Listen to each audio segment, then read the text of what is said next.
Is it time? It is time for us to do what we have been doing, and that time is every day. We'll know in a very short period of time, but it looks like it could be something that will be not good. Believe me, not good.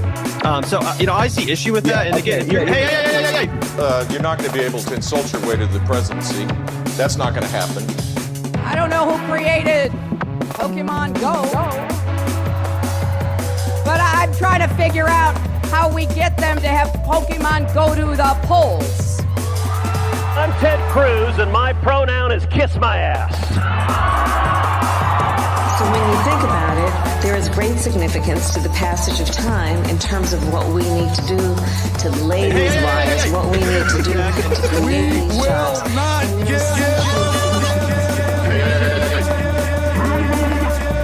America is a nation that can be defined in a single word.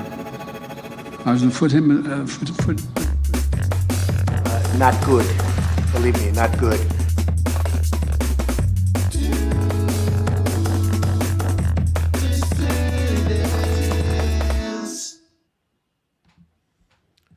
What's up, everybody? A pleasant good evening. Welcome, dissidents one and all. This is the Do Dissidents podcast. Keaton Weiss here with Russell Dobular. Hello, you 202 motherfuckers. I did that one for Kit. I know Kit. Yeah, exactly. Making hypocrites of us already, are you? Up to no good. I'm starting to think it's a good sign-in. Yeah, maybe. Who knows? How's the oxygen over there? How's the air? The air's pretty good. Got enough air to get through the show? I think so. I think I got a good 4 hours worth. So as long as we're off by midnight, they didn't bolt me in, so I was able to open the window. Yeah. Indeed. I have a few extra PlayStation controllers in case we need to, reboot anything. It's a rule of thumb for me: never enter an enclosed space that you can't get out of. Yeah, well, absolutely, I agree. But we'll have some more to say about that as the night goes on. But we have a guest host here tonight, everybody. We thought we would bring our friend in. We've gotten to know this gentleman over the past couple of months. You know him as the host of Hard Lens Media and the regular co-host partner of ours over on the Post-Duopoly Show, which streams bi-weekly on the Revolutionary Blackout Network. Our pal Kit Cabello. Kit, what's going on, my friend? Cheers and salutations. I don't know why the lighting isn't working in my house, but I don't know. I have a shitty view. I have a toilet seat. I'm looking out of the bottom of the ocean. Oxygen's running out, and on top of that, I hear you guys call your audience MFers. You call them your lovelies, your mornings, your sunshines. I know we did that for you because we heard you. Take issue with the Van Boys, who will be playing again, actually. So you'll get your second dig in at those guys a little bit later in the show. Yeah, exactly. Fantastic. Thank you. First time on your show. I got to commend you guys for doing outstanding interviews, as well as being consistent and being, more importantly, a voice to the voiceless. So I have to salute you guys for being taking the arduous journey of being independent media commentators. But I say this, we need more voices out there. So thank you for the privilege of being on your show. It's our pleasure to have you, and thank you, and right back at you. Absolutely. I'm not happy with your wardrobe choice. You're kind of cutting in on my act here. Well, yeah, Russell's got the Hawaiian. We could have all had Hawaiians if we coordinated, because I had a Hawaiian on earlier because the apartment complex that I moved into had their summer party. Oh, you did? Yeah, they had like a summer party. They put out a spread for everybody, and it was nice. We got to go meet some of the neighbors because we just moved in, so it was kind of cool to do that. But yeah, I had a little Hawaiian shirt on. We could have all come on. we could have been quite. Hey, look, it could have been great actually. Given one of the themes of the show, would have been actually that would have been perfect. Would have been fitting. Yeah. True, fair enough. But would have been like the Sopranos hanging out outside of Satriali's. Yeah, right. Exactly. Yeah. Epic scene. Love the Sopranos. After all, let's face it, especially in this day and age of politics, certain politicians don't have what it takes to be varsity leaders of their own party. Where the fuck do you get the balls? Yeah. But I sometimes I can't wear the suit jacket, sports jacket and the button up shirt all the time. Sometimes I gotta cut loose here and there. I gotta do that. Oh yeah, no, absolutely. I always t-shirt, button down, things like that. Yeah, we are the most underdressed in our space, I think. Fair enough. Yeah. My wife is watching, so she heard me. So should I put this on? What do you Yeah, think? sure. Why I not? say Vote? do it. Do Do it. it. Peer pressure. I feel so strongly about that. I almost told you to just go get it. Yes. Yeah, I know some people in the chat have been telling me to go get it. So I'll put this on. Well, you know what I got to say? I'm going to do my, summon my inner Trump. Be like, listen, it'd be a huge idea. It'd be great to wear the Hawaiian shirt. To not wear it would be not good. Yeah. Everyone has to wear a Hawaiian shirt from now on. All right, give me this one Obama. second. This is Obama telling you, look, democracy needs people to wear Hawaiian shirts. Fucking guy goes off camera. Seeing his hair, him in hairy beast mode. That was the whole thing. That would have brought in the super chats. Boom, boom, boom, boom. It would have been, but you know something, Russell? I got some choice words for you, man. While he's not here, let me tell you something. All right, about pizza. Oh, Chicago is the most democratic in regards to pizza. All right. We've got deep dish number Here one. we are. See, now we look good. Now we look you good. do you do know I lived in that excuse for a town, right? Stuffed pizza number 2. Pan pizza number 3. Tavern pizza number 4. Pizza pot pie number 5. That's called democracy. All what New York has is cardboard, cheese, and McDonald's paste that you call ketchup. Okay, that's New York style pizza. We offer choices through democracy. Simple. All right, so we have all that shit because it's New York. We even have a place actually. I think it's on 23rd Street that does Detroit style pizza. Yo, I was gonna mention, which actually is not bad. Detroit style pizza is actually really great. And I was gonna mention the exact place. It's right near the movie theater. It's right near Blue Sky Cinema. It's it's 23rd, right? Yeah, it's like 23rd, it's on 23rd and 8th. Third child, it's good. the unloved third child. Yeah.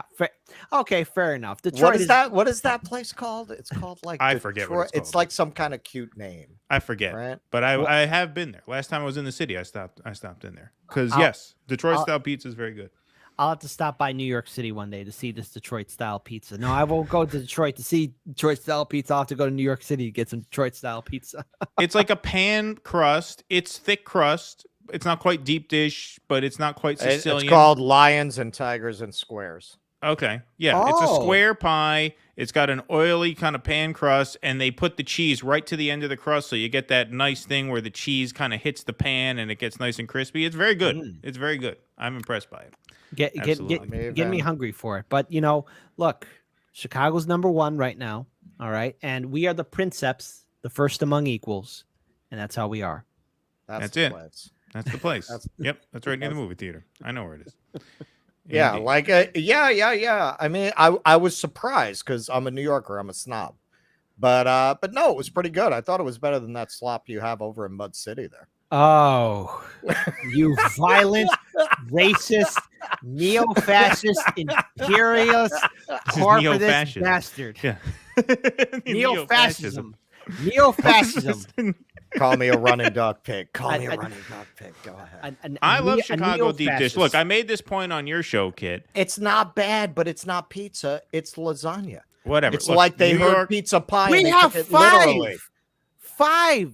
Okay, we give people not choices. really, but that's not like your thing. That's not your thing. Yeah, we got 20 here, but it's not our thing. No. Our thing is a normal New York sliced thin crust pizza. That's our thing. It's not that you can't get Detroit pizza, but it's not our thing. Listen, you could come at me with facts and information, but I have my opinion and feelings, and hashtag feelings matter. Look, have you been to my town? Have you been to my town? Because I lived in your town. Of course, I've been in New York. I've actually been in New York City a couple of times. Yes. So New York City, great. The last time I was there, I actually had a chance to see a childhood dream of mine. And that is the original Ghostbusters firehouse. And of course. Oh, it was so much fun to actually see. I was like, oh my God, after so long. I think it was like what, 2015? Just before the world went crazy. Yeah, I knew you were the man. We're doing the Flash and Elementals, which Keaton could give a fuck about. So you and me. I have a tie-in to Elementals that I'll talk about. Tie-in. Interesting fun fact for the audience. Yes, indeed. Okay. Did you bring your twins? what I did. No, I actually told you what it was earlier on the phone, but you forgot already. But it's what the way I put it, having an elderly partner. Yeah, exactly. The problem with doing the show with my grandpa. Yeah, right. That's it. The thing I said on what? Your Who show, are you? Kid, Who are you again? Exactly. What are we doing again? What? The way I put it on your show, Kid, I stand by it. If I must say, I put it very well. A New York slice is a cigarette. A Chicago slice is a cigar. Right? The New York slice, you grab it, you fold it, you go, you eat it, you jump on the subway, you do it. Right? Chicago slice requires a sit down, requires a long period of time. You got to sit and relax with it, and it's great. A cigar is great. But they're not in the same category. They're not comparable in my view. I like Chicago style pizza very, very much. I think they are two different things. I think it's apples and oranges. It's not bad. It's not bad. I never said it was bad. It's a different thing. Look, man, this is what we can agree on. My wife and I went to Chicago for work. It was fantastic. I love a deep dish pizza. It's actually excellent.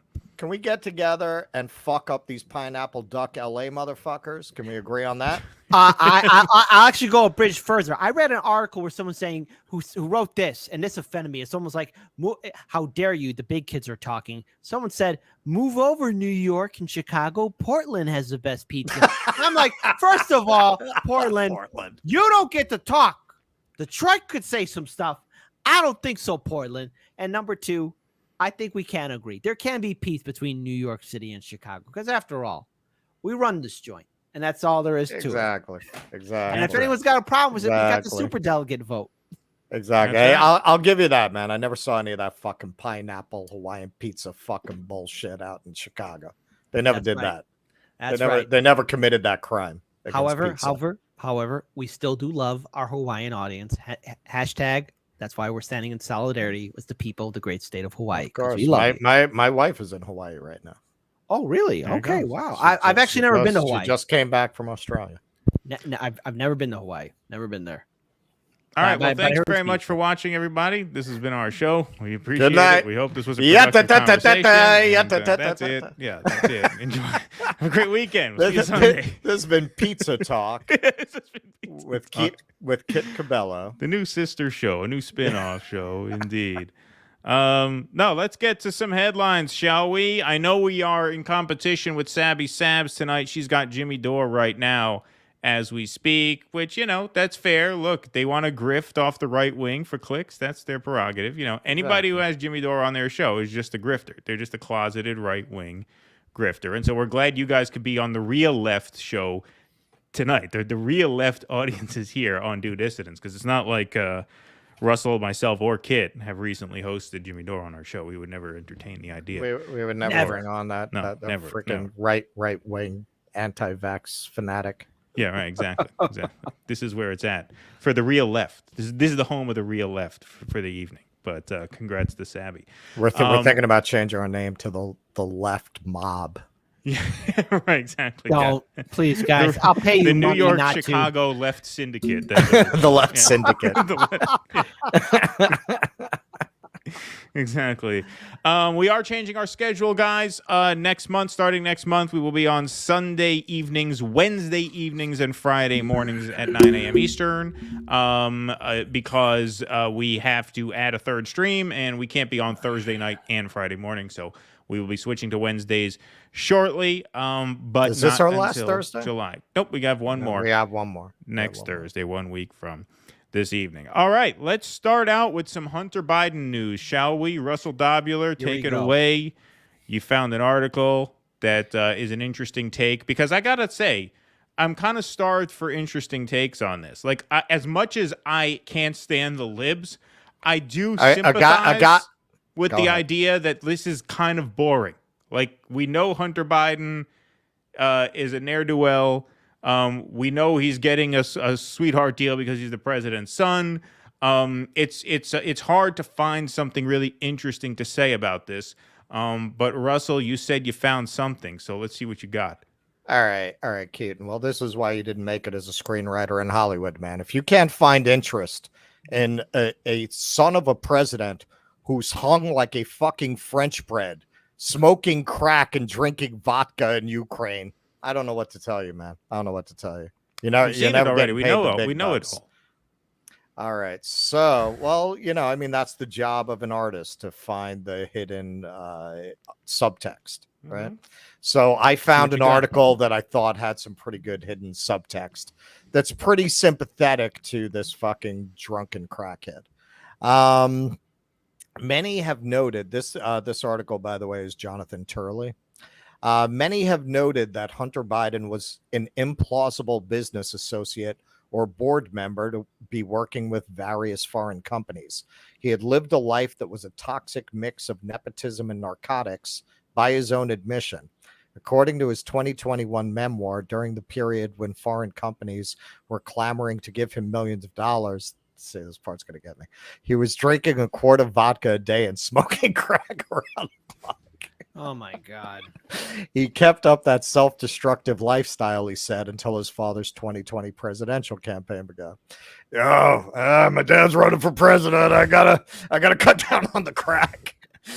When Hunter's world began to collapse financially, his uncle James, who has been implicated in influence peddling in news reports by House investigators, rushed to assure him that he and his father were arranging a, quote, safe harbor for him, according to one media report. The alarm over Hunter cutting off contact was understandable as a family matter in dealing with a relative with a history of drug addiction. Yet Hunter also potentially represented something of a threat to a family that has long been accused of influence peddling. Now this is where this take gets kind of interesting. Like the take of this article is very much that, he doesn't quite say this, but it's almost implied that part of the reason Hunter might be a crackhead is that he's kind of like the eldest son in succession. He's kind of the fall guy that all this shit got put on top of, and it's just completely fucked him up. Hunter has relied on his family and his father's political associates to protect him. He reportedly paid his delinquent taxes with the help of a wealthy friend. Other unnamed individuals paid huge sums for his artwork. You're saying those weren't just art collectors? Really? People weren't just into his interpretation of Monet. When Hunter's gun disappeared near a school and local authorities were investigating, the Secret Service mysteriously showed up at a gun shop and asked for the paperwork tying him to the gun. So there's a little bit at the laptop. Let me get to the wrap up. At every juncture, the wayward son of Joe Biden seems to be snatched from the jaws of disaster. Now at the center of a swirling scandal of alleged influence peddling, Hunter has emerged with a plea that brings a new meaning to the word bargain. He will plead guilty to 2 minor misdemeanor tax counts and a phantom felony count that will go away in time. Yet this may be the most vital role that Hunter has played for his family. He will declare himself guilty so the media and the political establishment can declare the scandal to be a closed matter. Nothing more to see here other than a plea to a couple misdemeanors. This is why betting against the Bidens in a corruption scandal is like betting for the Generals against the Harlem Globetrotters. The plea agreement already is being heralded by the Biden team as the final resolution of any Hunter Biden investigation. The hope is that Hunter takes the hit for the family. He will avoid jail time and his father can avoid a political scandal. In his memoir, Promises to Keep, Joe Biden wrote about how he once asked Hunter, "What do you want to be when you grow up?" Hunter responded, "I want to be important." I'll skip through a little bit of this to the end. The plea deal also avoids the charge that the White House most feared, a violation of the Foreign Agents Registration Act. Despite the striking similarities with past FARA cases like that of Paul Manafort, there is no allegation that Hunter was an illegal foreign agent. If this is the final resolution as claimed by Hunter's counsel, it also is the ideal resolution for the Biden family. So I thought that was an interesting take that I didn't really see anyplace else, that Hunter is kind of a tragic figure and that this deeply corrupt crime family that is the Biden family, maybe part of the reason he's a crackhead is because they've been using him as a financial engine and a fall guy for his whole life. If you don't mind, if I can interject here, in regards, that's what you're here for, brother. Yeah, no, keep your mouth shut. Yeah, just want you to sit there and look pretty. Now, with Hunter Biden, He's had some big shoes to fill in. He's the second eldest child in succession, because I'm already starting season 4 for that series, and he is the one who's dealing with a lot of substance abuse. However, if we look at the Biden family as a whole, and that entire institution, no, it's the eldest child. No, he's not. No, he's not. In succession, he's the second eldest, and Hunter Biden is the second eldest too, because Beau Biden is older than him. Beau Biden came before Hunter, and but the eldest son is, what's his name? Connor. Connor from. Right. I meant Connor's the eldest. Hold on. Don't make me reenact the scene from season 3. Right. I am the eldest. Owns. I am the eldest. Russell owns. Get your fucking shine box. On his own show. No, you know why? Because the guy who played Cameron in Ferris Bueller's Day Off played that character, and he's kind of like off on his own in a weird way. Like the show focuses more on the 3. Yeah. And he's kind of a separate supporting character, so that's why I didn't. Yeah, so no spoilers. I just started season 4, episode 1, so I'm not going to spoil anything, and don't spoil anything for me. But in regards to the Biden family, Beau Biden was the overall guy that was probably going to be a more competent version of Biden who can run the entire institution. But there's one thing that always sticks out to me, and maybe I'm overthinking this, and maybe you guys can, I don't know, add in your 2 cents. But, there's obviously Biden and his other brother who was notoriously corrupt, and then there's Hunter Biden, who was a loose cannon. Beau Biden was the guy who was the glue that kept it all together and protected his father and his legacy. And this is not an excuse for Biden or trying to shine him in a good light. But as soon as Beau Biden was about to pass away, his final words to his father, and Biden can even be, there's a video out there of Biden saying his son's last words to him, and that is, "Are you going to be okay, Dad? Are you going to be okay?" Because Beau, in many ways, probably saw just how much of a screw up his uncle was, and how much his brother was a screw up, Hunter, because those two would use Biden's name and his political connections for their own benefits. And as soon as Beau Biden was gone, it can be argued that that's when all of a sudden now you have Hunter Biden running, shooting from the hip, doing whatever he wants. I mean, hell, even having a marital affair with Beau Biden's wife and her sister. Yes, exactly. So the thing is, like this, they saw it. They saw the pictures, man. Yeah. Well, there's a little bit more disturbing images. If they're to be taken true, there's a couple other members of the Biden family that engage with Hunter. But I don't want to say too much. I don't want to say too much because it could get the channel flagged, and I'm not going to do that. But somebody send you a secret email. You meet someone in a no. But it's already posted on social media, so you got to take everything you can with a grain of salt. I see. Okay. So, like I said, fair enough.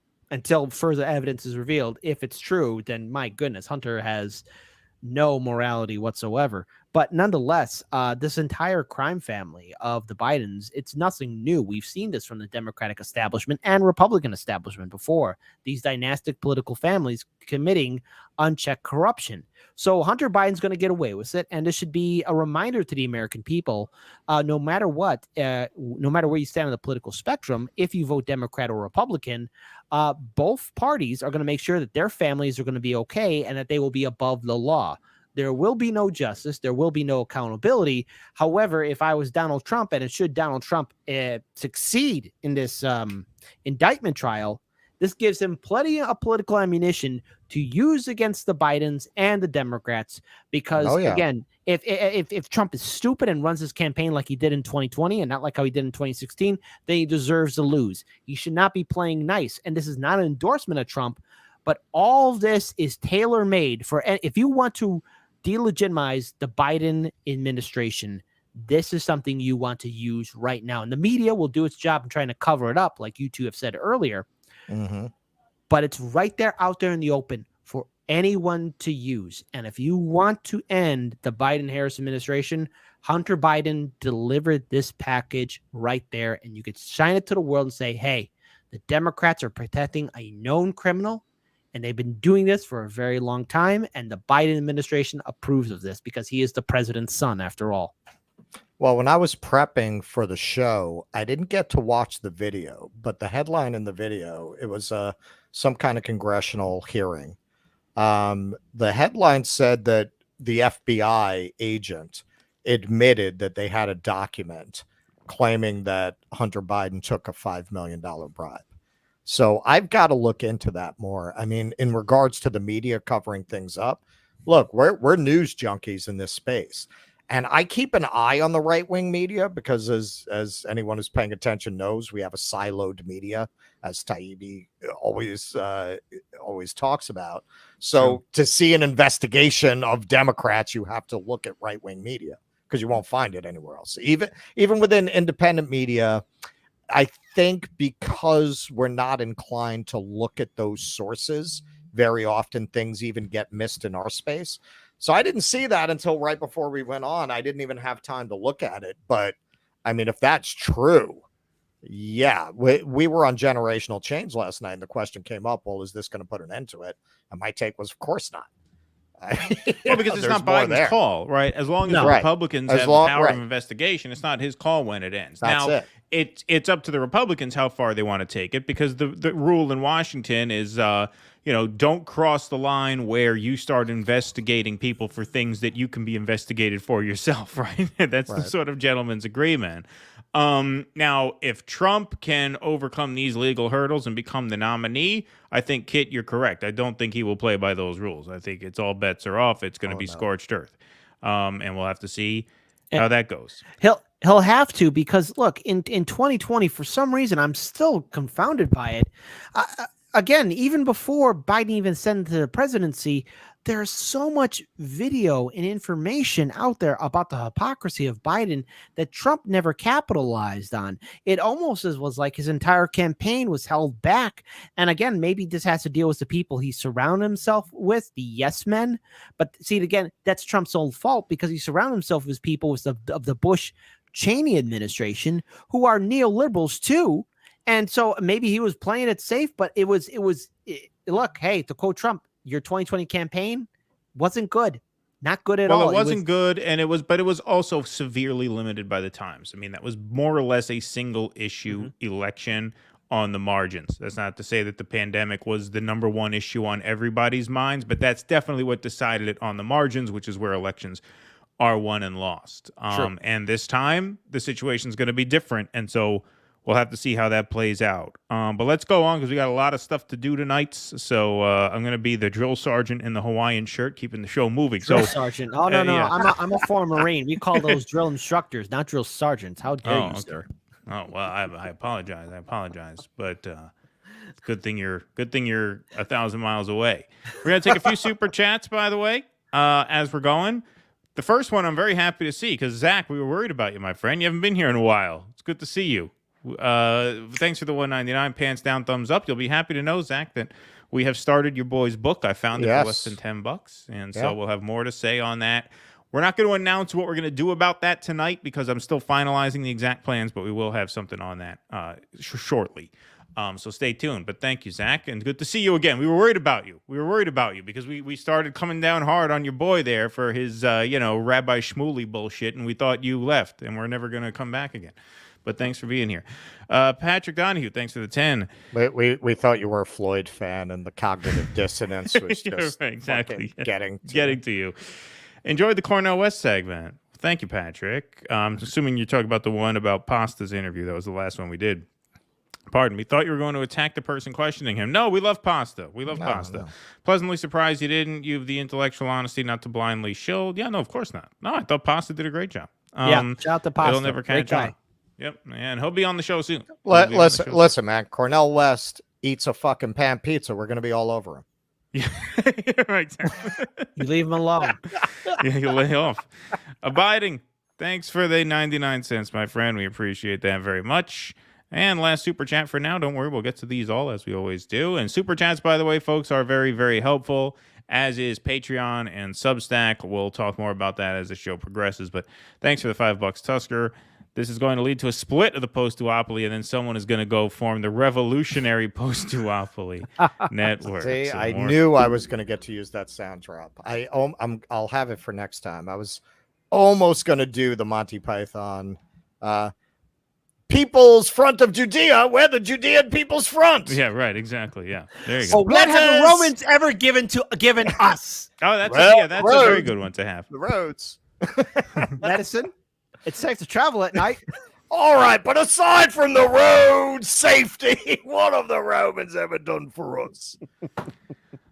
All right, so headline number 2, folks. Here's a video from our friends over at the Department of Defense, friends of the show over at the Pentagon, talking about a little accounting error in which Ukraine received $6.2 billion in excess funds. Here's the spokesmouth explaining why that happened. Following up from some announcements earlier this year, during the department's regular oversight of our execution of Presidential Drawdown Authority for Ukraine, we discovered inconsistencies in equipment valuation for Ukraine. In a significant number of cases, services used replacement costs rather than net book value, thereby overestimating the value of the equipment drawn down from U.S. stocks and provided to Ukraine. Once we discovered this misvaluation, the comptroller reissued guidance on March 31st, clarifying how to value equipment in line with the financial management regulation and DoD policy to ensure we use the most accurate of accounting methods. We have confirmed that for FY23, the final calculation is $3.6 billion, and for FY22, it is $2.6 billion, for a combined total of $6.2 billion. These valuation errors in no way limit or restricted the size of any of our PDAs or impacted the provision of support to Ukraine.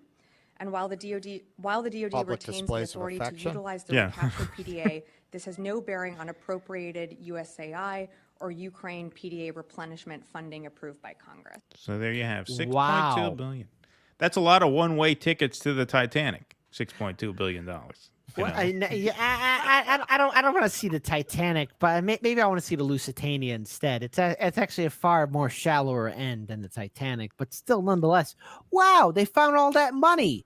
What a surprise! Accounting error and so much more. Any money for the American people? Yeah, no, it's just so incredibly obscene. Nick over at RBN did a cool little TikTok type video. He says, "Notice how these accounting errors never go in working class people's favor." Right? Yeah. I had an accounting error in my favor during the pandemic. I was apparently overpaid 2 weeks worth of unemployment insurance. They asked for that back immediately. Not only did New York State ask for it back, I said, okay, well, can I just set up an automatic payment plan? Like just, debit my bank account, whatever, $40 a month until it's paid off. They said, no, you have to mail us a check every month. Of course, they make you mail them a check every month so that you'll forget to do it.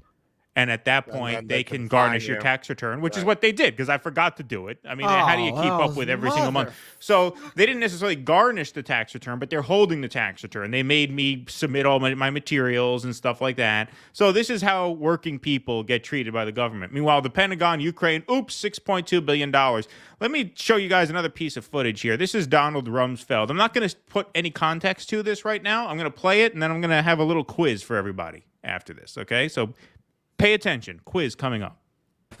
We are, as they say, tangled in our anchor chain. Our financial systems are decades old. According to some estimates, we cannot track $2.3 trillion in transactions. We cannot share information from floor to floor in this building because it's stored on dozens of different technological systems that are inaccessible or incompatible. All right, so there's Donald Rumsfeld saying the Pentagon is missing $2.3 trillion. Now, here's the quiz for everybody. What is the date of this speech? What date is he speaking on there? Kit? Before 9/11, I'm going to shoot high and say either September 9th or September 10th of 2001. If not that, I might have him before, but I know that he made the statement before 9/11. Good man. September 10th, 2001. I'm the smartest man alive. Yeah, because they would never have said that after 9/11. No, they would never have been that honest about the state of the military and the Pentagon. And apparently, the Pentagon happened to get hit in the section where those documents were kept. That could have accounted for the $2.3 trillion. Huh? That's oddly convenient. Interesting. You don't suppose? Yeah, there was an inside job, do you? It's interesting. I mean, no, whatever. I believe the Pentagon is safe and effective. Okay, that's my line on the Pentagon here. Okay, they're doing a heck of a job. The United States government is safe and effective. That's all I have to say about that. But yeah, interesting. interesting how these mistakes happen, and there's no follow through, and they always happen in the direction of the MIC. Well, it's the who watches the watchman, right? Anybody who would hold them accountable is complicit. And as we've seen, really starting under Obama, whistleblowing is a dangerous business these days. Who wants to do that? Well, also, this is a good guess, Bulla. I like that. That's funny. Extra Bulla. Not quite. Peter Parker, where are you? Yeah, no, I mean, just pretty incredible, I think. Oh my goodness! By the way, hold on, real quick. Whatever happened to Building 7? You know, remember that thing? Building 7 is safe and effective, kid. Okay, all right. I'm sorry. Never mind. Kid is trying to kamikaze our show. Building 7. He came on here with a mission. Are you fucking? Are you working for the Vanguard? Yeah, right. Exactly. Listen here, MFers. Listen here, you MFers. Yeah, right. Yeah, exactly. All right, let's lighten the mood a little bit. Russell, you got another headline for us? I got another headline. All right. So, this was a very, very, very bad, awful, not very good week for Hollywood. All right. So you had the Flash bomb and you had Elemental bomb. Thank you. The same exact weekend. So this weekend's two new releases were once expected to ignite the summer blockbuster season. Instead, both entirely missed the mark. The Flash stumbled with 55 million and Elemental collected just 29.5 million in their respective debuts. Both films fell short of already low expectations. Worse, they were pricey endeavors, costing 200 million to make and roughly 100 million to market. So they're shaping up to be huge disappointments in their theatrical runs. In other words, they're going to lose money. A tepid B cinema score from opening weekend crowds is regarding The Flash. Suggests the movie-going masses didn't entirely agree with the lavish praise bestowed on the film by the people who made it. Funny how that works. Without positive audience scores or strong word of mouth, The Flash will struggle to rebound in the coming weeks, especially as summer season heats up with the release of, Indiana Jones and the Dial of Destiny is going to tear it up. On June 30th, Mission Impossible Dead Reckoning Part 1, that'll probably do well, on July 12th. And Christopher Nolan's Oppenheimer, I mean, the advance word on that is pretty good, on July 21st. All right, so this is my take on this. Okay, so remember, Into the Spider-Verse is doing very well, actually. Into the Spider-Verse just crossed the 500 million mark. I think it had a $100 million budget. Usual rule of thumb is double up on the marketing. So even at 200 million, it's well into profit. You know what's interesting about Into the Spider-Verse? It's not made by Disney. It's made by Sony. It's made by Sony. Beautiful.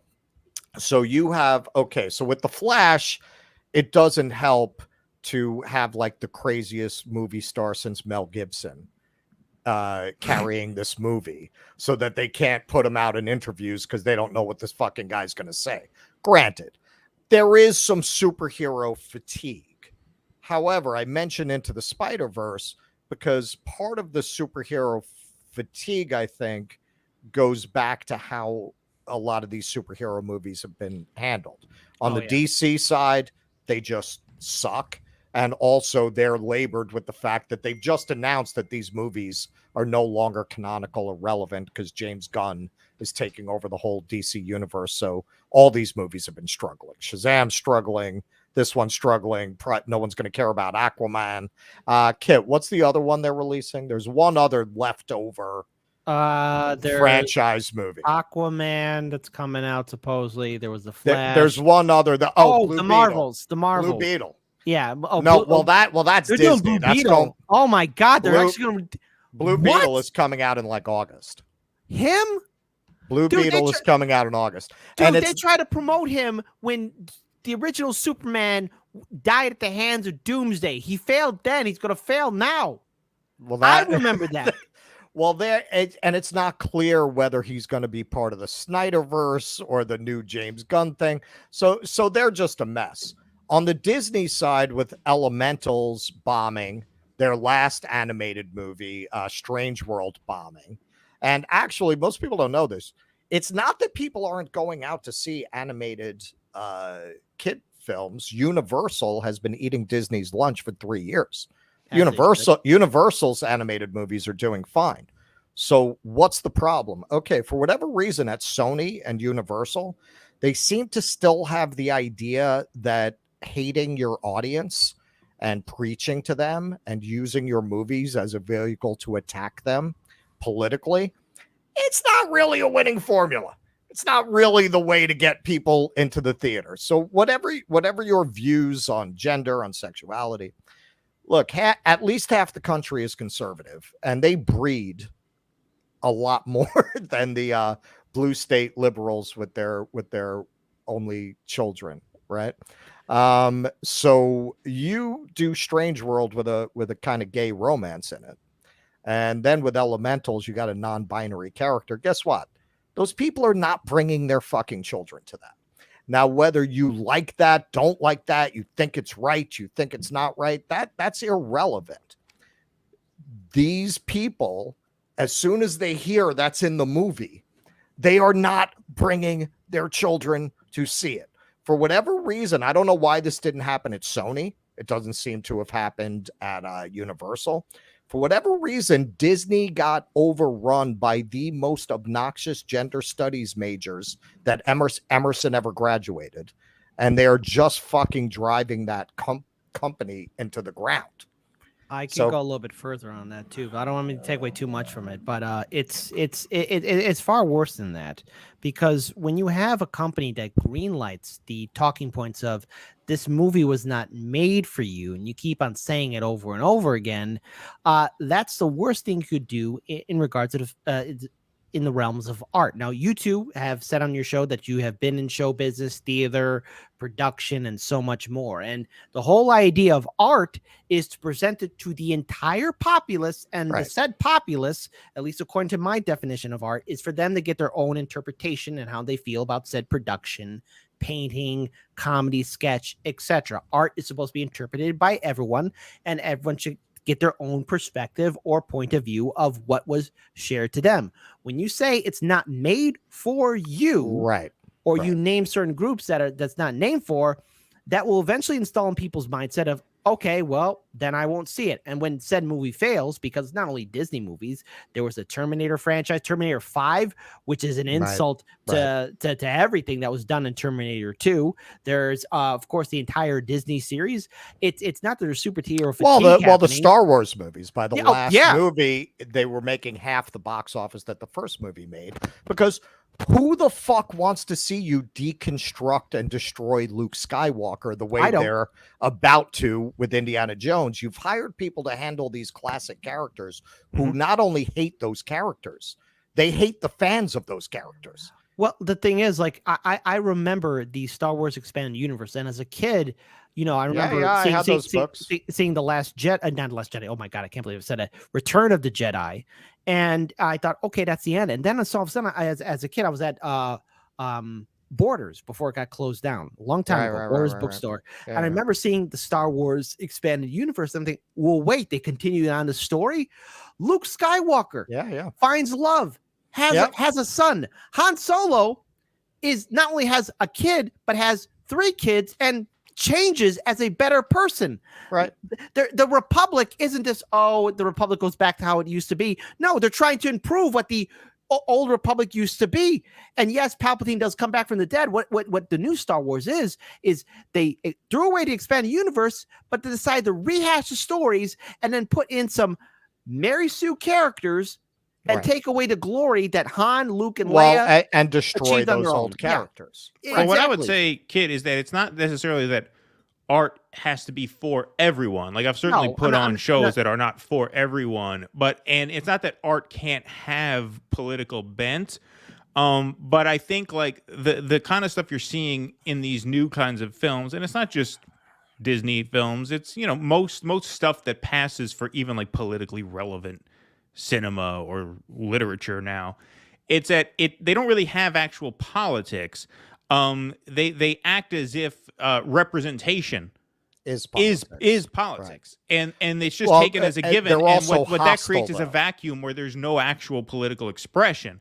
It's just a presentation of a certain set as virtuous, right? And by set, I don't necessarily mean personal set. I mean just a set of ideas, a packaging of the piece, right? That is presented as virtue. And the implication is that if you don't like it, it's for your lack of virtue that you don't like it. Well, you know, I actually, okay, so I understand that there are some productions that are not generally made for the overall public, but I think the overall feeling is, hey, this is what this said production's about. You could see it, but this is what it's going to be for. You're not saying, hey, F you, this is right. You're not warning people against going to see it. Yeah, you're exactly. But of course, there's always a heads up, like, hey, on its political basis. Yeah, obviously, there are content things like I've put on, shows with violence and blood effects and stuff like that, where you put a little advisory, hey, if this ain't for you, don't come, right? But that's different from saying like if you have retro shit politics and you're too amoral or unintelligent to absorb this, don't come. That's the message that you're getting. Well, and also, I mean, you can see how much the art is subverted to the agenda. By just the illogic of it. If you look at the fantasy worlds they've created, all of the different parts of these worlds are populated by people who look like downtown Los Angeles. Or like, why aren't they different races in different places? Why would it be diverse in every part of this fantasy world? It makes no sense. Another thing too, like, is our world like that? You go to Africa, you have the same racial mix that you have when you go to China and when you go to Europe. Like, does no function that way? Well, the thing is, the way I think Hollywood is trying to do these stories, it's trying to push a message, but it's not resonating. And I make this joke on my show that Alderaan had it coming, and that Emperor Palpatine is right. But the thing is, the way the new Star Wars has told what happened after Return of the Jedi, the New Republic is just as corrupt as the Old Republic. Right, well, gee, Palpatine did the universe a favor. And so you guys go right back to square one. That led to somebody like Palpatine come back, and that was Mon Mothma's overall agenda. I have to say, well, then screw the rebellion. You guys lost your lives for no reason, and Palpatine was correct. And so I have to say to the Empire, like, at least, and the thing is, like, the Imperial soldiers and the people in the Imperial Navy. Palpatine was right. Yeah, exactly, because none of them were clones. And then what does Mon Mothma, again, sorry, I don't want to go off too much of a tangent, but what was Mon Mothma's big brain idea after the New Republic gets established? Oh, yeah, we're decommissioning the entire military. Well, you're unemploying billions of soldiers and naval men. You stupid moron of a woman. What is wrong with you? Okay, listen. Now you're getting into the weeds, brother. I think, look, you look into the Spider-Verse, you want to see what the difference is? Peter Parker was a main character in that alongside this Miles Morales, this more diverse Spider-Man. Mm-hmm. They did not, Peter Parker being there did not in any way diminish Miles Morales, nor did they feel a need to diminish Peter Parker in order to build him up. If you had made that movie at Disney, I promise you, they would have gone into a multiverse where Peter Parker was either a sad old drunk or he was a villain who kicks puppies. They would have felt a need to degrade and destroy Peter Parker. And nobody really wants that. It's not that you can't have diversity. Into the Spider-Verse proves that. The success of that movie proves that. It's not what they love to do with the fan baiting. The fans are racist. That's why they don't like it. They don't like it because you're pushing a toxic, deeply unpopular ideology, and your writing sucks to boot. That's why they don't like it. I'll even go a step further. I actually sat down and watched that Cleopatra series that was done on Netflix. Oh, man, you're a brave man. Dude, here's the thing. I saw a lot of YouTube videos of larger channels that gave their critique. I made a promise to myself not to watch them. And as soon as the Cleopatra series came out, I had this expectation. Okay, you're making this statement about Cleopatra. and I got spoiled by other better documentary series. I thought they were going to have forensic data and information. None of that happened. This is all about feelings, people who are not experts in Egyptology. And while the entire my script, grandma told me, don't listen to what anyone tells you. the entire script is shite, okay? There are high schoolers that could put on a better production. All of us drunk and high and on crack could do a better production. I don't care how they represented Cleopatra, but I care of how they presented Cicero, because there's a dinner party, right? And Cicero only has like one line, but they turn him into everybody's racist uncle at a Thanksgiving dinner. And he says fucking something. Cicero. Yeah, he says something racist or sexist and misogynist all in one. And then he's like, and then Cleopatra says something smart right back to him. He's like, And then they turn Augustus, and they turn Augustus, who, mind you, was 20 years old when he won the Battle of Actium. Okay, here's Augustus, the greatest Roman emperor who ruled for 40 plus years over the empire, turning the republic into an empire. You know what he says to Cleopatra?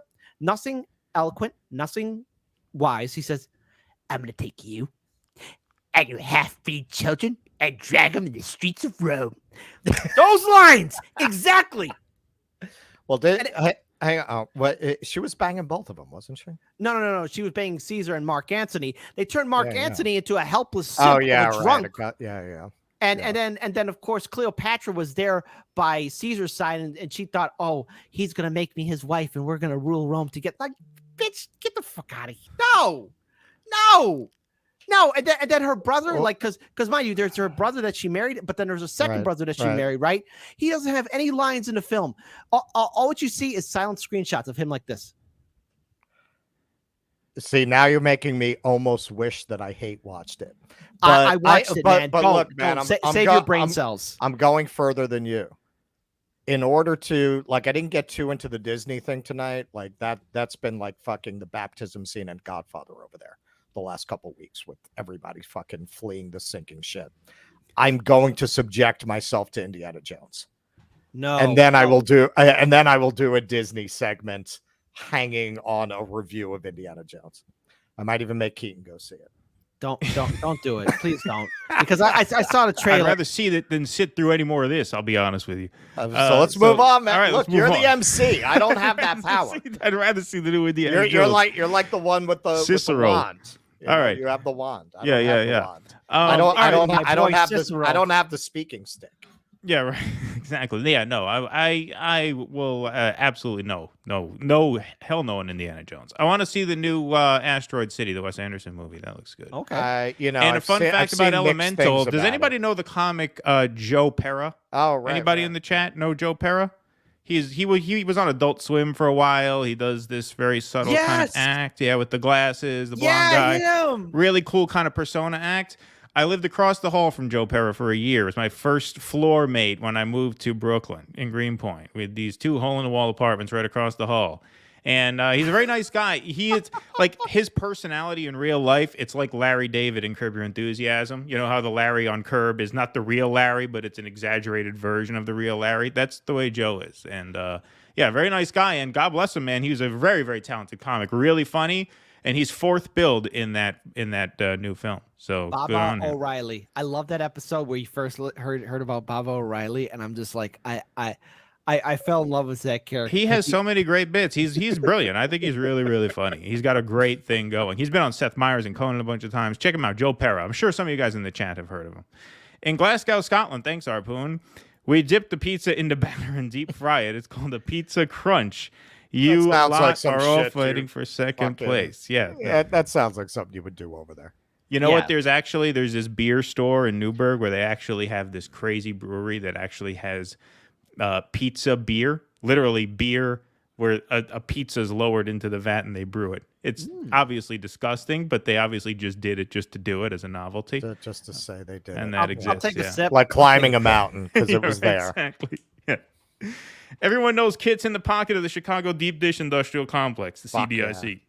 Yeah. Yeah. See, we're getting some exactly. Some I'm getting that money. There's nothing anybody could do about it. What are you gonna do? What? What do you get? What did you have recently a $63 accounting error in your favor? Yeah, from the exactly Chicago deep dish. $63.53. Thank you very much. Indeed. Living it up. Bennett Weiss, that's my dad. Thank you, Dad. The Boogaloo Boy costumes, you must be Zelensky stooges. Yeah, I thought of that because we have the facial hair plus the Hawaiian shirts. Well, Russell doesn't have the facial hair. Yeah, I don't have it. But Kit's got the facial hair, and I usually have more facial hair than this. But yeah, that's been one of my it's been one thing that has made me hesitant to do the Hawaiian shirt is don't want to be associated with that. Dr. Nick Riviera, as you should. Okay, I'm not sure what that was. No. That's for my show. That's for my show. So like, hey Kit, we love the show, and I say to them like, as you should. Oh, okay. So that's a reference from Heartlands. All right, still beautiful. A little reference. Okay. Good, as you should. I'm glad that your crowd is showing up, and obviously Nick watches us, and I see him in your chat too, actually, from time to time. Kit, do you post your full streams as streams, or are they unlisted links, and then you use clips? I do the full live stream and then I enlist it. I put the full show on. So you put Patreon, the clips down, okay? And then I put the clips down. Yeah, I mean occasionally if there's some breaking news, then I leave the live stream up there. But right, I'm busy doing work at 99 Perspective Studios because there's other YouTube channels we work on and other projects that I have to work on too. So I'm handling a lot of stuff on my end, unfortunately. So no, it's just something because I noticed because like sometimes I'll I'll start watching your stream and then I'll have to turn it off and go do something. Then I go back to watch it and it's not there. But that's why, because it's unlisted after the fact. All right, yeah, cool. so it's unlisted. So hit the my most recent tweet, like what I do, like start your morning right and righteously angry. Right. That link still works. So there you go. Oh, okay, gotcha. Perfect, beautiful, good to know. All right, folks. So here's some news, some pretty significant political news. I think this just came across the wire today. What have we been saying? Now that the Green Party has a star on the ballot, this might be the year where they can crack that 5% threshold. And it looks like already Cornel West is on pretty good pace to do that. So a new Emerson College poll, which is a very, very reputable outlet, right? This isn't HillarySucksBalls.biz doing an online survey, right? This is Emerson College. Those are the best, though. Yeah, those are my favorite polls. Indeed, they tend to give the best results. I get great numbers in those polls. My numbers are huge. Trump wins again. Again, yeah. But here it is, 2024 general election matchup. Biden, Trump, someone else undecided. In that scenario, Biden up 144-43. But then when you introduce Cornel West to the mix, what happens? Uh-oh. See, this is why we're going to get shit this whole cycle. Because now with Cornel West's name in the mix, Trump 41, Biden 40, Cornel West 6%, polling over 5 in the first survey. And like I said, I have to repeat, Emerson is a real poll. This is not a bullshit online poll. Emerson is a reputable poll, and they tend to be a very accurate poll. So it is definitely a good sign that Cornel is starting above 5. That is significant right there. Good. If sorry, I mean to cut you off. Go ahead, Kate. Well, I mean, if I could weigh in on this, look, I remember 2016 and being vilified by people who were close to me saying, oh, you're supporting a third-party candidate. That means you approve of Trump or you're going to help Trump. And I remember a friend giving me an article that said the KKK is rising and it's because of Trump. And they wrote underneath, said, you are supporting this, to which I have to say, how dare you? This is going to reinforce my ability to once again vote third party. When I see those numbers of Dr. Cornel West rising to 6%, I have to say good. And I'll be more than happy to drink the liberal tears because you liberals and all your vote blue no matter theatrics that you did from 2016 and afterwards shows me that none of you ever gave a damn about what you believed in, what you said, what you marched and wasted my time on when I was covering you guys in the streets way back in 2016 through 2020 and even up until now. These people who are saying, oh no, Cornel West is in, Trump's going to win this. I don't care, and you can't make me care. And if you want to turn me or any of my colleagues into villains, that's your own fault because your campaign and your support for Joe Biden doesn't inspire anybody. Hell, it can't raise the dead. It can't even inspire Joe Biden, and that's your leading dog because Joe Biden, under this time, this point in time, things not only fundamentally changed, they have gotten worse. And I'm taking that from Nick from RBN because he's absolutely correct in that assessment. Nothing fundamentally changed. It just got worse. So when I see those numbers of Cornel West succeeding, it shows me that more independents are not afraid to come out. And I encourage everyone out there, everyone that's listening, don't you dare let these Biden supporters browbeat you and yell at you and take you down. Don't you dare let these vote blue no matter who sycophants tell you, oh, you got to vote for Biden because of Trump. No, you vote third party. You stand true to your conventions because you don't owe Joe Biden anything. You don't owe the Democrats anything or the Republicans anything because they don't like us. They don't think about us. They don't respect us. So case in point, I will not respect Democratic and Republican lawmakers. I don't have to like these lawmakers, and I don't have to think about them. And if that hurts their feelings, good, because I want to be your bad guy. Because if I'm the villain in your mindset, then it's no wonder why you're getting screwed up the ass by the DNC and RNC. And all I'm going to do is laugh, because you'll remind me of somebody who's stuck in an abusive relationship who can't get out. How's that shiner looking? Be brave. Take off your sunglasses. Show me how strong you really are. Because if you got to yell at me for the problems of the world, then you ain't paying attention. So good on Cornel West. The Pentagon loses $6.2 billion. Nobody says anything because it's all part of the plan. You threaten one little presidential election, everybody loses their minds. So, are you saying you don't feel that the resistance held Joe Biden's feet to the fire, Kit, over the last few years? No, you don't feel they held his feet to the fire like they said they were going to? Listen, building on what you just said, that was pretty much what I was going to say, only not in quite as much of a rousing, bring the troops together kind of spirit, more in a get ready, folks. Because anyone who's a veteran of the Bernie bro accusations, you ain't seen nothing yet. Because I believe Cornel West is polling 6% now. Once whatever the fuck Marianne's doing over there wraps up and RFK's out, all of that support is not all of it, but enough of it is going to go to Cornel West to push him over 10, 11% in the polling. They are going to lose their fucking minds. We are going to be the new anti-vaxxers. That's what they're going to do to us. Let me just show you something right here. I can't wait for it. Good. What the hell happened here? What did I do? Oh, it's because I have 3 of these tabs open. Okay, here it is. All right, so here's a little taste that's already come at us. Here's from Mediaite. Jill Stein is back. Failed 2016 Green Party candidate running Cornel West 2024 campaign. Now, from reading the article, it's actually not true that she's running it. I don't think she's the campaign manager. It just says that she is helping advise him as she would. Of course. I mean, she's a veteran of the Green Party and she's run for president before. It's not a surprise. Yes, indeed. It's not a surprise that she would advise him. But already Mediaite. This is the one of the real sort of lib sort of aggregators of media that they find suspicious and things like that. This is look like nothing.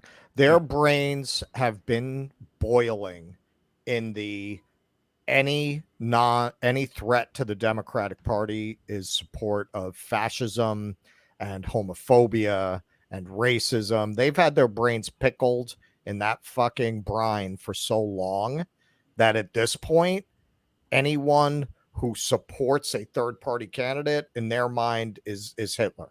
Like, they are going to come after us like we've never been come after by the shit libs before.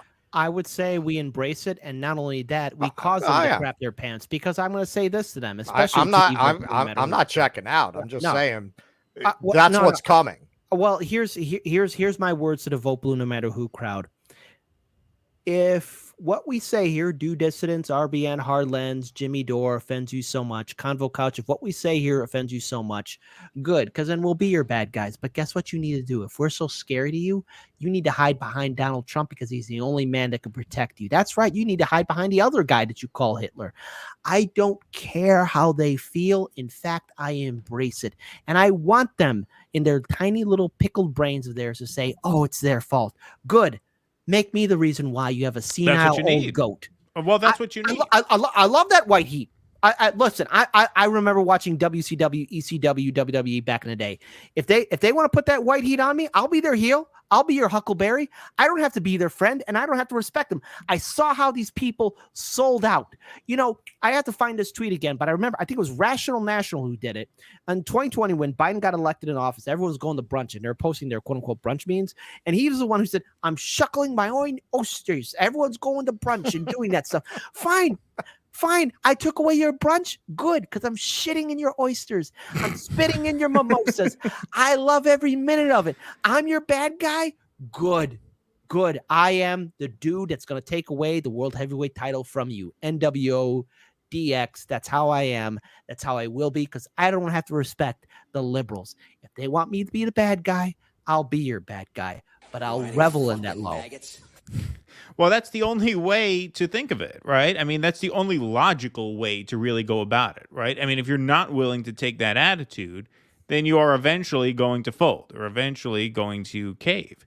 And in this particular situation, I mean, especially now, where you have Russia-Ukraine all by itself is justification to invite that kind of hatred because, look, even if you consider Donald Trump measurably worse on all of the domestic issues, which I'm sorry, you really can't, whether it's climate or immigration. I mean, Biden has been so disastrous on all of these that you really can't even say definitively that Trump is the greater evil, even on those points.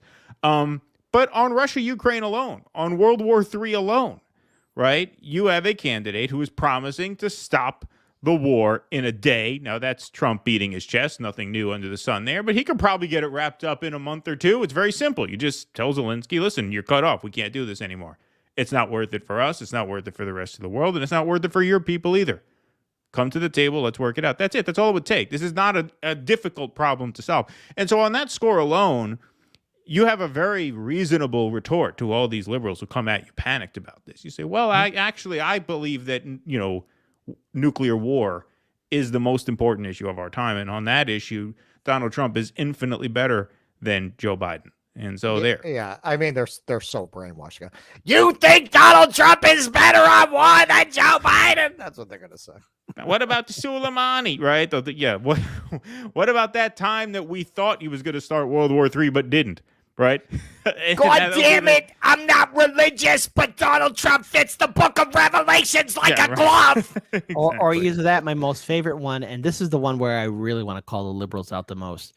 We're going to be protesting in the streets if anything happens to Roe v. Wade. Oh, wait, who did it die under? Oh, where are the pink pussy hats? Yeah. Nowhere. Nowhere. That's where I say, like, they don't believe. Me Too, time's up. I mean, to be fair, they those don't believe in pretty it. Fucking stupid. Yeah, they were. That had to have been the dumbest political gesture in the history of political gestures. There is no excuse that we don't control Congress anymore. You still have the Senate. In fact, you have more seats in the Senate now than you did before the midterms. And so you could, if you wanted to, like I've made the argument, if you don't want a court pack to overrule that, you could just say, listen, given the fact that Thomas has taken these bribes, we feel he needs to be impeached. He has no business on the court. He's an illegitimate justice. So we're going to move to impeach him. If the Republicans block it, then we're going to put a 10th person on the court to cancel him out. That's all. That's all. You don't have to frame it as court packing if that's too radical for you. Just say, listen, we have an illegitimate justice on the court. We're going to try to get rid of him. If the Republicans won't let us get rid of him, we're putting a 10th person on there to cancel out his voice. Period. Simple. Very reasonable. As we're going, normies will buy that. The normies will go for that, right? Because that's who they're always very, very worried about pissing off. They would go for that, but the people who pay them wouldn't go for that, as we're going to see in the BlackRock segment later. Well, but this is my point, right? This is my point. When you talk about, they promised they'd be out in the streets if Roe v. Wade was overturned. And probably one of the excuses they would make now is, well, the Republicans have the House. Irrelevant. That has no bearing on the court whatsoever. All you need is 50 senators plus the vice president. Boom. You can pack that court if you want. Or fuck with the court however you need to. So there's no excuse for not doing it, especially given the fact that you have an airtight case against Clarence Thomas. You could say, listen, we don't want to pack the court. We just want him off. If you're not going to take him off, then we have to cancel him out with one of our own. Period. Who's the Simple. other one? There were pictures that just came out. Also, Yeah, there was Sam Alito. Yeah, has some Alito? other thing going on. Yeah, exactly. On a fishing trip with a billionaire that he didn't report. I mean, these motherfuckers, they're all, when the system gets this corrupt, the corruption is pretty out in the open because nobody feels like they have to hide it because they know they're not going to face consequences. Right. Exactly. Laura Baza over on Rockfin, she's a fan of yours, Kit. She says, "Woo, love a double dose of Heartland's media." Well, thank you, Laura. Should. And thanks for showing up for As Kit. you should. She also has a question for you, Kit. She tipped another $2 for an answer. What's your next viewing party movie? So Kit does these little movie nights on his Rumble page. So do you have any idea what the next one's going to be? The next movie is going to be very apropos to a story we might be talking about later, and that is we're going to be watching on Thursday, 8 p.m. Central, the Titanic, but not with Leonardo DiCaprio. We're going to raise that MFer and bring it back home. We're bringing the Titanic home. It's been at the bottom of the ocean for far too long. And yes, it's the name of an actual film, Raising the Titanic. Last night, we watched They Live. This time around, we're raising the Titanic next week. Tune in. If you don't got to get it, if you don't get it, go figure it out. We're raising that MFer from the bottom of the ocean and bringing the Titanic home. It's long overdue. She finishes her journey. Beautiful. All right, Franklin, thanks for the $9.99. Biden is an existential threat to democracy. Put some bills in the hat, peasants. Yes, we agree on both of those fronts. Those are two excellent points. Yes, he is an existential threat to democracy. And yes, put some bills in the hat. Tip jar is out. Thank you guys very, very much. We are going to go to our patron scroll in just a moment, but we have another sort of half a segment to do here. Cortex36, thanks for the $2. Drop and give me 20. Kits, the drill master, right? Is that what you said you were? Did I fuck it up again?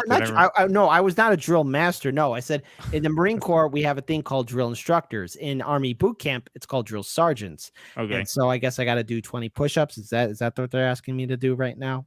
Well, I think they were telling you to give me 20 push-ups. I think they were asking you to order me to do 20 push-ups since I got it wrong the first time. All right, Keaton, get yourself squared away right goddamn now and give me 20 push-ups. I don't have room, and I'll get my Hawaiian shirt all sweaty. Tusker, thanks for the $5.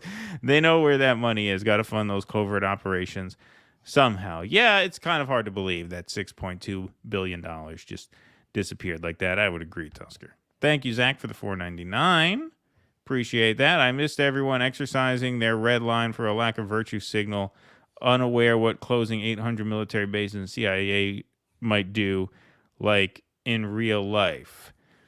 You talking about the red line? Are you talking about the RFK stuff? Is that what you're talking about when it comes to red lines? Because actually, we do have an RFK bit that we are going to play right now. Motherfucker, we're reading the book. Yeah, we're reading the book. What more do you want from us? Jesus. Yeah, we will be talking about the book in a broadcast to be explained. That's all I can say about that right now. I did catch Garland Nixon's fantastic breakdown of the illogical hostilities some lefties show, choosing to negatively dissect everything RFK Jr. said. Well, Zach, it's good to have you back. That's all I can say. Good to have you back, man. It feels like old times. We were a little worried, man. We thought you were over there like... Yeah, we didn't know what was going on. Final Cut album, RFK. Which do I choose? We were a little concerned. Oh, Saul says they were about to explain the next generation, though, Keaton. Oh, is that where they were going? I didn't get that. Didn't know that. I thought that was funny. That was funny because I could see what once we really went off into Geekland, Keaton was just in pain. Yeah, he looked like he was in pain. He looked like he was sitting on nails. I'm looking forward to when we can talk about Deep Space Nine and who's the better captain. And I have to say, I'm with the Cisco. Okay, Federation history. All right, let's go to something that you guys found right off the presses because I was a little hesitant to jump into this, but you guys seem to have some things to say about this. So this is a segment where I will kind of sit back.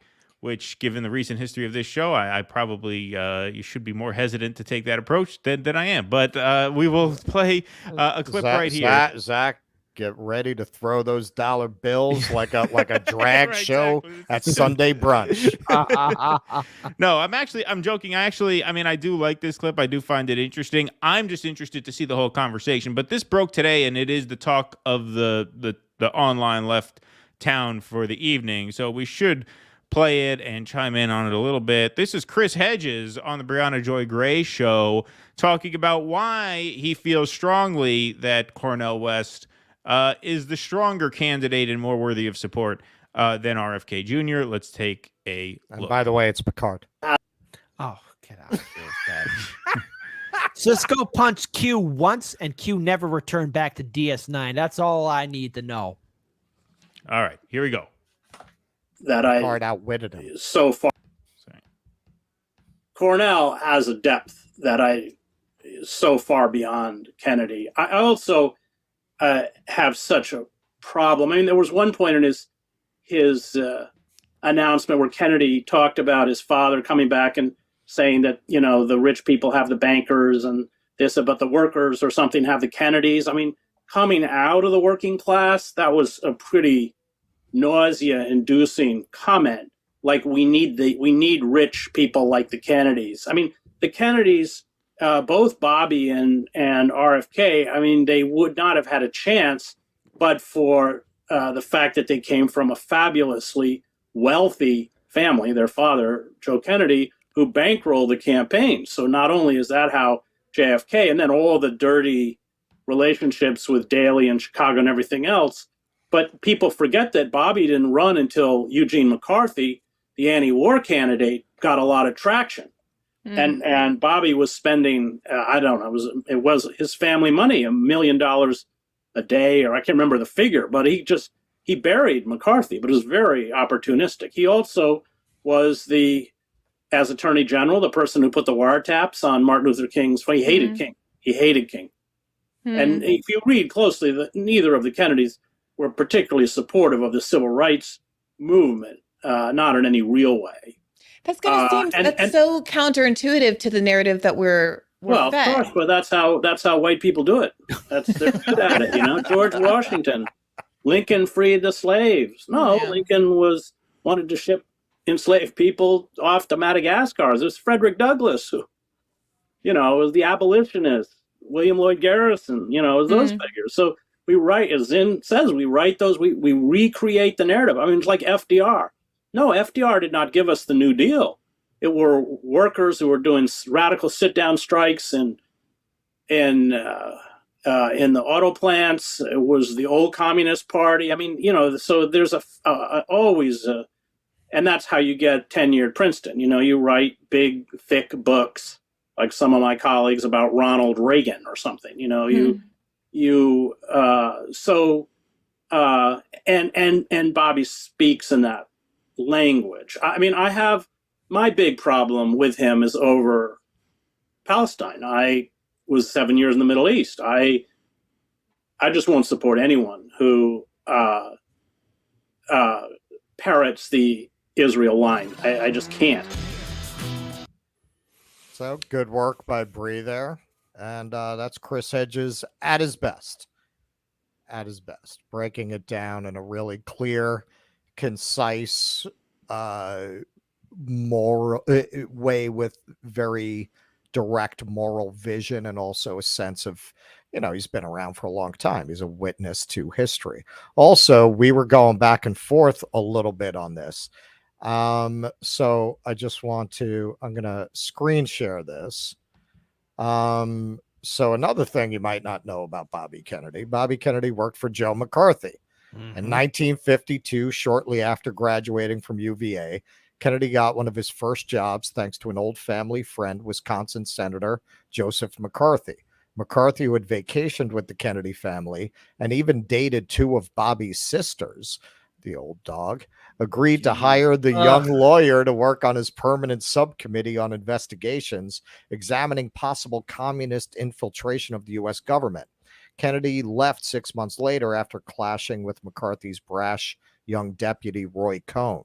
Though both he and his brother John became increasingly disillusioned with McCarthy's brutal tactics, neither brother completely disavowed him. In fact, Bobby Kennedy named McCarthy godfather to his first child. That I did not know.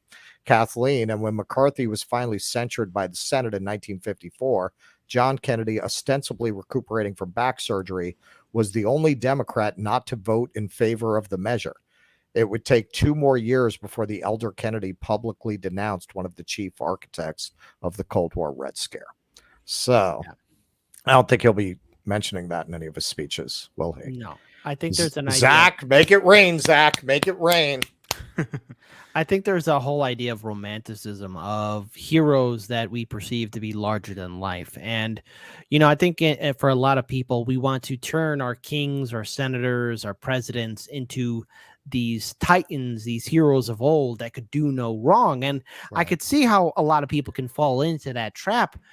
But at the end of the day, I mean, these people, the Kennedys, they are humans who are horrifically flawed. I mean, what no one knows about JFK and RFK Sr. is that, they had their elder brother, who fought in the British Royal Air Force.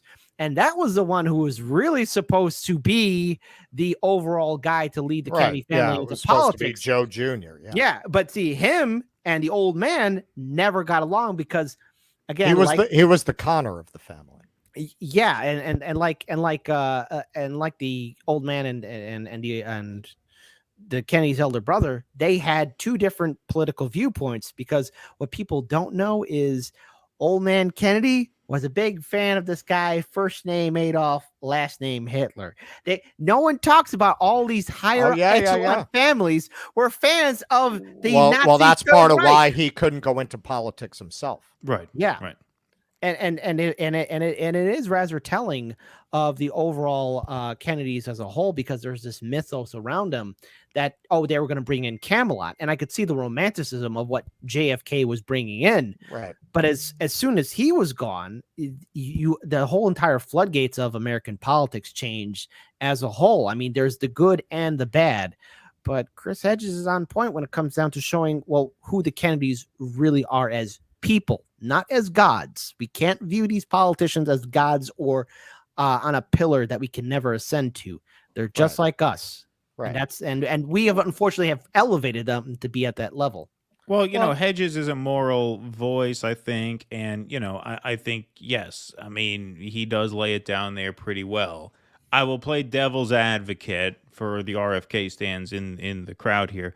In that I think a lot of the appeal of the Kennedys to this day is not so much that they are deities or gods, but I think especially in these dark times, I think there is the sense that the Kennedy family, even though they have been in power, they have been inside those halls, they are establishment figures in the truest sense of the word, they have come face to face, and worse, in fact, with the evils of this American system and the American empire, right? Like, they have not only stared down the true face of the American empire, but they have paid dearly, if you know what I mean. Exactly. And I think in times as dark as these, that resonates with people, because they feel like this system is being weaponized against them, against their own people, against us as ordinary people. And I think people feel a certain connection with the Kennedys because they feel like they have bared the brunt of that as well, right? Sure. In such a profound way. So that's where I think a lot of it comes from. Even, I will give the RFK stands their due. I don't see them making a god of the man. I don't see them in that way. I think he resonates with them for exactly why I said it. And especially when it comes to a lot of the issues that RFK is highlighting, these are issues that have left a lot of people feeling very betrayed, very deceived, and very hurt. And so it makes sense that they would gravitate to his candidacy. Well, that being said, Cornel West is still, for reasons that we've articulated and will continue to articulate, if you have my politics, I think West is 100 times better, no doubt. And in keeping with what you're saying, look, because we are going through his book, and yes, is it complicated with the Kennedys, where on the one hand they're part of the establishment and they did do things like cozy up to McCarthy, and on the other hand, did they confront the deep state and pay the ultimate price? Sure. So it's complicated, and if you listen, if you read his book, we're not through it yet. But yes, it is in a certain sense in keeping with the tradition of the best of what we expect from the Kennedys on taking on these very powerful interests. So I will say that. At the same time, he's exactly right to invoke Zinn, because that's the theory of Exactly. history that he's laying out here. He's basically For saying sure. the idea that an FDR is responsible for the New Deal and not the striking workers that forced his hand to create something like the New Deal for fear of capitalism collapsing completely is the wrong way to view history. And it's the elites who persuade you to see the history in terms of the great man theory rather than a people-based vision of how history evolves. I mentioned once on the show, I saw Kwame Ture speak when I was in college, and he was the most powerful speaker I've ever seen live. He was incredibly charismatic.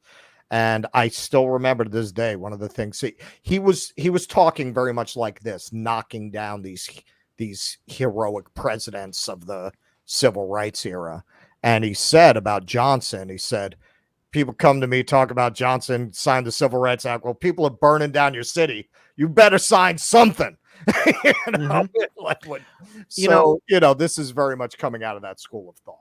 I get the idea of people wanting someone to follow. I mean, that's human nature. I mean, it's in our genetic instinct to follow a leader, an alpha, somebody that will help us thrive and survive. And with the idea of wanting a lion, it was with somebody wanting a lion to lead the charge.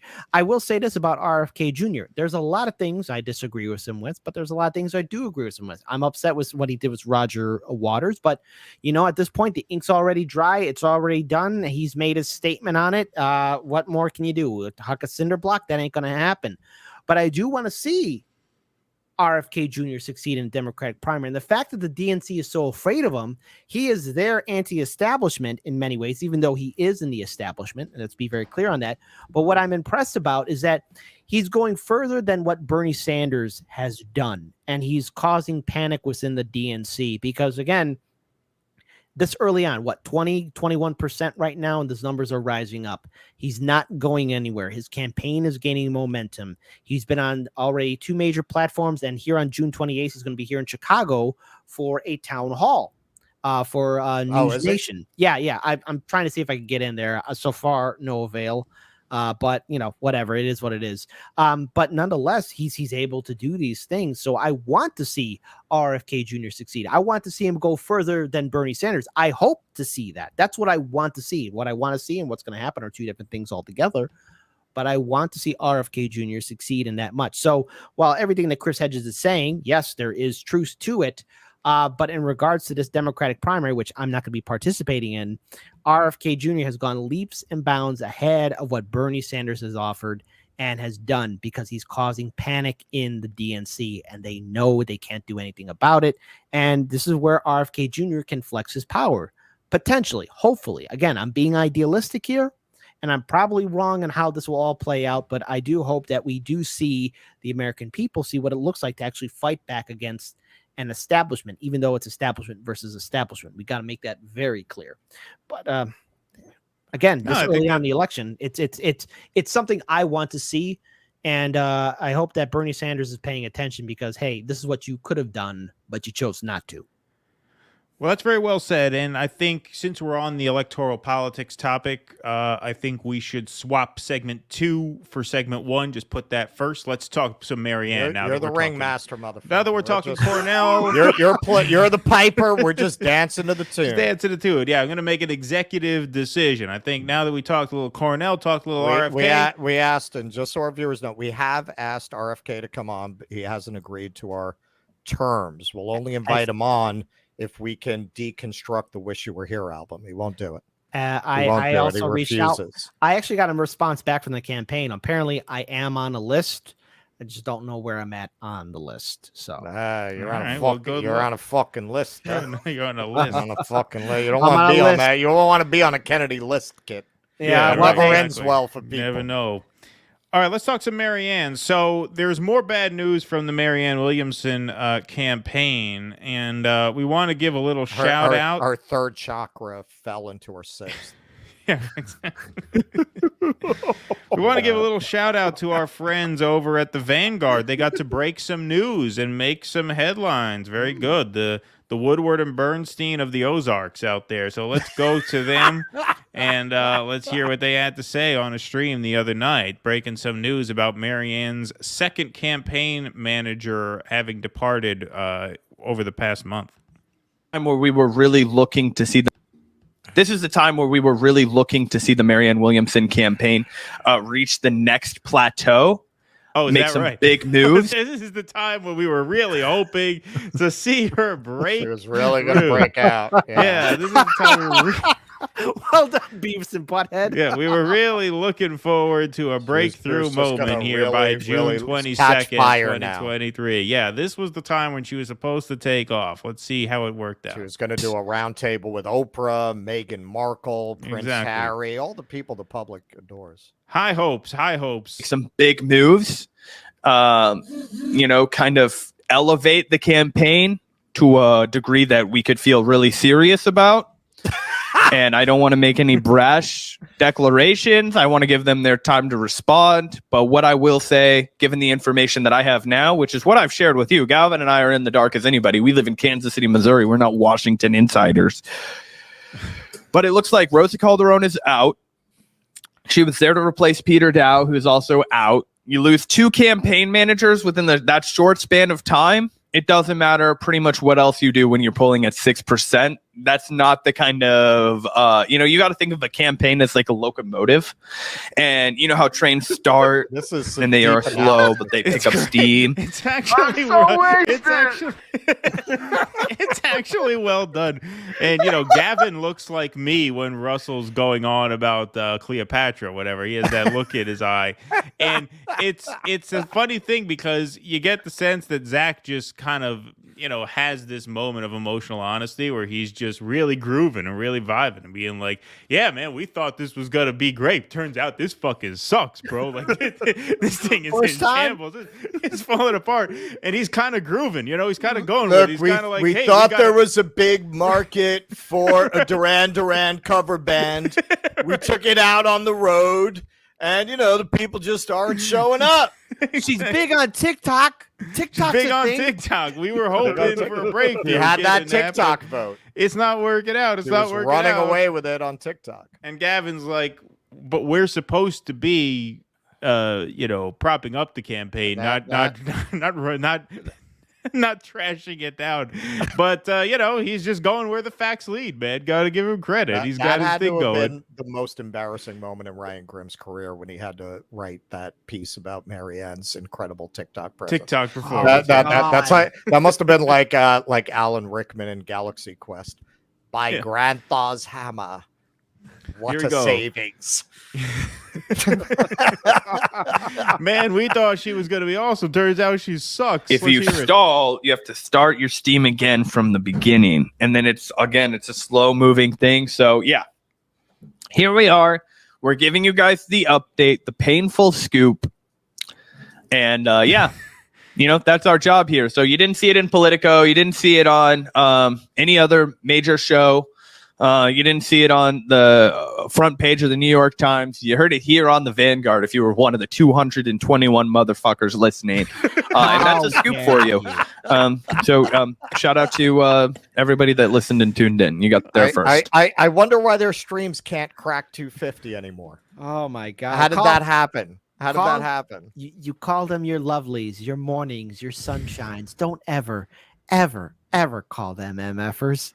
They were doing that while we were on the post-duopoly show, and we had about 800. So maybe we stole their audience. Sorry about that. Well, I'm Apologize sorry about that. Listen, man. Whenever I'm scrolling through videos and they happen to come up on my feed, if they're live, they have like 150-ish watching usually.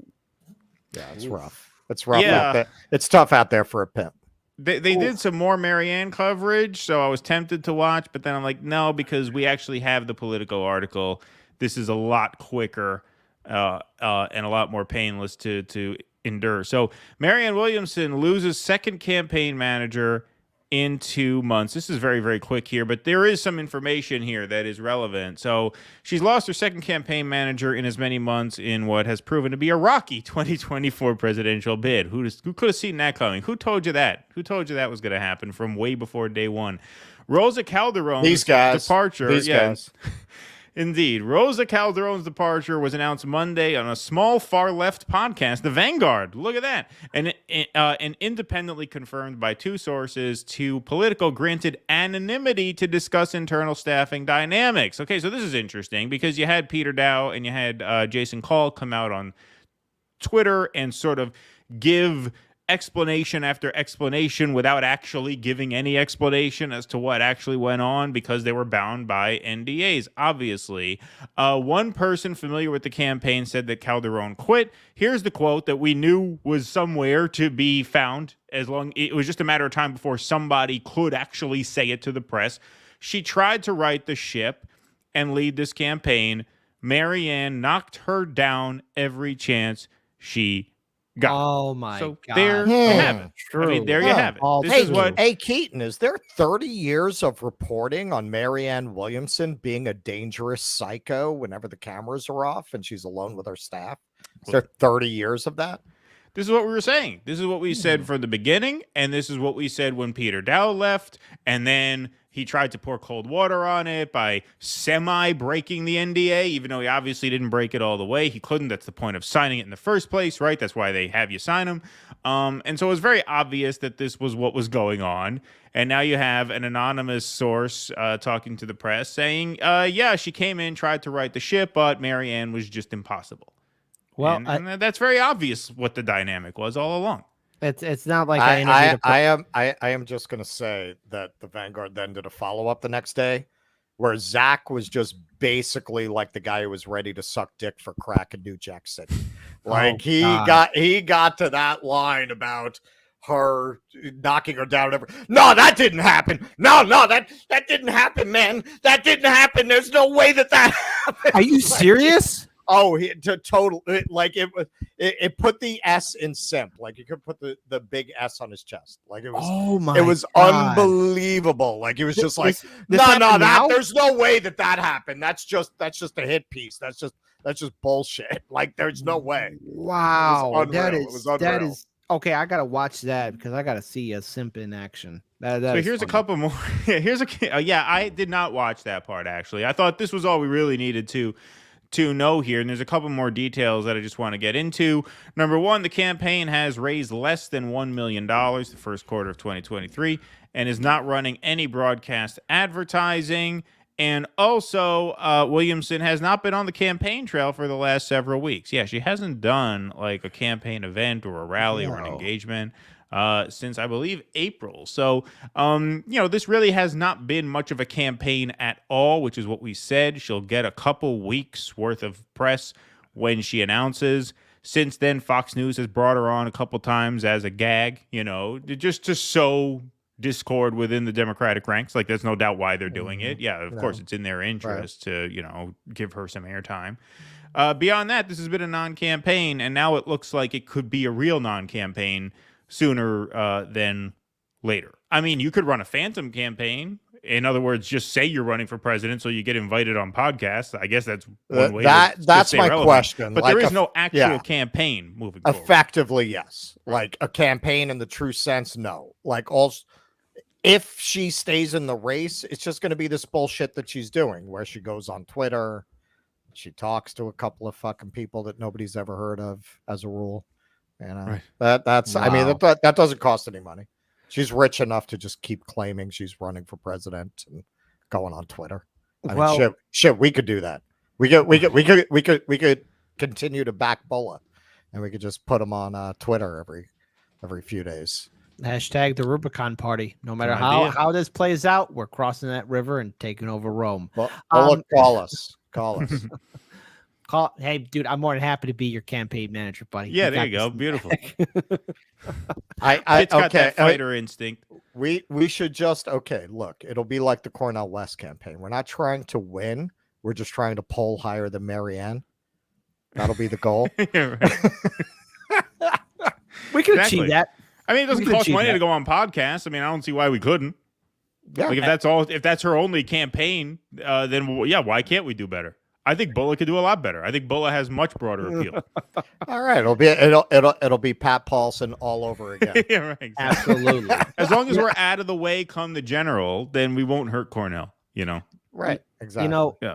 He'll just drop out at the end of the primaries. If anything, we'll raise Bulla's profile so that when he endorses Cornel, if that's something he's willing to do, I don't want to speak for him. Bring him as give supporters. Cornel a nice boost. Exactly. I actually like this plan. I'm proud to be a part of it. Yeah, that's not a bad idea.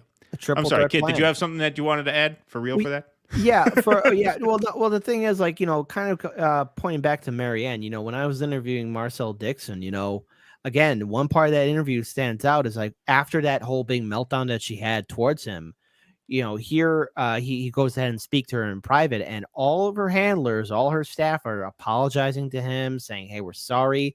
And then when he has another confrontation with her, she's like, "Why are you here?" Yeah. And I'm like, geez, I'm kind of taken aback that he's telling this story, but now after what you guys have done, you're reporting back.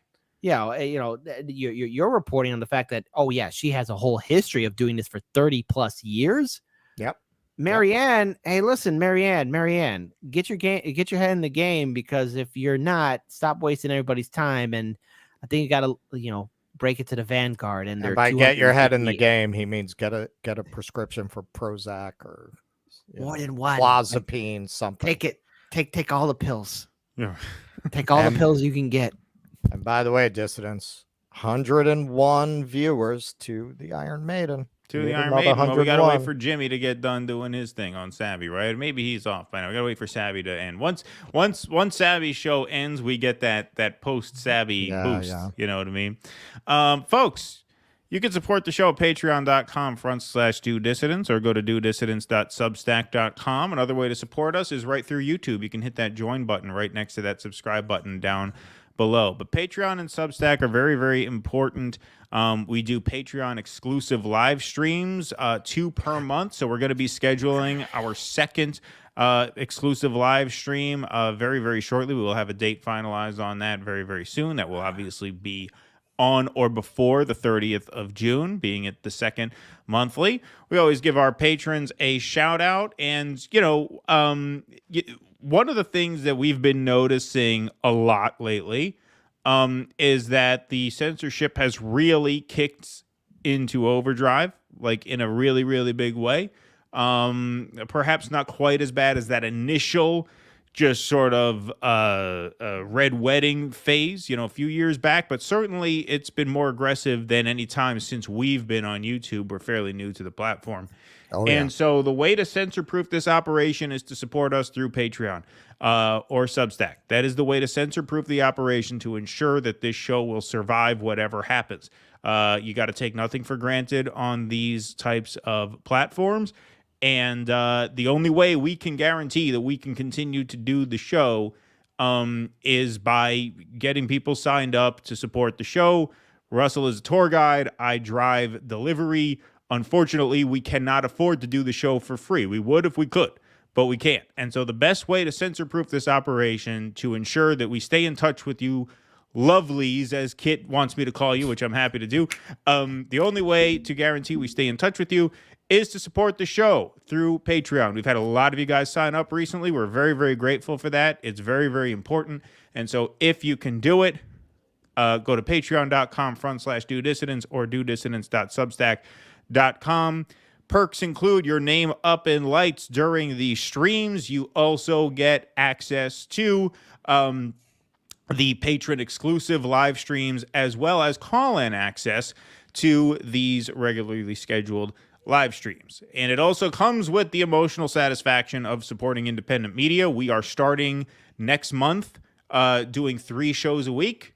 The reason we are able to do that is because of the people who sign up at Patreon and Substack. Without you guys, we would not be able to add that. That's why we've been saying for months, we're trying. We just got to build the show up to the point where we can afford to do that. And that all depends on the support that we get from our members. And so now that we have enough members to do that, we are putting our money where our mouth is, and we're giving you that third stream. If we get more patrons sign up, we will add a 4th stream. We would like to be doing this full time. You think I want to deliver people's fucking cheeseburgers at lunchtime? You think Russell wants to entertain these drag people out to the Statue of Liberty every day? No, we'd much rather do this. Fuck that shit. Exactly. This week, all these motherfuckers want their fucking Juneteenth tour of Harlem. I have fucking three of those this week. I'm like, fuck you better get out of here, Whitey. I'll give you a fucking Harlem tour. It's all the guilty white liberals who want the Juneteenth tours. That's it. That's it. I have had black people take Harlem tours with me, but not this week. So I got one more tomorrow. We'll see. I can't exactly ask them ahead of time. I've had an experience of seeing like a tour guide happen once in 2017, and it almost seemed like an episode from Black Mirror. Pilsen, it's a neighborhood on the south side of Chicago, is being gentrified. And this place called Casa Asa, which is a place where migrants would get back on their feet, was being gentrified. They were going to turn it into condos where it costs like $2,500, $3,500 just to get a spot. And it was the price tag was getting pricey. And as I'm setting up my camera, this is like 2017, where I'm setting up my field shoot, and all of a sudden I see this big double-decker tour bus come in with all these tourists clicking pictures, and the person saying there, "See Pilsen, just before it disappears. This used to be a place where migrants came here, and now it's being rebuilt." And I'm hearing this, and I'm seeing this, and it's almost like these people are on safari. Yep. Yeah, and and I'm like, oh my god, like this is abhorrent. This is just disgusting to me. Again, it was just one of those rare moments where it seemed like an episode from Black Mirror, just an out of body experience. Like, wow, all you're taking pictures of this, and in Pilsen, 10,000 people have been displaced in the city of Chicago, and that was in 2017. The numbers have increased since then. Well, you're basically describing what it's like to guide in the entire city of New York. It's just like, so this neighborhood used to be cool, and now it sucks. And this one used to be cool, and now it sucks. Oh, this one over here. Oh yeah, now it sucks. That's just, yeah. I always tell people, when I talk about leaving, they say, "Won't you miss New York?" I say, "I've missed New York for 20 years. What would the difference be?" Oh, right. Dude. Rosie, New York has not been around for a very long time. Rosie took my little monologue to heart there and signed up at Patreon just now. Just got that alert. So thank you, Rosie. See? As you should, Rosie. Thank you so much, Rosie. We appreciate that. Thank you. Very, very much. You will be on our next scroll. Let's take some super chats, folks. Please hit that like button. Please hit that subscribe button. Free to do that. Ain't no charge for that. Zach Boyles, thanks for the $1.99. Glasgow has optional knife toppings for no charge. That's interesting. No charge for toppings on a pizza there? That's interesting. Never heard of that. That's not how it works here in the States.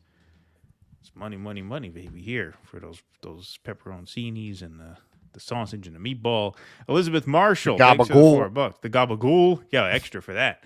Yeah. Appreciate your sharp humor analysis. And Kit 100. Well, of course, yes. Woo! As you should. As you should.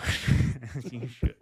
I like that. That's a good line. I'm not going to steal it from you. I won't do that, but I like it. James Vandershanden, $1.99. Don't call us spoilers, then cry for solidarity. Of course. Yes, good point, James. Indeed. Ruthless criticism. Is this different? Are you with the old Marximilian, or do you just have the same emoji as Marximilian? Either way, thank you. Thanks for the $10. Coming off last week, Newsweek is trying to downplay potential Orca involvement in the destruction of the Titan in order to dishearten the movement. Please cover. The Orcas have denied involvement. And they have far denied. From us. Yeah, exactly. Far from us to rat on our Orca brothers and sisters. Exactly. No snitching. Shush, everyone. Come on. Shush. Snitches get stitches around these parts. Exactly. Andrew, $5. Thank you for the donation. I know what Trump offers, and now I know what Biden offers. Biden is the greater evil, so if they blame me for a second Trump term, that's fine. Of course. Well, this is the spirit. This is what you need. This is what you need. And I mentioned, we were on the Generational Change show last night, and I know some of you guys probably don't like that we go on their show, and that's fine. In case you haven't noticed, we are not broadcasting from a high school cafeteria. But one of the reasons that we do that is to get the message out there. The first time we went on their show and I went on my tear about Democratic voters being hopeless and the party being hopeless, I got some pushback. Last night, I got almost no pushback on that. That's called progress. That's called persuasion. That's called engagement. That's called politics. That's called winning. Of course, we're going to do that. Of course, we're going to do that. What is this about? It's about winning. Winning. Exactly. Winning. All right, let's go on to, let's see here. Oh, yeah, of course. Can't forget about this story, can we? Horror at sea, folks. Horror at sea. So, oh, God. In the early hours of Wednesday morning, a fishing boat carrying approximately 750 African and Middle Eastern migrants capsized in the Mediterranean Sea on its way to Greece. Now, as of this morning, 104 survived and were rescued. 78 are confirmed dead, and the rest are missing, likely to have drowned. And so here we could see the picture of the Greek boat sailing through the Mediterranean Sea. I want to say I wasn't cheering for that. He pulled a curveball. We pulled a curve. We pulled a curve. Well, this is why. He didn't even warn me about that. No, I had a little. Well, it was on the outline. I mean, that's it. When they start doing hit pieces on us, they're going to pull that clip of me cheering for the drowned migrants. It's in the document. It's right here. It's in the script. It's the end of my presidential. It's on the paper. I emailed you the paper. You don't read the paper? I didn't read the papers. I didn't read the I am innocent. I am innocent. I'm only here. I'm just following orders. Exactly. In an article by Moira Lavelle published in Jacobin magazine, she cites the Mediterranean Sea migration route as the deadliest in the world. So I'll just read briefly from this piece here. According to the International Organization for Migrants Missing Migrants Project, the Central Mediterranean is the deadliest migration route in the world, with more than 17,000 deaths and disappearances recorded since 2014. They state that delays in or the complete absence of state-led rescues on the Central Mediterranean route were a recorded factor in the deaths of 200 people this year. And this year, even more people have lost their lives. They have recorded 441 deaths in the Central Mediterranean in the first quarter of this year, the deadliest first quarter on record since 2017. Currently, the survivors of the shipwreck are being held in a refugee camp in Greece and have not been permitted to speak to the media. Family members and loved ones continue to search desperately for news of those who are missing. Despite outcry from the IOM and United Nations members, the practices or regulations that led to this catastrophe remain almost entirely unchanged, and more people will try to make similar journeys. This goes back to what Chris Hedges said earlier, where he quotes Zinn and sort of paraphrases Zinn about history being written by the powerful, right? And certain things being completely omitted. Who knew that the deadliest migration route in the world was not on our southern border here, but rather in the Mediterranean Sea? No one knew that. Who knew that 441 people died at sea in the Mediterranean from northern Africa to Greece? Who knew that? Who knew that? You would only know that if media told you that. You only know that if people who have an interest in you not knowing that somehow let that information out. It takes this independent reporter getting published in a socialist magazine like Jacobin, you know, whatever problems you have with Jacobin, I have not loved their work of late, but this is a great piece that they publish here, so good on them for running it. Who would have known this? I've never heard of I've never heard of migrants drowning in the Mediterranean Sea en route to Greece. Well, the thing is, a lot of people don't realize that the reason why there's such a huge migration crisis in the first place is because, again, of political instability, coups, regime change, wars, ongoing civil wars, and the long-standing aftermath of the European colonial powers carving up Africa and the Middle East, North Africa, etc. Because, again, this has to deal with stuff that happened a century before us even coming into the existence into this world. And these are the long-term consequences and repercussions of unchecked power, unchecked corruption, and the military-industrial complex. This is the long-lasting scars of empires and their successors impacting generations of people who are trying to find, understandably, a better life for themselves. But as soon as, let's say, the empires collapse and said nations get independence, they're not initially free, because then, said politicians can be bought by said former colonial powers or by the United States. We have the United States implementing, again, economic sabotage on these nations, causing further political instability and civil wars. And so a lot of Americans don't want to read that because it's unthinkable that our own country would undermine a fledgling republic or help out a dictator or turn a blind eye to, there was a continental world war, if you could call it that, on Africa. No one talks about like a conflict that involved the Democratic Republic of Congo and 6 other nations surrounding it and the massive human toll and tragedy that was taking place there. Millions of Americans don't know that that happened, and we, our government, and some other Western powers helped contribute to that. Libya, yes, whatever you want to say about Muammar Gaddafi, okay, he was running his country, but look at it now. Open slave trade, open air slave trade right out there in the open. And it's understandable why people want to run away. Kit, we need to focus on the slave trade that happened 200 years ago. Oh, okay. What's happening now is not that. That's for people 200 years from now to reckon with. Right. Yeah. Exactly. Right. You have to fight the last battle. Right. That's it.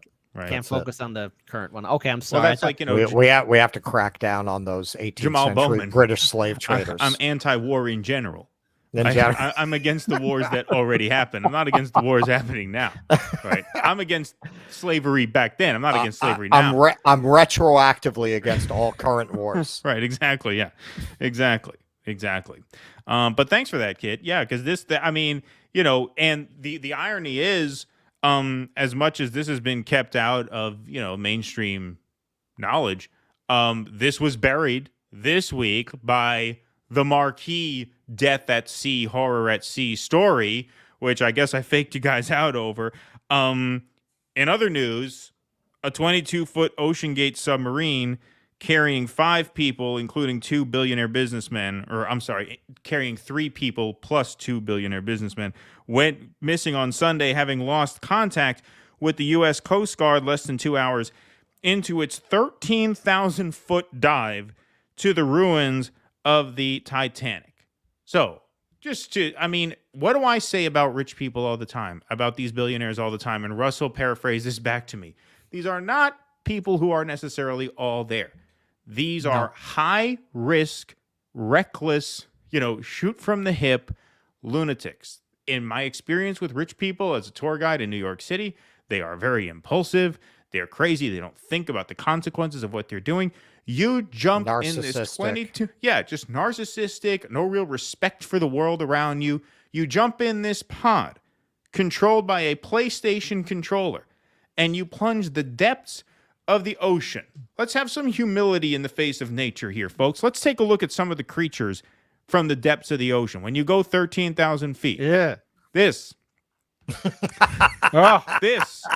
It's an anglerfish. You find this at the depths of the ocean. It should be like the pro-life people. They should show you those pictures before you get in the sub to try to deter you. Do you realize what it looks like down there? This.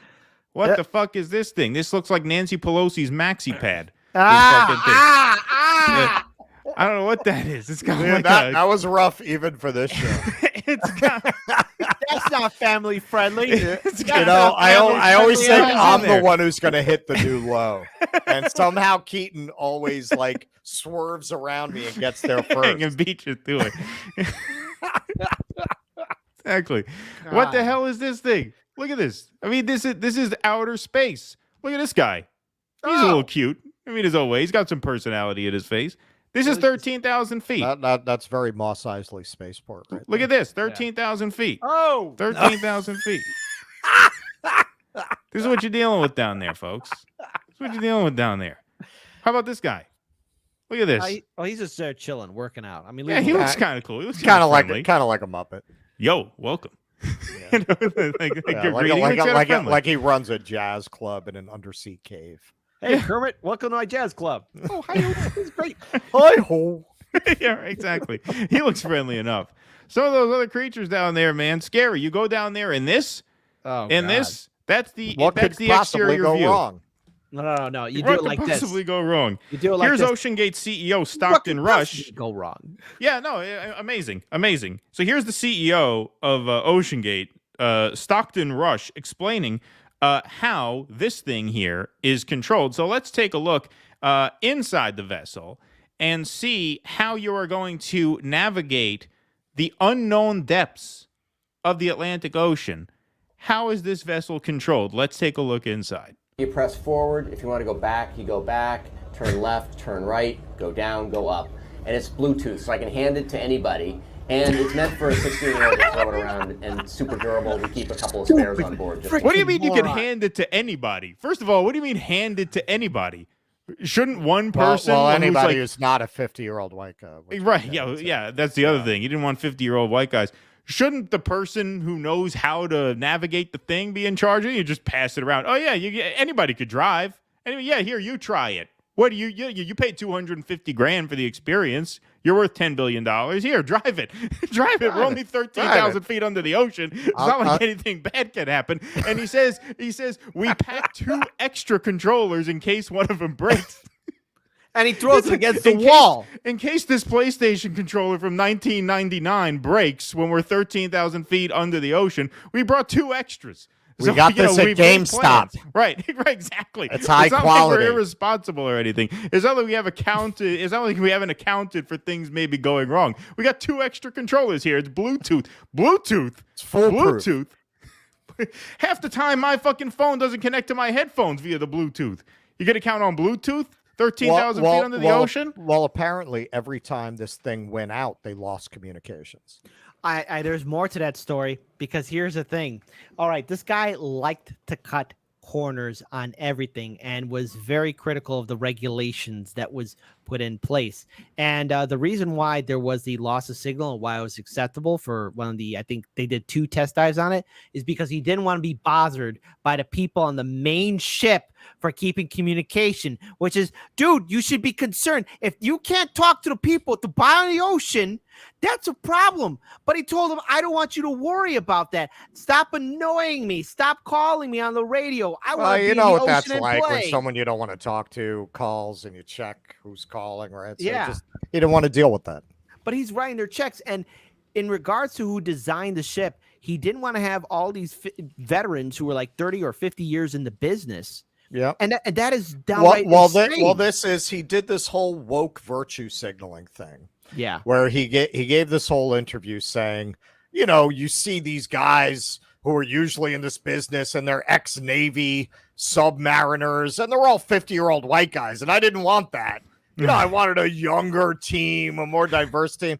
Okay, so this is the thing, genius. Yes, because of systemic issues, the people who have the experience are going to be these 50-year-old white guys.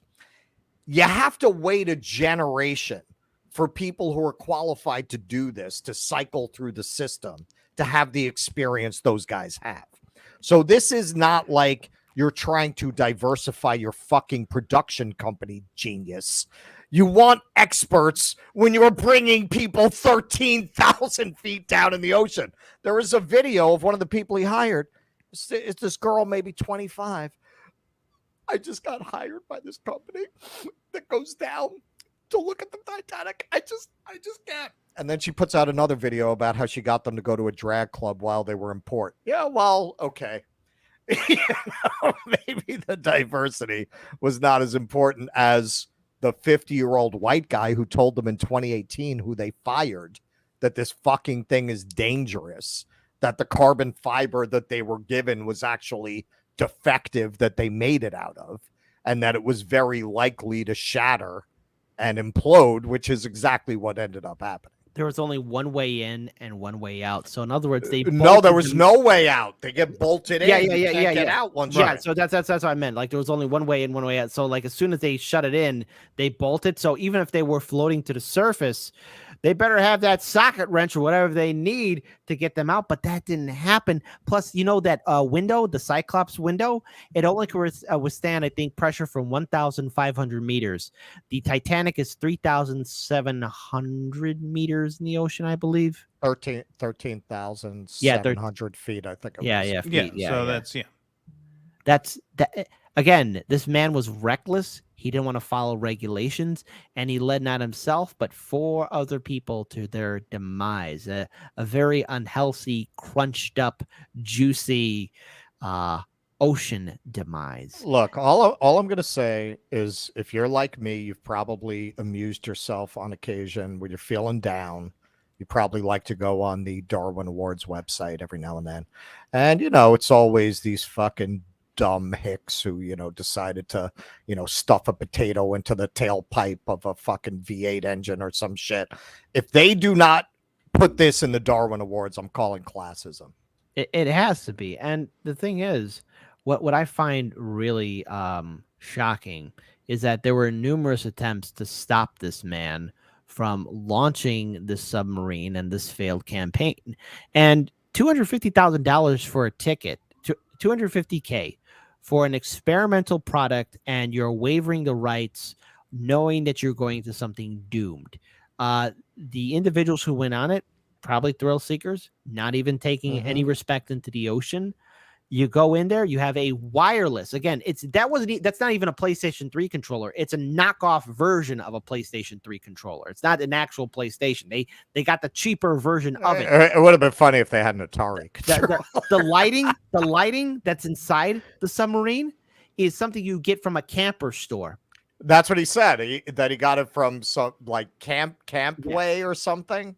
The light. He was bragging about it. He was proud of it. I got this from Campway. Yeah, and again, I think there's a couple other things that were missing structurally in the submarine. That go ahead. There was a guy who was supposed to be on this trip, and he said they kept. I think he was saying they were supposed to do test launches to meet targets, and he said, yeah, they kept not meeting the targets.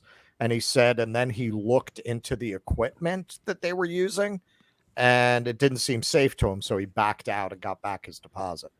So, if you applied, 5 seconds of fucking common sense, you didn't have to be a physicist to figure out that you got to be a fucking moron to get in that thing with that guy and go down to the Titanic. Do you think the ghosts of the Titanic are hazing the new guys now? Yeah, probably. People talk about. They're like, you morons. We had every reason to think this was unsinkable. What's your fucking They told us it was unsinkable. What were you thinking? Who are the new guys? These people talk about how the ocean is claiming this is more for the Titanic. I mean, the Titanic, Jesus, they don't quit that Titanic. You can't get a break on that ship. I mean, the Yelp reviews for that must be awful. Yeah, terrible. If that were around, one star. All the way down. Just unbelievable, unbelievable. But they ran out of oxygen. I mean, how much oxygen does it have? Couldn't you put like a plant in there? Don't plants create oxygen, right? Isn't that the idea? Isn't that why we're not supposed to cut down trees for that amount of time? Yeah. I think it could work. Put a ficus in there or some shit. Buy yourself some extra time. Just breathe onto it. With that idea, it sounds like you would have been a perfect addition to their safety. To the team, yeah. I told them you put a plant. You put a couple of plants in there. Put a couple of ficus in there. Put a ficus in that bitch. Yeah, exactly. Yeah, buy yourselves a little time at least. A little bit of time at least. Yeah, no, I mean, just narcissism in, narcissism out. Even when it comes to the hiring, like, just the qualifier, just the injection of branding into that, right? Branding all the way through. A lot of this is branding to these people, and they don't have a humility in the face of nature, in the face of what they are doing. Now, in the case of hiring, I think that's neither here nor there. The bottom line is what we just showed you. Okay, I mean it's just plain as day. You got this going down here. You got this guy saying we control it on a Bluetooth PlayStation controller, and you're going here. I mean, this is just. I mean, it's the most obvious thing in the world. And then you had so then they get stuck down there, right? And then they didn't get stuck. They just fucking blew up. Well, they blew up. Yeah, they couldn't get back. Right, it imploded. Right. They can't get back. They're missing.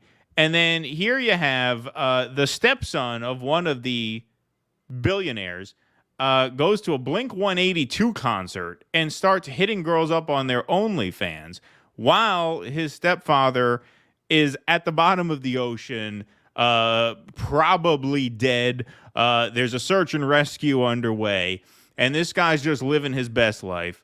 And Cardi B decides she has a bit of a problem with that. She says, "Hey, I'd rather be broke and be loved than be a billionaire and have my son partying while I drown or get crushed in a can." Well, especially, Blink-182. Underwater and Blink-182. So here is Cardi B. Whoa. One of the billionaires that's missing on the water from that submarine shit. One of the billionaires, their stepson, is at a concert, right? At a Blink-182 concert. And people is like, well, what is he supposed to do? Be sad at the house? Is he supposed to go look for himself? Yes. You're supposed to be at the house sad. You're supposed to be crying for me. You're supposed to be right next to the phone waiting to hear any updates about me. You're supposed to be counseling your mom and shit. Like, isn't it sad that you a whole fucking billionaire and nobody gives a fuck about you? Like, damn. Like, you missing and motherfuckers is ready to shake dicks at concert. That's crazy. I'd rather be broke. I'd rather be broke than like and poor, but knowing that I'm loved. Like, all right. So there you go. I'd rather be broke and poor knowing that I'm loved. And then the kid decides... He wasn't going to take that kind of shit from a mere millionaire. Right. Yeah, exactly. From a peasant like Cardi B. He decided to snap back. Here he is. Is stuck okay, at so the this damn is the guy. This is the guy whose father is, now we know. This is really getting into Succession territory, because one of the things I thought that show conveyed very well was how fucking worthless these children were. Absolutely. Jesus Christ, they're all pathetic. It just reminds you of the Dorothy Parker line. If you want to see what God thinks of money, look at who he gives it to. This guy is Exhibit A. Here we go. The submarine is stuck at the damn Titanic. There's nothing I can do. I love that. What did I say? No respect for anything. No respect for even the Titanic. It's still stuck at the damn Titanic. They went to see that gay boat or whatever, and they're stuck down there. What do you want me to do about it? Or something. Some boat that sank that they thought they wanted to go see. Whatever. Yeah, right, exactly. It was a movie James about Cameron or something, right? Right. They're off to see that gay boat, and now they can't get back or whatever. And he was trying to hook up with OnlyFans models. Jesus Christ, ladies. I mean, we can't show those pictures on money, YouTube because the video will get pulled. But yeah, he was trying to hook up with the OnlyFans. That is when you are fucking unbelievably pathetic. You have that kind of money, and you got to try to hit women up on OnlyFans. How pathetic do you have to be, man? All right, here we go. Is stuck at the damn Titanic. There's nothing I can do for the situation at all. So that's the truth. So you take a complete bitch like Cardi B, has no idea what's going on. Her career is in such turmoil, she needs clout off other people suffering. Who does this remind you of? Cardi B needs clout off you. Cardi B don't need off no you. Off of you, right? Who does this remind you of? Here, I will throw the libs of some red meat here. Cardi B's a bitch whose career's going nowhere and thought that she needs to come at me for failing clout. Cardi B. Failing Cardi B. Low ratings, low downloads. Cardi B needs to clout chase off of my family tragedy. It was a disaster. It was a disaster. The record company might go out of business because of her last album. Exactly. They're saying they wish they never signed her. Did you know that? And she's like, he won't go help. Blah, blah, blah. He goes to a rock concert, this and that. Tries to use the situation to exploit, like the news. They're not like feeling sorry that my mom has to take care of 2 kids. Not really giving a fuck that my stepdad's probably 99% chance he's dead. That doesn't matter. Doesn't care how we feel. Just trying to fucking make gains. People trolling, getting hate mail, all these things. And it's just fucked up. And to have Cardi B behind it, Cardi B, fucking grow up, get some class. Shut up, white boy. You're tasteless. Shut up, white boy. God damn it. Oh, shut shit. the There's hell the up, OnlyFans. white boy. We can't show that. And what? So what? He's got money. He's hooking up with the OnlyFans. Dude, I hope those models drain his bank account. I hope they run him to the bank. That would be the funniest thing ever. All right. So this is the great look. I'm gonna throw a bone to my tanky friends. That guy is the greatest argument for a fucking communist revolution that you could possibly put forth. You look at that guy. That guy has more fucking money than you and everybody you know combined. Why? Why? 10 times more, 100 times more than everybody you know combined. Right. Yeah. That guy. Why? It's a meritocracy. Really? It's a meritocracy. That guy is at the top of the food chain. You're going to call that a meritocracy. I wouldn't trust that guy to make me a hamburger. This motherfucker's got $1 billion. I wouldn't trust that guy to give me a glass of water. Yeah. like that. Water was in Titanic. Yeah. That is just like a fucking inbred breed of dog that can't eat properly because its jaw is so mutated. You know, it's like it's such a fucking useless specimen of protoplasm. Who's to say he's not inbred? Because that's how those old aristocracy families did, man. Back in those days, I mean, hell, they're all inbred, all of them, all of them. And he's a prime example. I don't know. Maybe he could be. The way he's saying, Cardi B, you have terrible elbows, and whatever, and you know, like this, like really, that is like a character out of Succession. This would have been someone they went to school with. Such a bizarre and darkly comic story. I mean, a 19-year-old kid died. Obviously, that's very sad. Yeah. And obviously, we don't wish, I don't wish harm on anybody. But these are thrill seekers. These are thrill seekers with no humility or respect for risk or really respect for life and death. I mean, that's what this behavior is. They knew this going in that's what this is. This isn't like Kobe Bryant taking his kid for a spin in a helicopter. You know what I mean? Like that's that you can't say anything about because it's a helicopter ride. Right. You know? It happens. Safest thing in the world. Right. You get into a pod like this and plunge the depths of the ocean with some fucking whack job.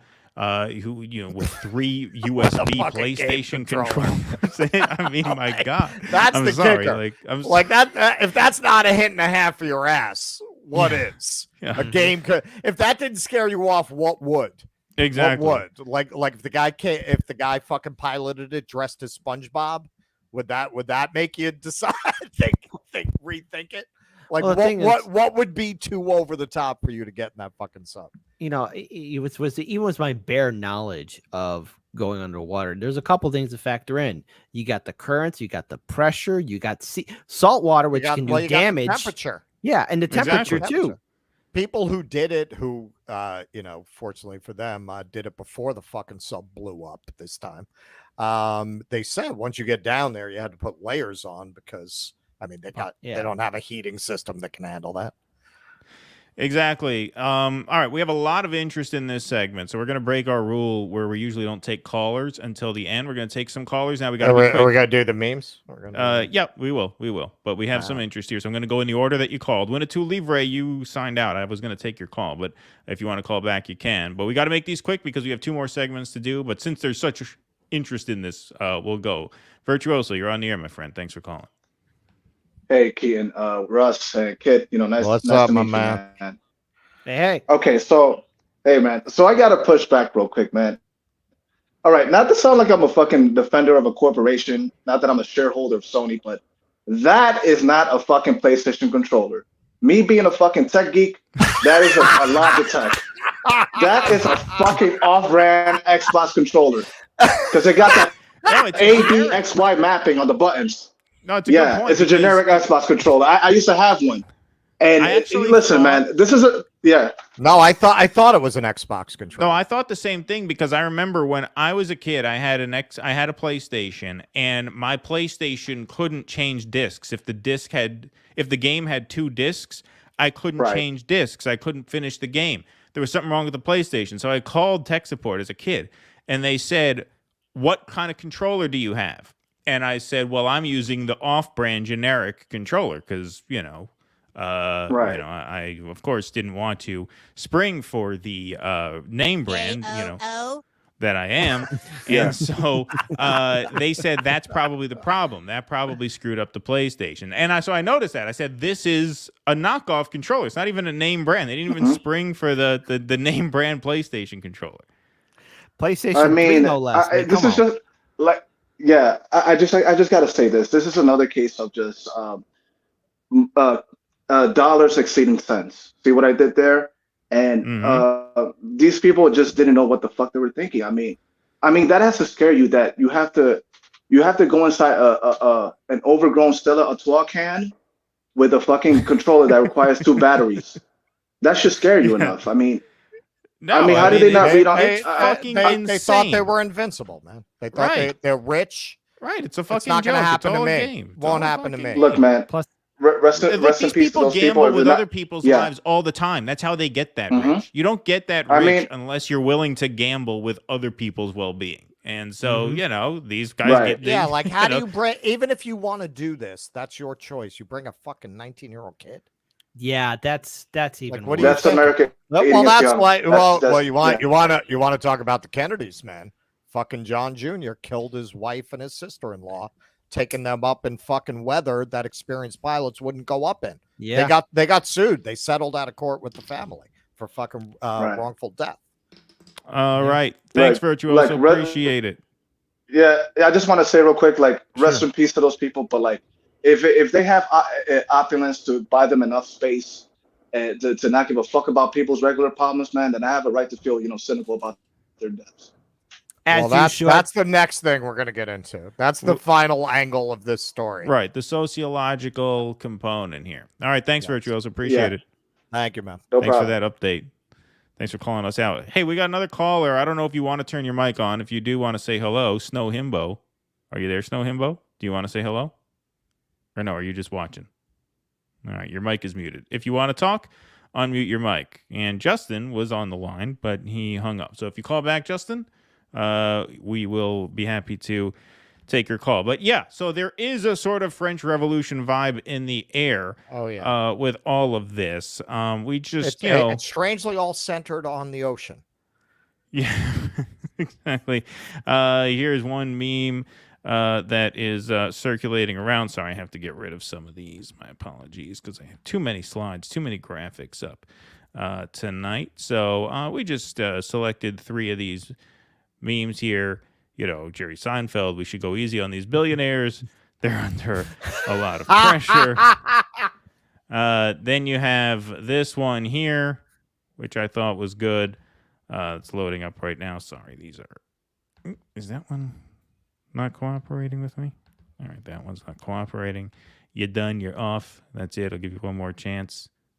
There it is. Those millionaires at the bottom of the ocean wish they were poor now. And then this was a tweet. This was not a meme, but this is the last one we have here. We have plenty of air up here. Surely some will trickle down. So there you have it. So there's you didn't pull the part of the Titanic wreck priceless. I thought that was a really good one. Oh, well, that was the one that you tweeted out. Yeah, I forgot to pull that one, but we tweeted out one thing. That was the MasterCard, right? $250,000 to visit the Titanic. Becoming a permanent part of the Titanic priceless. Priceless, yeah, exactly. So okay, I do not believe that 10 years ago people would have reacted that way. I actually saw somebody today, a kind of Libby friend of mine, talk about how she had seen all of these comments on memes and how all of these people thought that these people deserved it, and she was like, wow. It kind of opened her eyes. It was interesting to see a lib. Like, she wasn't like, these people are horrible. She was just like, yeah, wow, I can't believe what's in the air. It's like it started to dawn on her. Well, there's a lot of resentment. It's yes. This is 10 years ago. This wouldn't have happened. And much less 20 years ago, if you had made those kinds of comments, look, we always had our like genre of sick jokes. They, kind of that more dark sense of humor, but it wasn't mainstream. Like and it was understood to be like adult dark, sick joke, right? Like there were always jokes like, what will it take to reunite the Beatles? 3 more bullets, you know, like you always had that kind of humor around. But that was not a mainstream point of view, such that it seems like most people agree, yeah, fuck those motherfuckers. So, you know, people who actually, I was thinking about using it in this segment, but we already have enough going on. You know, a couple of conservatives, including Matt Walsh, did segments like, you know, having the vapors about people reacting that way to the deaths of these billionaires.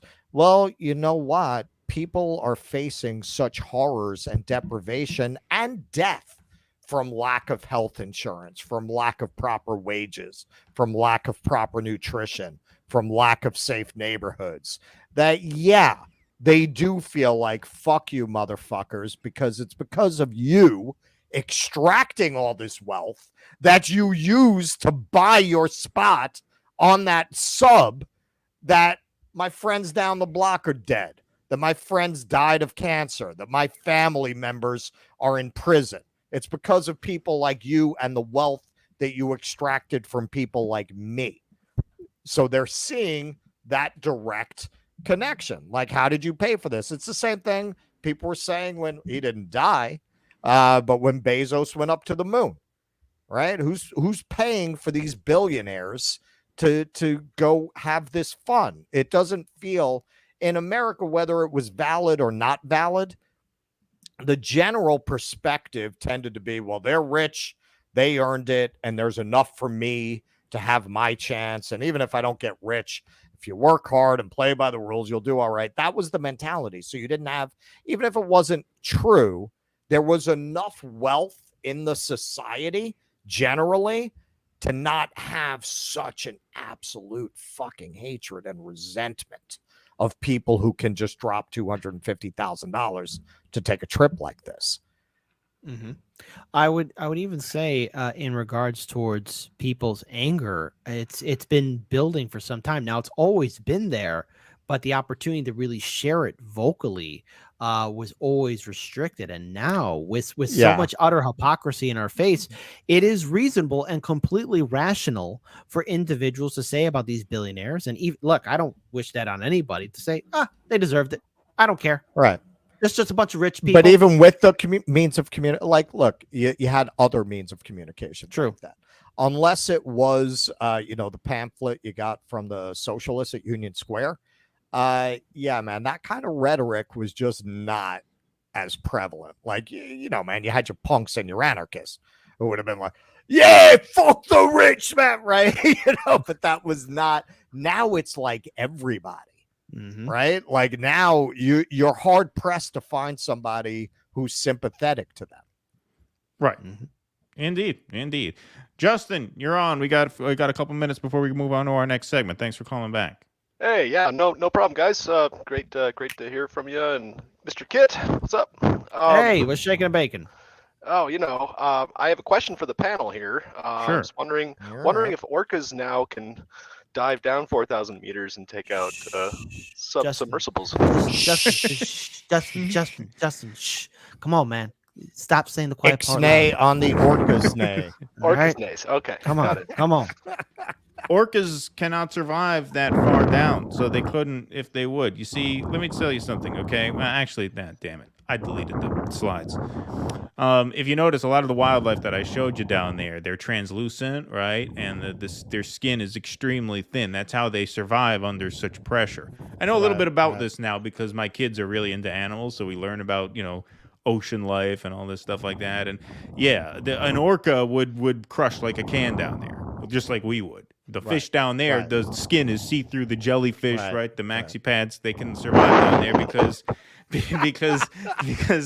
they have the composition. So unfortunately, to answer your question, no, I don't think orcas can make that happen. Not that they would, because the orcas didn't do shit, as we know. It could have been the ghost of Moby Dick, though, because sperm whales can go down a little bit further than they can go further, and a ghost could go. A ghost could do it. Yeah, you know, a ghost doesn't. Ghost of Moby Dick. Yeah. I mean that would be very The Shining. You know, you get a guy dressed up in like the old Titanic stevedore outfit appeared in the sub right before it imploded. Right this way, Mr. Torrance. Your table awaits. All right, thank you, Justin. We appreciate it. Yeah, take care, guys. I'll put you in the back room if you want to speak again. We'll check in. Thank you. Patreon members get call-in access to these streams. So Virtuoso, Justin, and Snow Himbo. I didn't know Snow Himbo was a Patreon supporter, but thank you for calling that cat in on Twitter a lot. Exactly from INN. So that's great to see you backstage there. If you ever want to chime in, just unmute your mic and we will admit you. We got a couple more segments to do. Let's take care of some of these super chats from Virtuoso. Kit, you're being a wrestling fan. Okay, here's for Kit. Will the Democrats ever end their platitude era? See what I did there? He knows. See, I don't know. I'm not a wrestling fan, but I remember the Attitude Era. So Kit appreciates that. Excellent job, Virtuoso, as always. Virtuoso, endless wit from Virtuoso. He gave us the controller line tonight on this. Will they ever end the platitude era style of speaking to its constituents, knowing that the shit is hitting the fan? I think they won't stop, but their fans will tune out. Even some diehard liberals that I've spoken to, some Democratic people who are like, we'll vote blue no matter who, are like, I don't know how to really even get myself to vote for Biden. It's really embarrassing. I'm really scared Trump's going to win again. I tell them like, yeah, there's a good chance he could win. You know, I mean, I had a very pleasant conversation and said, hey, that's your horse in the race. Good luck. And I had another person say, I just don't want to vote. Things have gotten worse for me and my family. I'm like, well, yeah, it's bad for a lot of people out there. Yep. But that's your guy. He said Biden was going to make things better. It didn't.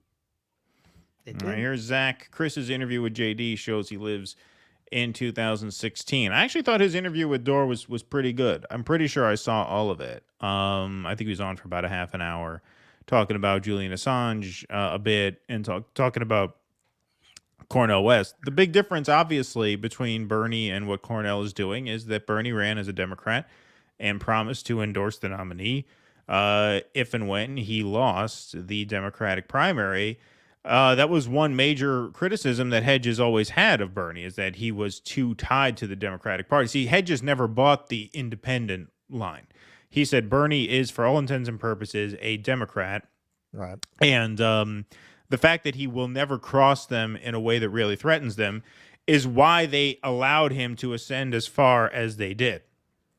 When you think about it, I'm sure the Democratic Party, with its very, very deep pockets, could have funded a challenger to Bernie in Vermont. They could have run a Democrat for Senate against him if they felt they needed to. They didn't feel they needed to because they felt that despite the fact that, you know, stubborn bastard that he is, he wants the I next to his name aside from the D. They knew that more or less when the chips were down, he'd function as a D. And so they left him alone. And that was Hedges' critique of Bernie from day one. And so I think that's the big difference. Anybody else want to chime in on that? Look, Bernie, I remember at the People's Summit in 2017 when Jimmy Dore was trying to get Bernie Sanders to get associated with, I guess, was the People's Party at the time, or people, you know, movement. It was some iteration. They were trying to like a break off. draft It was him. draft Bernie for a People's Party. Yeah, thank you. That's a correct one. And you know, the fact that I even was there when Bernie Sanders spoke to the crowd, and when he brought up the election, the entire audience was like, "Bernie, you got cheated! You got cheated!" And he was quick to dismiss it, trying to be like, no, we got to build a Democratic Party up. And people were a little bit, still hero worshiping Bernie Sanders as it was 2017, but he didn't want to hear a goddamn word of criticism towards the DNC. And even I was blinded by that. But looking back at now, hindsight's 2020, he was never going to fight the DNC. He was never going to challenge it. And even though there is a treasure trove of evidence against him, he didn't care. And I remember Philly because I was there. And I remember sneaking in through the front door at the Wells Fargo Center on the last day when Hillary was named the nominee. And I saw Clinton people attacking Green Party people and Bernie Sanders supporters in the most vile way. It almost looked like it was a Trump rally. There was no goddamn peace and love. I remember that. I remember Philly. I'll never forget that. Yeah, no, I mean, I think what Hedges said is exactly right. Like, they wouldn't have let him get that far if he was a real threat. Which is why we're not supporting any of these primary challengers. Like, we got the message. We got the message. This is what a lot of us said at the time. Well, we're all going to walk away. And then people didn't mean it. I meant it. I don't go where I'm not wanted. You made it very clear that you don't want the likes of us in your party. So don't start bitching now that we're voting for a third party candidate. You basically told us to. Of course. Zach, again, Chris comes off as elitist, sneering at deplorables. I don't think so. He's actually told Cornel that he has to go to Trump country and try to win over some of them. Yeah. And he could. He could pull it off. That's desperate, Zach. Come on. Getting a little desperate. Dave Delarai. Thank you. Confirm. Last song played on the sub was Under Pressure. Performed by the Meat Clouds. Oh, that's dark. You guys are... That's a good one. You guys are... What do they call... What the Vanguard call this audience? The most delusional and depraved audience. As they should be, and we love them for it. I can dig it. Henry George 377, thanks for the $5. They can't use corruption as the reason to get rid of Thomas because every single one of the justices are corrupt. They're all making its WWE. Not in the way that Thomas is. And, I'm not sure that that's true of all of the Supreme Court justices. But I think with Thomas, you have the smoking gun that you would need to make that argument if you wanted to.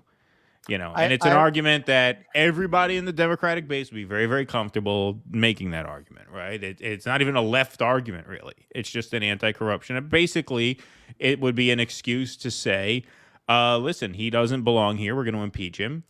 Perfectly reasonable to impeach him. We need to replace him. And if you're not willing to go along with that, then we will cancel his voice out. Simple as that. Right? Yeah, I don't think they're all corrupt. I just had YouTube auto fed me a Scalia appearance before Congress, and look, what he said in that appearance, it was a valid theory of the law and the country. It's not necessarily the way I would look at it, but it wasn't corrupt. It wasn't deranged. It was, this very, the founders designed the government to be weak and inefficient. That's not a bug. It's a feature. And, you're complaining about the government not doing anything, but it was designed not to do anything so that it wouldn't be overbearing.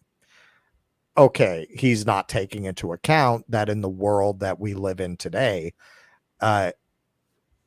in the vacuum of government power, corporate power has filled that space. That's something that he was blind to. But it wasn't a corrupt perspective, and I don't think most of the conservatives are coming from that. I think they honestly believe this, a similar legal theory to Scalia. Yeah, I think a lot of these justices are serious in their role. Like they are holier than thou about that. Exactly. Because if they were climbers, they wouldn't be judges; they would be politicians, right? If they were climbers, they'd be senators, they'd be congresspeople, right? That's not to say they're immune from certain incentives that come with power, obviously, but it's not quite the same game. I don't think. Zach, thanks. Thomas has been a disgrace since Anita Hill. He has always been a disgrace to the bench. He's never belonged on that bench. He's never deserved to be on that bench. It's not surprising if you had to pick one of them, if your life depended on it, if you were in a game of Saw, you're only going to get out of the trap if you pick the Supreme Court justice who has been taking money from a billionaire without reporting it. And you had to pick. You'd say Clarence Thomas, right? Well, it's court now. It would require no speculation. Now they have Samuel Alito on something. We'll see where that goes. But with Thomas, it's out in the open. It's now proven. Zach, thanks for the $4.99. Closing 800 bases in the CIA requires inspiration. Making people believe they can achieve better. It's sad how the left want him not to take the opportunity. Well, I don't see a real opportunity for reasons we've talked about. Yeah. Right. I mean, and you notice, look, they're talking about how he's rising in the polls. We'll see. We'll see. I mean, anything can happen. I'd be shocked if he cracks 35%. I don't have faith in the Democratic voter base. I just don't. There's just not enough blood to draw from that stone. I don't think. I really don't. There's a possibility.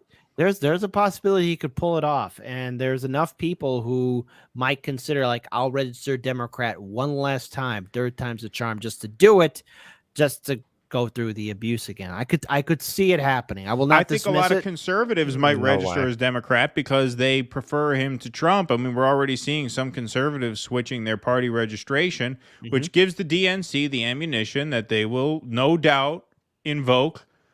They've said in court they do not have to honor the outcome of the election. They didn't just say they can stack the deck against somebody. Yeah. They said we are not under an obligation to honor the results of the election. We're a private corporation. Right, which means they could say if RFK wins, right, and we are light years away from being able to make that prediction. I do not make that at all. But let's say he does it. They will simply say he won because of Republican infiltration. Therefore, this was an illegitimate primary. That is what they will say, and they will make Joe Biden the nominee. There is absolutely no way on earth Robert F. Kennedy Jr. will be the Democratic nominee in 2024. No, he probably will not be the nominee, but I could see him getting enough approval rating and polling to where, again, if that is the case, that scenario you just played out, the Democrats not only shoot themselves in the foot, but it opens up a way for Trump or whoever the Republican nominee will be to systematically win the general election. I mean, they cannot have a guy who defies them on the two main pillars of shitlib orthodoxy now, which are that was borrow from Jimmy there. That's what he says, right? What he does, and Ukraine. They cannot have that. That destroys their brand. They'd rather lose 49 states than have a guy like that take over the party because they'd rather nominate Trump. Right? They would take anybody over here. They've admitted that before. Their entire brand goes up in smoke if he takes over the party. They will not let it happen. It's worse than Bernie. They won't let any Bernie because Bernie played ball on the real red pill issues, whereas RFK doesn't. Yeah, he basically had no foreign policy. Right, exactly. Right, no foreign policy. His foreign policy ended at the Vermont border. Exactly. Derek, thanks for the $5. Camelot wasn't tied to the Kennedy name until after JFK's assassination, and Jackie Kennedy is the one who made that. Well, and Rex Harrison. Yeah. Henry George, 377. They're all making money. They're part of the system, and the system is corrupt. The system, puck the people. God bless the, Ukraine. I'm not sure what that's in reference to. It was 9:33. It was over an hour ago. We kind of let that other segment run long, so I apologize if we're a little late on these super chats. But we're catching up, and then we got two more segments. These next two segments are not very long, so we should have you guys out of here at a reasonable hour. JFK stopped World War III in 1962 when the generals wanted to launch the nukes. Yes. This trumps as many flaws. No, I agree. Sure. Stopping World War III is definitely, in the plus column. Yeah. No, they wanted to launch the nukes. The CIA tried to get him to go along with a ground war in Cuba. He decided no. That in my opinion is why they had him killed. When he didn't double down on the Bay of Pigs, that's when they knew they could not control it. Yep. They sabotaged the Bay of Pigs, thinking that once they sabotaged the Bay of Pigs, Kennedy would have no choice but to double down and send troops in. And instead, he took a massive political L.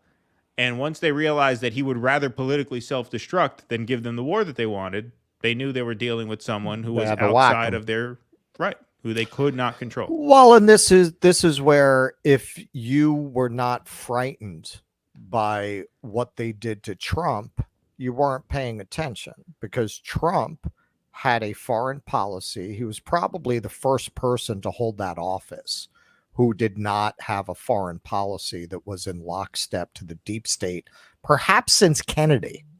And look what they did. They ignored, they didn't whack him, but they ignored him. They just didn't follow his orders. The media tied his hands so that he couldn't have a détente with Putin. That was his choice to go along with it, but they didn't really give him very much choice. They put him in this box where if you pull back troops, you're a traitor, right? Maddow did that before he even took office.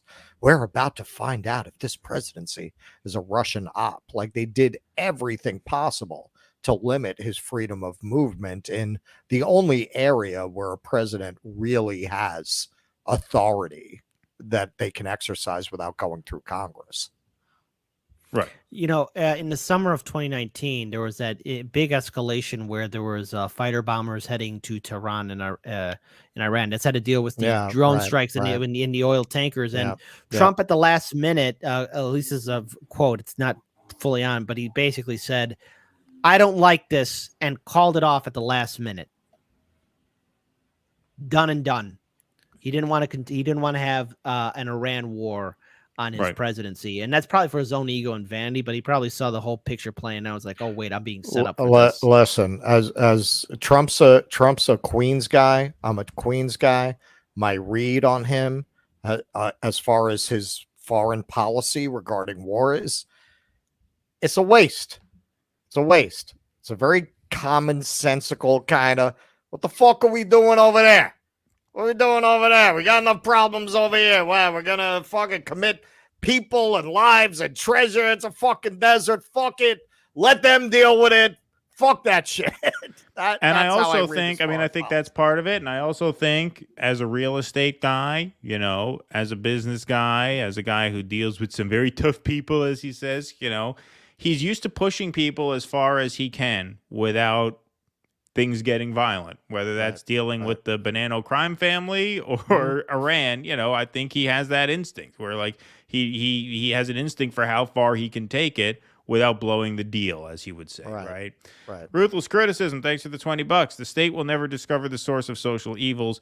Wherever there are political parties, each will attribute every defect of society to the fact that its rival is at the helm of the state instead of itself. Karl Marx. There you go.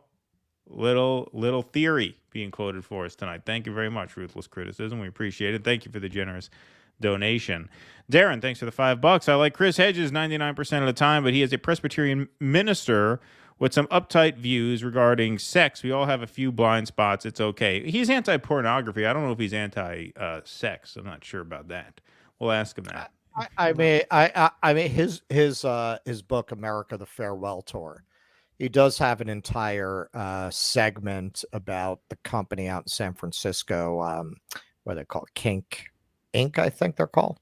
They have like an armory out there where they do all kind of sadomasochistic pornography. Oh, and they're very big. They're very big. So he makes an argument in the book that this reflects a degraded society, that, you know, this kind of pornography is being produced and that it's popular. Do I necessarily disagree? Like, I was a little taken aback by that chapter because it's not a point of view you usually hear from the left. You usually don't hear a leftist talking about that kind of thing as reflecting psychological malady. Upon contemplation, do I tend to agree? Yeah. Do I think a really healthy society produces this many people who want to beat the shit out of each other to get off? Yeah, probably not. I think there's probably something to what he's saying. Fair enough assessment. I mean, but all empires go through that. I mean, well, yeah. And it's a reflection of decay, which is exactly the argument he makes in that chapter, that it's a reflection of the decline of our culture. Because the Romans originally, look, they didn't rise to the top by being these vomitorium orgy freaks. That was later. Early, the Romans were extremely conservative for the era. They were very disciplined, and you know, they were Epicureans, right? Or like when Stoics. They were Stoics. That's what I'm looking for. Or like when purists tried to bribe the Roman senators to turn against them. They were like, "No, we can't accept bribery. That's not how things work in Rome." This was when it was still the old republic. They were very disciplined. They were very focused. That's how they conquered the world. Obviously, the Romans they became later would never have conquered the world. People like that don't conquer the world, right? No. So, you know, it's a reflection of decline. All right, we're going to take a few more, and then we're going to take a break to do our final segments. We'll take Super Chats until 11, so 3.5 more minutes, and then we'll do the rest once we're done with the segments. Kit, I know we're running long. You are more than welcome to hang around as long as you like, but you're not obligated. If you have to go, I don't want to keep you up all night if you can't. But if you can, man, I'll roll. you're welcome to hang out. I made a promise. I'll say hang out. awesome. Yeah. There we go. My man. Watching Crystal's monologue today was great. Loving her grifter tears show through calling RFK a fake populist like the gem guru. Like that was anything. All right, now I'm gonna have to go back and watch that. I haven't I didn't know. I guess that must have been breaking points. I guess. I did not see that. But thanks for the heads up. We will check it out, and maybe we'll have something for you guys on Sunday. Right? Those segments never fail to entertain. No, Marianne will have more campaign managers than George Steinbrenner had baseball managers. Yeah. Indeed. My dad's sick of the Marianne coverage. Just play So Long, Marianne, and move on. He told me that this morning. He actually came to visit the kids. This Marianne campaign is like deja vu all over again. The Marianne stuff is boring already enough. All right. I mean, I don't blame you, I guess. But, I feel like there's not going to be too many chances to cover it because it's almost over. Andrew, thanks for becoming a YouTube member. Thank you, Andrew. We appreciate that very much. Thank you so much. Mosaic, thanks for the $5. Vanguard didn't break 300 live views on the last Marianne Williamson interview. They won't have audience in 18 months, Max. It's over for them. Well, that's a bold statement. I mean, damn. I mean, look, they have their people who like to watch it, but it's definitely fallen off a cliff. Like I can't say why. I honestly, when we had Jordan on, and I think a lot of people who like them probably watched that. And when his defense of them was, well, if they want to be the Beavis and Butthead of the Midwest, I don't think that helped them. That's the person who's speaking for them. Yeah, exactly. He said, if they want to be the Beavis and Butthead, I don't have a problem with that. Like, how many of the people watching kind of felt like, oh, yeah, why do I watch this shit? I mean, I don't know if there's a connection, but that viewership is definitely like falling off the Grand Canyon. Poor of the poor, thanks Meteor Dreams, who does not go to heaven. They F him here and they scrub F there. Do you know what that is, Russell? Do you know what he's getting at there? Man, no, I don't. Is that Robert Frost? I'm clueless. I don't know. Thanks, Meteor Dreams, though. Cryptic, but thought-provoking. I will think about that for sure. All right, last one before we take a break to do our next segments here. Ken Livingstone was elected London mayor as an independent. Do you know about him? Do you think the majority of New Yorkers would go for that? I don't know about New Yorkers, but no. I will look into it. No, I will look into it. I'm always interested in third-party success stories, and so I will look into that for sure. Thank you. New York, LA, San Francisco. These are like the ley lines of shitlibism. Exactly. All right, folks. Let's do a segment here. James O'Keefe's media group, OMG, the O'Keefe Media Group, clever, sent a journalist undercover to talk to BlackRock recruiter Serge Varley, who spoke freely and openly about the corrupting influence of BlackRock and companies like it on our political system, both in terms of influencing domestic policy, foreign policy, buying government itself. So here's the first couple minutes of this undercover piece. In the news, they don't want people to talk about them. They don't want to be anywhere on the radar. Why not? I don't know, but I suspect it's probably because it's easier to do things when people aren't thinking about it. All of these financial institutions, they buy politicians. You can take this big ton of money, and then you can start to buy people. I work for a company called BlackRock. Meet Serge Varley, a recruiter at BlackRock. Let me tell you, it's not through who's the president. It's who's controlling the wallet. So it's and who's that? The hedge funds, BlackRock, the banks. These guys run campaign financing. Yep, you can buy your candidates. And obviously, we have the system in place. First, there's the senators, and these guys are cheap. You got 10 grand, you can buy a senator. I can give you 500K right now. No questions asked. Yeah. Identity to be done. Does like everybody do that? Does BlackRock do that? It doesn't matter. Yeah, the thing that's funny about it is like the premise of these conversations is that they're dates, right? Don't they find these guys on like dating apps and things like that? Yep. And these guys don't ever find it a little suspicious that they're being asked this question by They're trying to get laid. Yeah, they're trying to make themselves. They're trying to get laid guys. by making themselves important. But wouldn't you find it suspicious? Like, why would a date be asking these probing questions? These sound like somebody fishing for information. Like, it doesn't sound like genuine curiosity about what you do. I think you a know lot what of I mean? these people like to brag that way, so it doesn't take a lot of prompting to get them to start talking like that. Like they want to show off how insidery they are, right? They probably do this on dates a lot. I can't imagine. Look, I met my wife young. I haven't done much dating in my life, but I would imagine that this doesn't read as someone who's like so much interested in you. Just the way she's phrasing the question. She's not selling it really well. She's like, "Oh, so what else does BlackRock do?" You know what I mean? I mean, it's true. Like it just sounds a little stilted. Especially the guy's a recruiter. It's not like he's a programmer with no social skills. Right, exactly. Right. I mean, she could have sold it a little more, express a little more genuine interest. She should have started like fingering herself while he's talking to her. And then like, tell me more.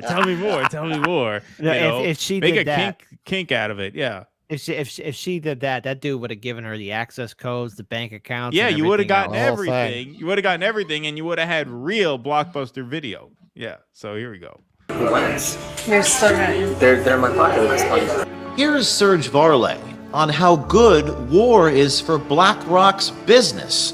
Do you have any thoughts on the Ukraine-Russia war? Yeah, I mean, I do have thoughts. Do you have any thoughts on the Ukraine-Russia war? Oh, Sounds boy. like she's trying to get in his pants. Do you there. have thoughts Yeah, right, exactly. on the Ukraine? Tell me about wheat. I've heard they have a lot of wheat there. What are they? Ukraine is good for business. You know, right? I'll give an example. Russia blows up Ukraine's grain silos. Price of wheat's gonna go mad up. Ukrainian economy is tied very largely to the wheat market, global wheat market. Prices of bread, literally everything goes up and down. This is fantastic if you're trading. Volatility creates opportunity to make profit. War is real good for business. It's exciting when goes wrong, right? BlackRock manages 20 trillion. It's incomprehensible numbers. All right, so there's a little preview. That's sort of a quick little highlight reel, and then if you watch the full video, which is on Twitter and YouTube now, you can see the rest of it. It's about 11 minutes long. But pretty damning stuff. And, Project Veritas, and now, he's gone rogue since they canned him for whatever reason. It always has done these exposés. And now, you see guys like O'Keefe, who are right-wing guys, going after truly powerful people. You don't see hardly any of that on the left, right? And at the same time, I think to myself, like, okay, at a certain point, as much as like we in this sort of post-duopoly space are interested in sort of, I won't say a post-partisan world or a world in which left and right politics are meaningless, in which those lines don't mean anything. But I think, we have talked more about organizing along class lines, putting ideology second, putting interests first, organizing around material interests of poor and working class people, right? At the same time, it's impossible for me to think that O'Keefe himself or a lot of the conservatives who absorb that won't see something like that that's as broad as a segment on BlackRock where he says we have tentacles in everything and we get so rich we can buy the government. Like, how does that not turn people into leftists past a certain point? Because what that piece there exposes is the inevitable corruption of capitalism. It exposes how inevitably when you allow corporations to accrue infinite wealth, then you allow them to wield undue influence on the political system. And so at a certain point, how does that not just like put a light bulb in people's head. Oh, maybe the problem is the infinite accumulation of wealth, and maybe these problems become inevitable. No, well, you can wind up with a right-wing populism that basically wants to crush that power through a kind of nationalism. It doesn't have to go in the direction of redistributing the wealth. It can go in the direction of we're going to put these corporations in their place under us, and we're going to put them at our service. Yeah, but that in itself implies a collective effort to democratize economic systems, which is one definition, one national socialist of socialism. I don't know. I would say that there's another thing too where people might be numb to the feeling of, oh, this is how things are, this is how they've always been, or this is why we need it to be that way, especially people who are in that industry, such as that guy trying to get his rocks off on that supposed date. A lot of people want to be part of that too. I'd like to see the girl. I'd like to see if she was worth it. Well, hey, he spilled the beans, no pun intended, all over the place. In regards I want to mention, because O'Keefe tweeted out that there was a photograph taken of this guy at the police station after that. So I guess he filed a police report. Oh, wow. But what are you filing a report about? Like, there's nothing illegal about that. Yeah, he's the one who decided to pull out all of his secrets and try and impress the girl. But hey, she wasn't feeling it. She ghosted him later. He's been like, why did she ghost me? I thought she liked me. His secrets weren't big enough. You know what? Better yet, I would put this in comparison to when Anakin told Padme that he's for a fascist dictatorship from Attack of the Clones. That meme where they're on top of that hill, and more or less he tells her like, "Yeah, I'm for a dictatorship." Fucking for real? What? I mean, is that even a dictatorship? I mean, it's a nebulous cabal, basically, that he's describing, which is what runs the world. I mean, what he's talking about there at the end with the wheat prices. Yeah, man. Look, these motherfuckers, I know because I live in New York. I just know a lot of people who work at Bloomberg. And these motherfuckers have these terminals where you hit a button and it'll tell you where every oil tanker on earth is. Like these people are just making their money off these world events, off insider information that they have from their political connections. Yeah. So they love volatility. That's how you make money, man. You short it on the way down, you buy it on the way up. They make it coming and going. And meanwhile, the people are just fucking peasants. We're just peons, man. I mean, these people are just extracting the wealth of society, sitting there in a big fucking financial services casino all day. And yeah, BlackRock and Vanguard own everything. They have a piece of everything worth owning in the world, basically. Every resource, every metal, every energy source, every corporation, they have a piece of that. Right. And what I think needs to be communicated as a result of that is that is an inevitable result of capitalism, because there is no self-correcting mechanism within capitalism to prevent that from happening. The only correction can come from the outside in the form of collective political will. Right. And any collective political will to democratize an economic space is socialism of a kind, right? I mean, because there's no real other way to define it. What is it? It's not capitalism. It's certainly not capitalism. Capitalism is BlackRock and Vanguard getting so big that they can buy everything, including political power, which means, okay, what? We're going to create a nationalism out of it? Well, that nationalism is going to come with, as you said, a form of socialism. It has to, because there's no market imperative for nationalism on the world stage, because that's not where the fucking money is. The money is out here. The money's not in here. The money's never here. The money's always everywhere. Right. I'm saying you can. I mean, I don't want to play into the right wing meme that the Nazis were socialists, but that is part of why they were called National Socialists, because there was a dimension of that in their philosophy. So I'm saying you're not necessarily going to get European socialism. You could get national socialism, which is quite a different thing.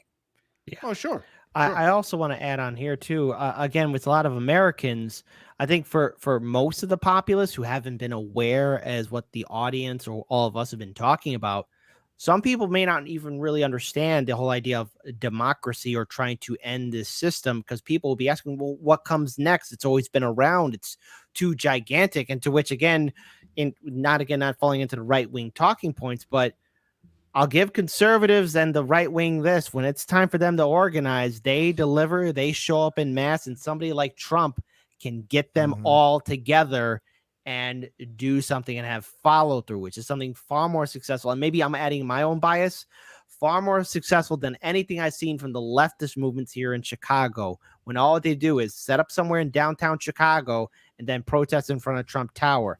All those people who built a name for themselves as activists and organizers, they haven't done jack crap.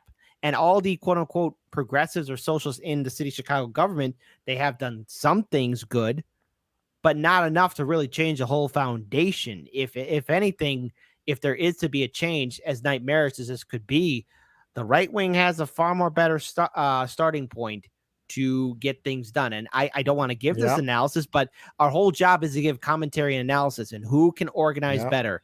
And when it comes down to somebody like Trump, he can follow through. Bernie Sanders could have done this. He could have really led a true democratic movement, but he didn't.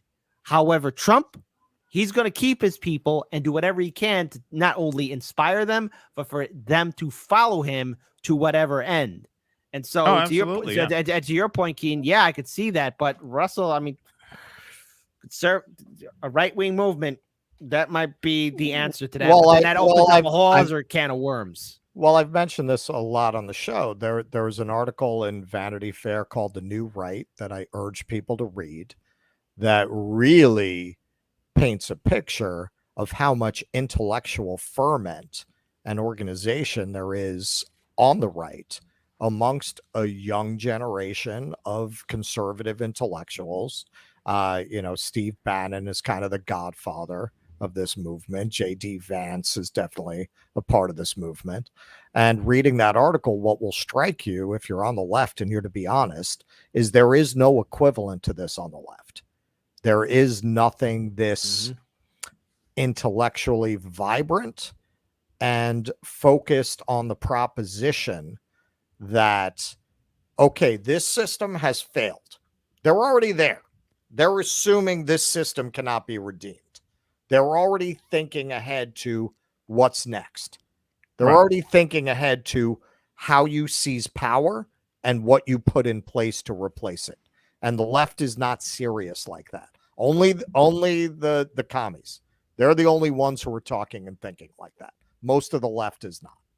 Well, the reason why the left isn't doing it is because I've seen it cannibalize itself in ridiculous puritanical logic. I mean, again, my own perspective of seeing this, there was once a movement, but then identity politics or certain groups would supersede others, no one agreeing, no one coalescing. That's how you get the rainbow Lockheed Martin float. Yes, exactly. So the reason why there isn't anything on the left is because the left is notorious for consuming itself. And it's one of my criticism, again, towards all those activists I interviewed from 2016 through 2020, no follow through. No, okay, well, you're protesting in front of Trump Tower. You're going to go in front of the Democratic Party? You're going to do that in front of this senator? Or BlackRock or Vanguard like they did in France. You know what I mean? They had those protests in France. You know, not only does the identity politics cause divisions within the ranks on the left, but it also distorts their view of who the true enemies are. You know, the left is not obsessed with BlackRock this week. Who's the name they don't? Who's the guy they don't like? The January 6th guy. We got an IM about it because they wanted to know our take on this. What's his name? Moron. Daniel Rodriguez, the guy who he tased a cop, so he's getting 12 years in jail. You know, that's who they have the knives out for. That's who they have the knives out for. Is him, right? As if he's a bigger threat to human well-being than this guy. Joe Rogan has rotated back into his customary role. Right. Yeah. Right. Exactly. They're eternal enemy. Right. Exactly. So, like, those are the enemies that the left is fighting now. That's who they have been convinced that the real threats are. Ordinary people who walked around the Capitol building because they bought some, crazy shit that Trump said. And now this guy tased the cop. Yeah, if you violently attack someone, whether they're a cop or not, there should be some. I'm not saying he shouldn't get any time. I think 12 years is excessive. I think 180 days house arrest. Come on, man. That's Les Miserables shit. No, 12 years is too much. It's way too much. 12 years. Come on, I mean, that's way too much. The sentencing is out of control. I shared a tweet. But the Hager the Horrible guy should not have been in jail. I mean, he should not have been in jail. He's a mentally ill guy who's led around the building by police, not hurting anybody. No, that should not be. And he's not the target. Jimmy mentioned him explicitly when he did this segment. He said, the left is hunting after the face paint guy with the horns, while the O'Keefe group, while the right wingers are going after BlackRock. Right. So who do you think is going to win? Who do you think is going to be more popular? Right. And that would have been, doing that kind of an expose on BlackRock. I mean, that would have been the beat of like these left radical newspapers, like almost impossible to imagine. Of course. Rolling Stone. Yeah. That would have been Rolling Stone. Gosh, 10 years ago, they'd have had Taibbi write a whole piece about that if they could, get the pieces together to make it happen. One other thing here, too, about the organization on the right, whether you like it or not, they were actually successful in their force to vote. If you want to see what force to vote looks like, yes, of course. Look at what they did to Speaker of the House, Kevin McCarthy.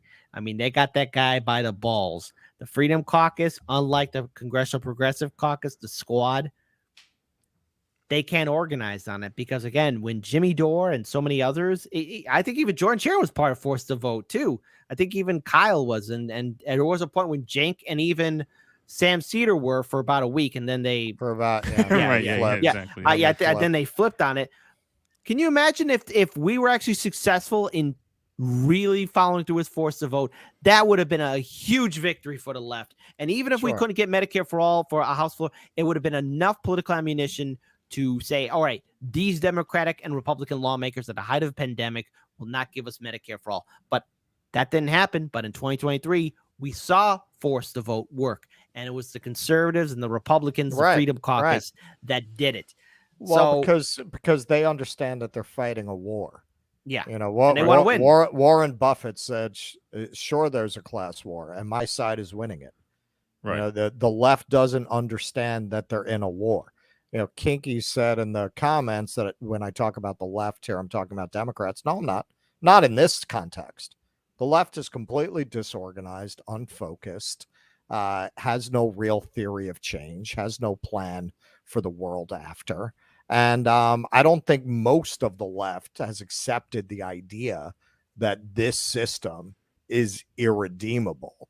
I shared the other day a World Socialist website.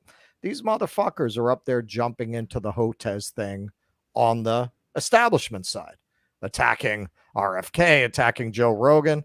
Yo, man, first day on the long march, these motherfuckers would sell us all out for a cheeseburger and a gig at a publishing house. Okay. Like, these are the kind of people that you have in the left. Like, to imagine these fucking pussies actually being part of an overthrow. Well, that's that's not exactly where I would have taken it with Jordan, but that I feel is really the crux, is people who feel like the current system is redeemable and salvageable and can be pulled back from the brink, and those who feel like demise is inevitable and that the real brainstorm has to happen around the idea of, okay, what happens after that? That's where the interest in Cornel West comes from. That's where the interest in third-party politics comes from, right? Because what that assumes is that the current dynamic will crumble, right? The current setup will fail, and that there's no point trying to save it right now, but rather to plan for what happens after it does fail. And in a certain sense, that is bleak. In a certain sense, that's the opposite of bleak. In a certain sense, that's very hopeful, because that world post-collapse is a world where all of a sudden you kind of reset and say, okay, from here, anything kind of is possible, right? Under the current system, not much is possible, right? But after this system crumbles, Which is why you have to go to war with it. Right. That's the only thing that makes Exactly. sense. Under the next order, other things are possible, which is why I think it is important for a movement to be aspirational in its messaging. I got into this with Norm Finkelstein a bit when he started trash talking the prison abolitionists. I said, well, it's one thing to advocate for prison abolition right now, right? It's one thing to say that that's going to cost Democrats seats in the short term and you're going to empower the right. But on the other hand, once you assume that collapse is inevitable and here and coming, it is important to envision the world you want. And a world beyond locking people in cages is a good world to envision. We should articulate that, while at the same time also fighting for what is possible in the here and now. So Norm says, well, real revolutionaries only fight for what's possible now. Well, the real revolutionaries you're talking about, that was in the 1960s where things were possible. That's not now. Right. That's not now. That's not under Biden, Trump, right?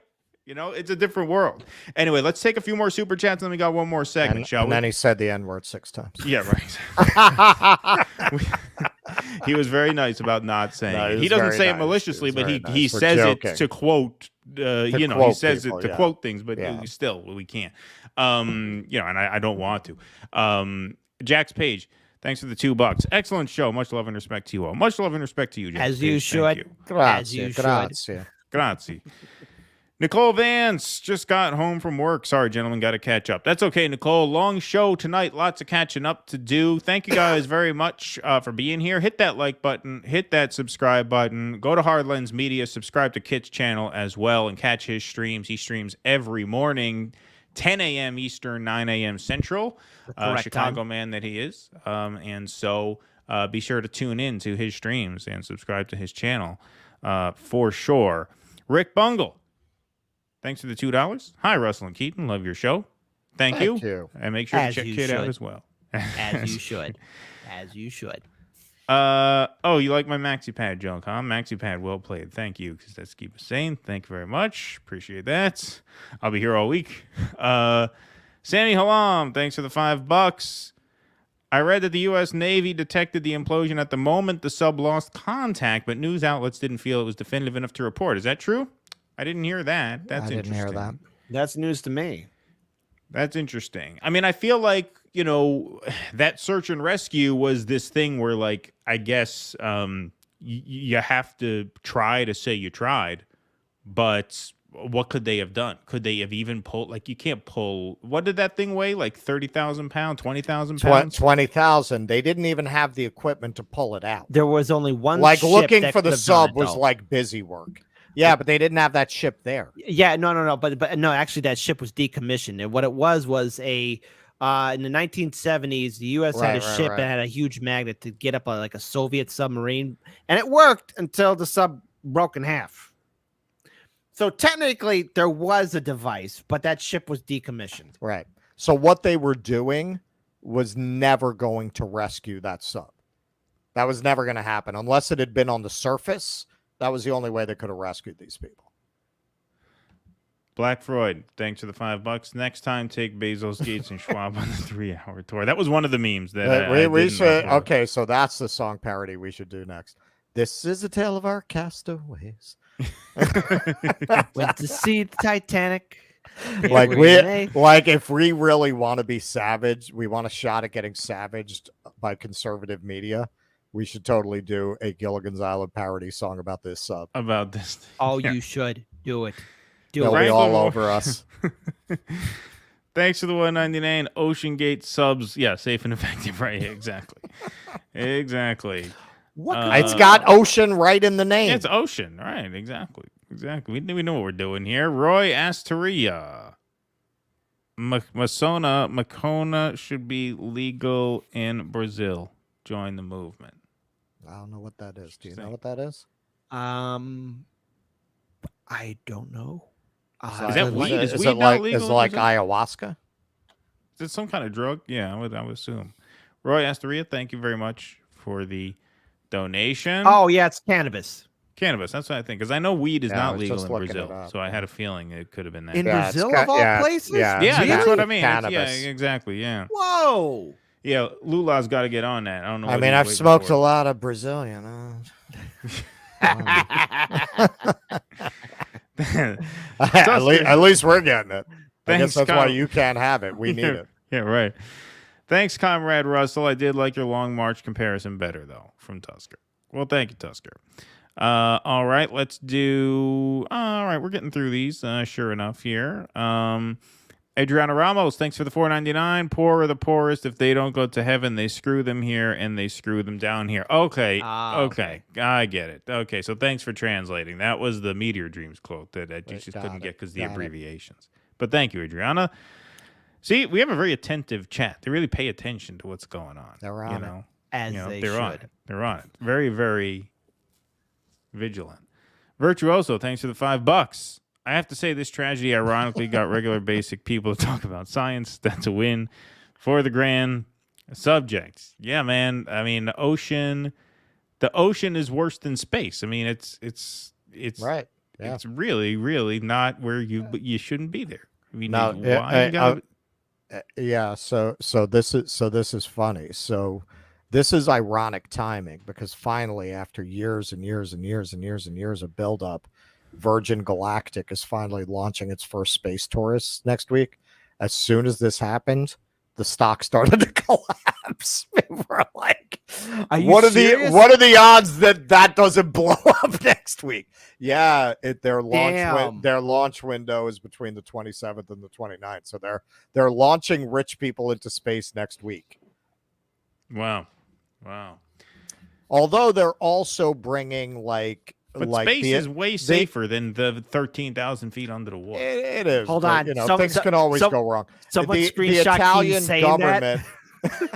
Some screenshot clip it for Twitter. And then the Virgin rocket just goes fat, like they can't stop it from accelerating. It goes all the way to Mars. Like, yeah, space is safer. Right, yeah, exactly. Those people are still up there. The Italian government actually contracted this flight for scientists, so it's not as loathsome a crew as was on the submarine.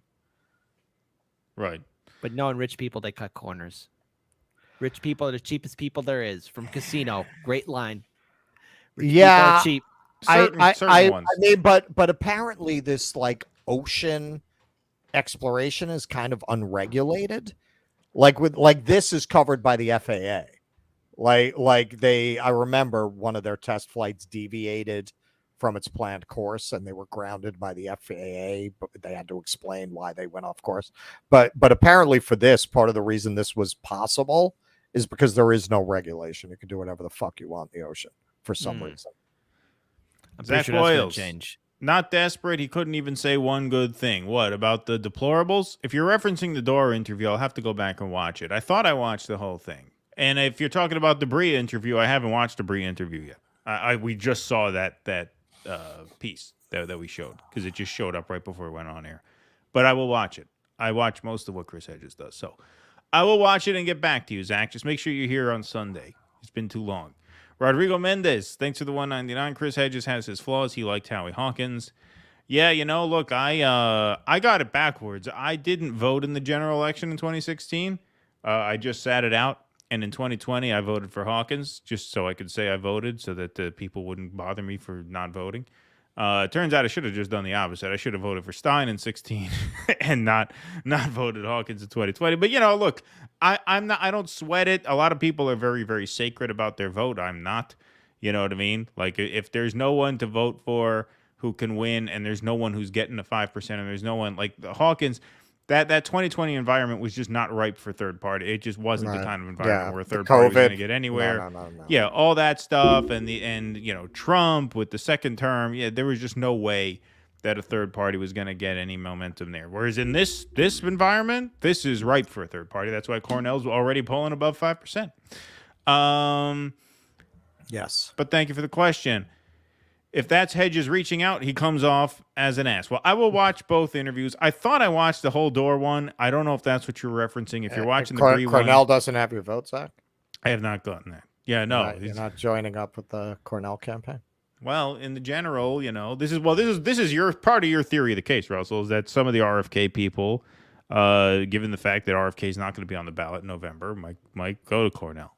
Yeah. Less of the Marianne people. More of the Marianne people will wind up voting for They'll Biden. vote for Biden. Yeah, they're full of garbage. Axel, get that singing bowl out, Russell. We got a big donation from our friend Axel Strife. Pardon me.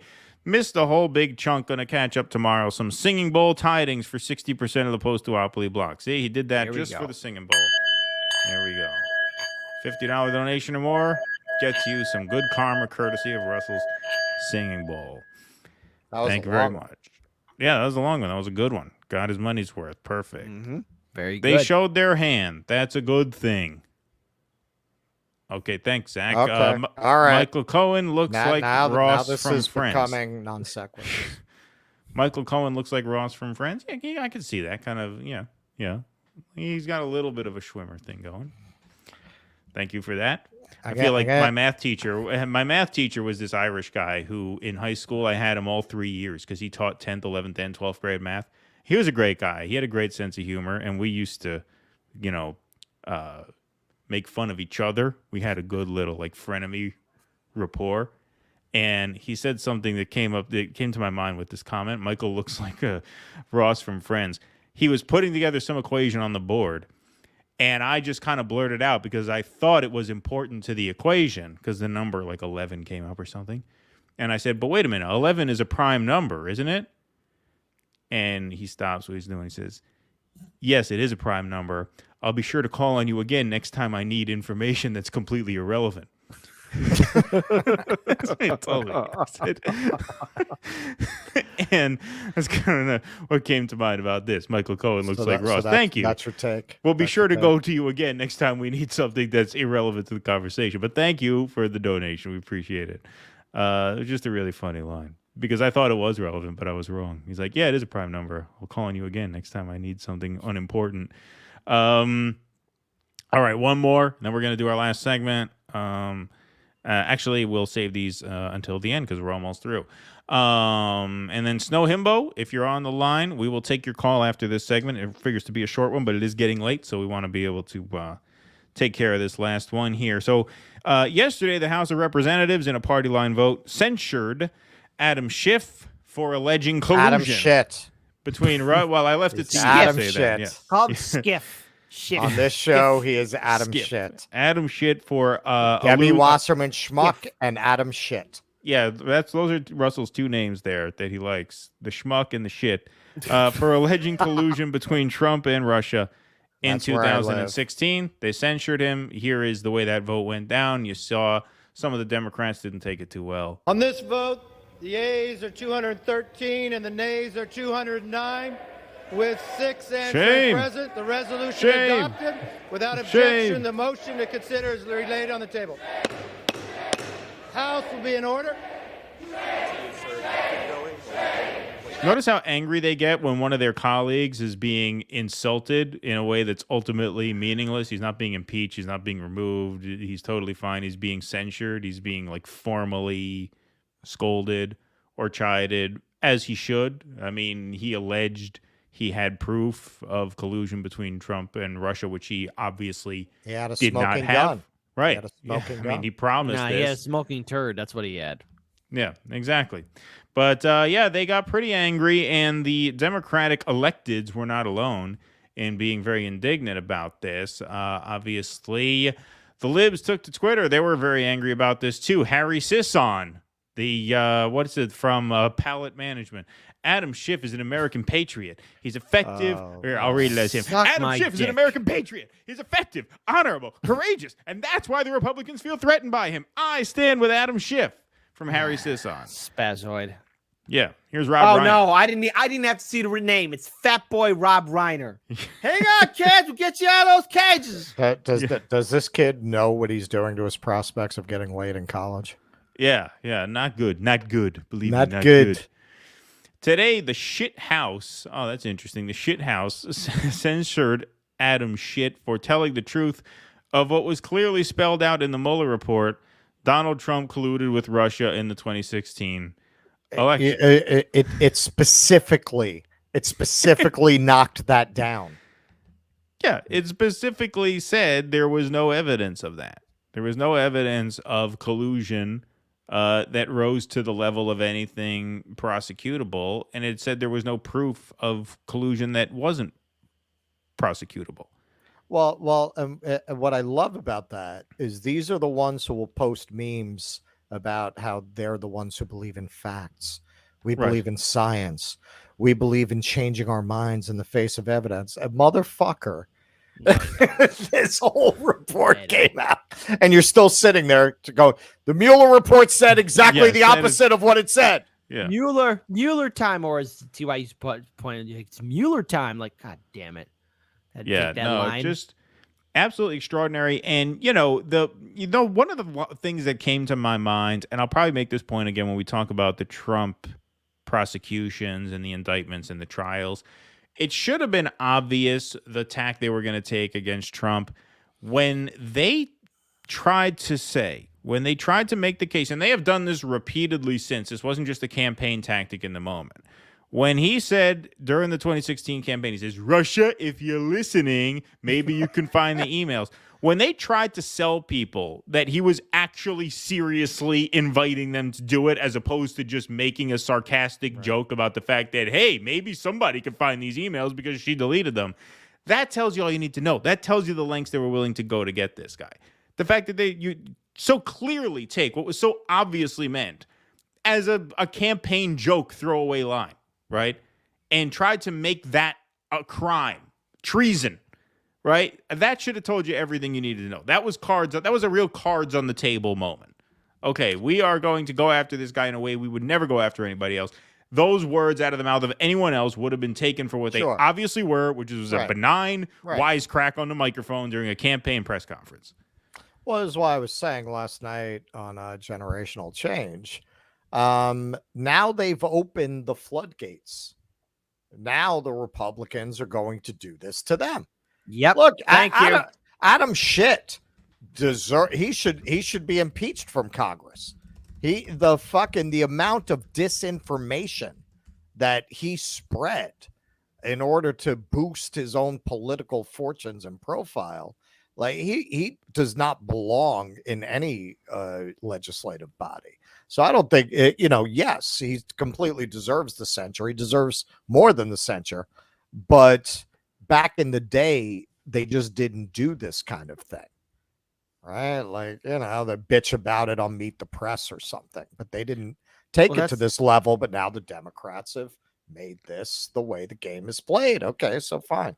Right, because they have to put all of this on record. They have to formalize all of these grievances because the Democrats are going after their guy using the legal system. So they need record of all this to point to. It can't just be dialogue. It can't just be messaging, because that goes in one ear, out the other, right? It's a 24-hour news cycle. It'll be forgotten about. They have to actually make records of all of this because they're going to need to, if Trump does skirt these charges and becomes a nominee, they're going to have to create a side-by-side comparison of the various offenses of Trump on the one hand, but the Democrats on the other. Right. They need a record of it now because the Democrats took it there. Absolutely. Also, it's important to note that, all this escalation started when Trump ascended to the presidency too, especially during the campaign. Right. I mean, there were so many people who were shocked of the words that Trump were saying that they didn't even bother to look at the picture of, we got Trump because of the Obama presidency. And when you have the old guard like Nancy Pelosi now have these new squad members come in, mind you, the squad doesn't have a lot of power because they're still at the beck and call of the establishment. But there are so many people who are screaming, we got to hold Trump accountable, impeachment, impeachment, impeachment. And by doing these ridiculous impeachments, what a lot of people don't know or even remember is that Nancy was kind of forced. This is a rare moment I'll kind of defend old hagbag Nancy. She was forced to try to go into this impeachment. She didn't want to. Yeah, because she was still somewhat coherent enough. Probably had maybe 3 brain cells left from her 4-drink session of drinking a whole lot of vodka. But okay, that's being mean. But she she knew, like, hey, look, if we're gonna hold Trump accountable, that means, oh, I could be held accountable, or all of my other rich friends here could be held accountable. And now that this is getting out of control, there's nothing that the Democrats can do to spiral this, because AOC is a complete reactionary, and of course the Republicans, especially MTG, are going to be reacting to what the Democrats do. It's going to be a back and forth match, and I'd say I love it because it's going to reveal these politicians for who they are. And I have to say I'm pretty confident that Trump's going to win this indictment. I'll be surprised if he doesn't. I kind of hope he does, just to see more people panic. Yeah, indeed. That's something. And I don't take myself off the lists basically because I do this job and I want to see what they're emailing. Anybody who's on those lists, man, Adam Schiff sent out like 4 fucking fundraising emails within 24 hours after. Because for those who don't know, he is running for Senate. So, he's got that cooking. Will you chip in $3 now to protect me from MAGA Republicans? Give me Extreme $5. MAGA Republicans just censured me. Yeah, and I always, Sidney Applebaum always pops in my head when I read those things. Mary, get my checkbook. The MAGA Republicans, they're coming for Adam. We gotta help. AOC says she calls Kevin McCarthy a deeply unserious leader who diminishes the House by indulging in stunts like this. Predictable response from her. George Takei's the worst. Representative Adam Schiff is a hero and a patriot. The GOP is a disgrace, and many of them know it. They are simply too cowardly to stand up to MAGA extremists and Donald Trump. Well, what hero? What did this guy uncover? Same thing here. Lawrence Tribe, one of the dumbest. I mean, this guy has to be the dumbest person ever to teach at Harvard. I would imagine. I mean, not that it takes. Didn't Kendi teach at Harvard? This guy's worse. This guy. You think he's dumber than Kendi? Of course, I don't think Kendi. He has to be. Kendi came up with a nice grift, man. It takes intelligence to do that. You got a point. Kendi is a real innovator, right? In sleazebaggery. This guy is just the most banal, vapid, unoriginal, just talking points machine you've ever heard. Quote, dozens of Democrats crowded to the front, clapping and cheering for Schiff and patting him on the back. They chanted, no, shame, and Adam, I'd have proudly joined them. May this propel Adam to the Senate. See, this is what we're talking about. This is why the Democratic voters are hopeless. This is why the party is hopeless, because he's basing his support for Adam Schiff for Senate on the fact that the MAGA Republicans came after him. It has nothing to do with what Adam Schiff plans on doing for the people of California. The dumbass New Yorkers on our side of the country voted for Dan Goldman for the same reason, right? What do we hear about the West Village, Soho? Oh, they're progressive there. They voted for the heir to the fucking Levi Strauss fortune, as corporate a guy as it comes. Why? Because he helped hold Trump accountable during the impeachment. They read it in the New York Times. He stuck it to Trump. They don't give a shit what these people stand for. Exactly. They give a shit where they align in the melodrama of MAGA Republicans versus the good Democrats. That's it. That's all that matters to these people. And this is why, in the end, you need to cost them this election with a third party. Right. Exactly. Because there's no other way to break this. It's just going to be open warfare instead of this Cold War, right? Let it break out into open warfare. Let's get this thing going. Exactly. That's exactly. And I'm more than happy to contribute and support the talk of third parties, because after seeing all of this, everybody worshiping at the altar of Adam Skiffy the shit. Hey, I think we got a new nickname for him. Yeah, that's not bad. I like that. Yeah, Adam Skiffy. The thing I don't like about shit is it ignores the that CH. I feel like you need to put that CH to use here. And Skiffy the shit is good. I like that. Skiffy the shit, And we actually, so there we go. Big brain moves. It just shows that is what makes us the most depraved. Depraved audience, depraved show on YouTube. Good, and I say we use this as fuel for supporting more third-party candidates, independent, Greens. I'll even go a step further, because the Illinois Libertarian Party, even though I don't agree with a lot of their points, they managed to get on the ballot, and they weren't Democrat, they weren't Republican, so they got my vote. So hey, burn the system down. Democrats don't deserve my vote, and I'm not going to give it to them because I don't respect them. Hey, all right, last response here. We went Sorry, on. Russell, go we ahead. went on with Larry Sharp. He was very nice. Yeah. What's his? Larry Sharp. He went on. Yeah. He went on Hardlands too, right? Didn't you go on his show, or he went? I was on his show twice. He was only on my show once. I got to invite him back on, but yeah, he's a good guy. I like him a lot. Yeah, I like his policies. Yeah, pretty good guy. Yeah, definitely a good guy. Michael Tracy's not a lib. Michael Tracy's not anything. Michael Tracy is what do I call him? A pedantic contrarian. But he happens to be right on this. In quoting this congresswoman here, Madeline Dean, says Adam Schiff protected us from fascism. Appears not to be joking. Yeah, let's just take a quick listen to put a button on this. Oh, God. Congressman Schiff protected us from fascism at home and abroad. How? First, on the so-called perfect call, Donald Trump withheld a meeting and crucial weapons from President Zelensky to protect Ukraine from Russia unless they gave him dirt on now President Joe Biden. Congressman Schiff. Okay, so you understand what you did. Vice President Joe Biden threatened to withhold money from the Ukraine unless they fired the prosecutor who was looking into the company that coincidentally his crackhead son was working for. Right. And now we're funneling what? Tens of billions of dollars at a time to the country to fight their war, right?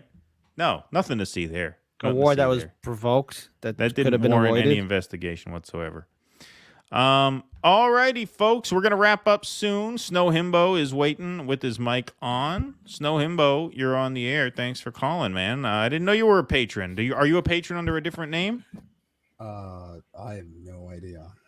Are you a patron at all? Did you hack someone's email? Who are you people? Who are you? This is the first time I was calling for pizza. This is the first time I've tried to do this shit, so I don't really know how it works still. Hence why I was like, how do I do the call-in thing? No, you're fine. You just wait in the waiting room, and then we call on you when we get a second to. But what's up? What's on your mind? Do you have anything to Perfect. Anything you want to ask?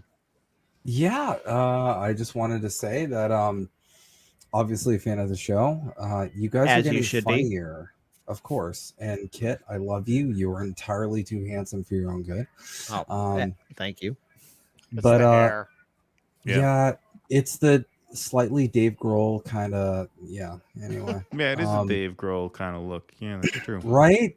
Okay, good. I thought I was crazy for a second. I am, but I digress. Okay, so I'm just gonna drop it here. I don't get this collective fucking circle jerk over Cornel West thing we're doing here. Obviously, I think he's the best candidate easily as a Marxist. Like I'm pretty sure he's the only one that's read the book. I think we can all agree on that. But I just don't. Have you heard his take on Miles Davis? I have not. Well, see, there you go. There you go. Oh boy. That's Go ahead. What's your problem with Cornel? It's not necessarily my problem with Cornel because obviously he's the closest candidate, but I don't get why everybody's putting so much energy into this. Because first off, let's address the elephant in the room. Anyone who's worked with the Green Party is going to tell you how fucking woefully incompetent they are. And I don't know about you guys. True. I don't know about you guys, True. but their support of mandates definitely bothers me as someone who's very supportive of not supporting anti-worker policies, and mandates are anti-worker. Let's not mince words here. And I just kind of feel like if this fails, it's going to demoralize third-party action more and empower more duopoly shit.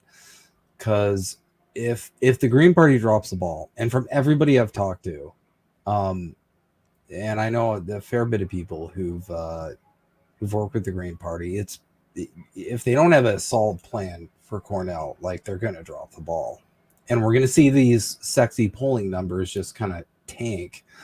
All right. Well, let me ask you one question. All right. I will ask you a couple of different things. Don't worry. I'll let you get all your points in. What do you mean by fail? So, how would you define a failure? Okay. So like the general vibe I'm getting is that like we're aiming for like 5%, right? That's kind of like 5% would be great. I've said I would not consider less than 5% a failure. I think if he can hit a polling number that is at or above the margin in any given state, hopefully in a handful of states, that would be a success.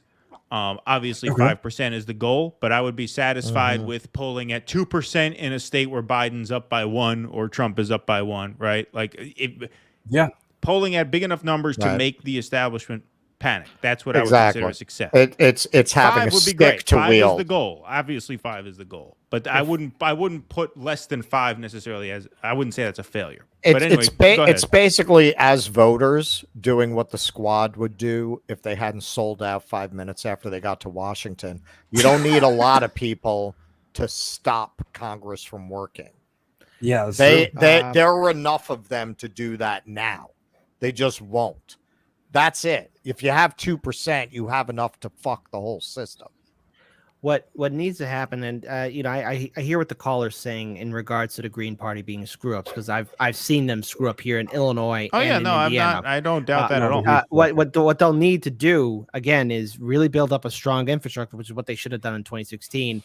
And the goal is, I think, in my perspective, to get above 5%, to try and get to at least a double-digit number, so that they are recognized at the federal level, so they get federal funding and build more into their infrastructure. But leadership needs to be replaced immediately. They need competent people to bring in new ideas in order to have a strong leftist coalition, which, when Chris Hedges was there with Kshama Sawant, I mean, if there's talks about getting all these leftist groups together to try and build at least a somewhat better version of what we saw with Bernie Sanders, I'm all for it.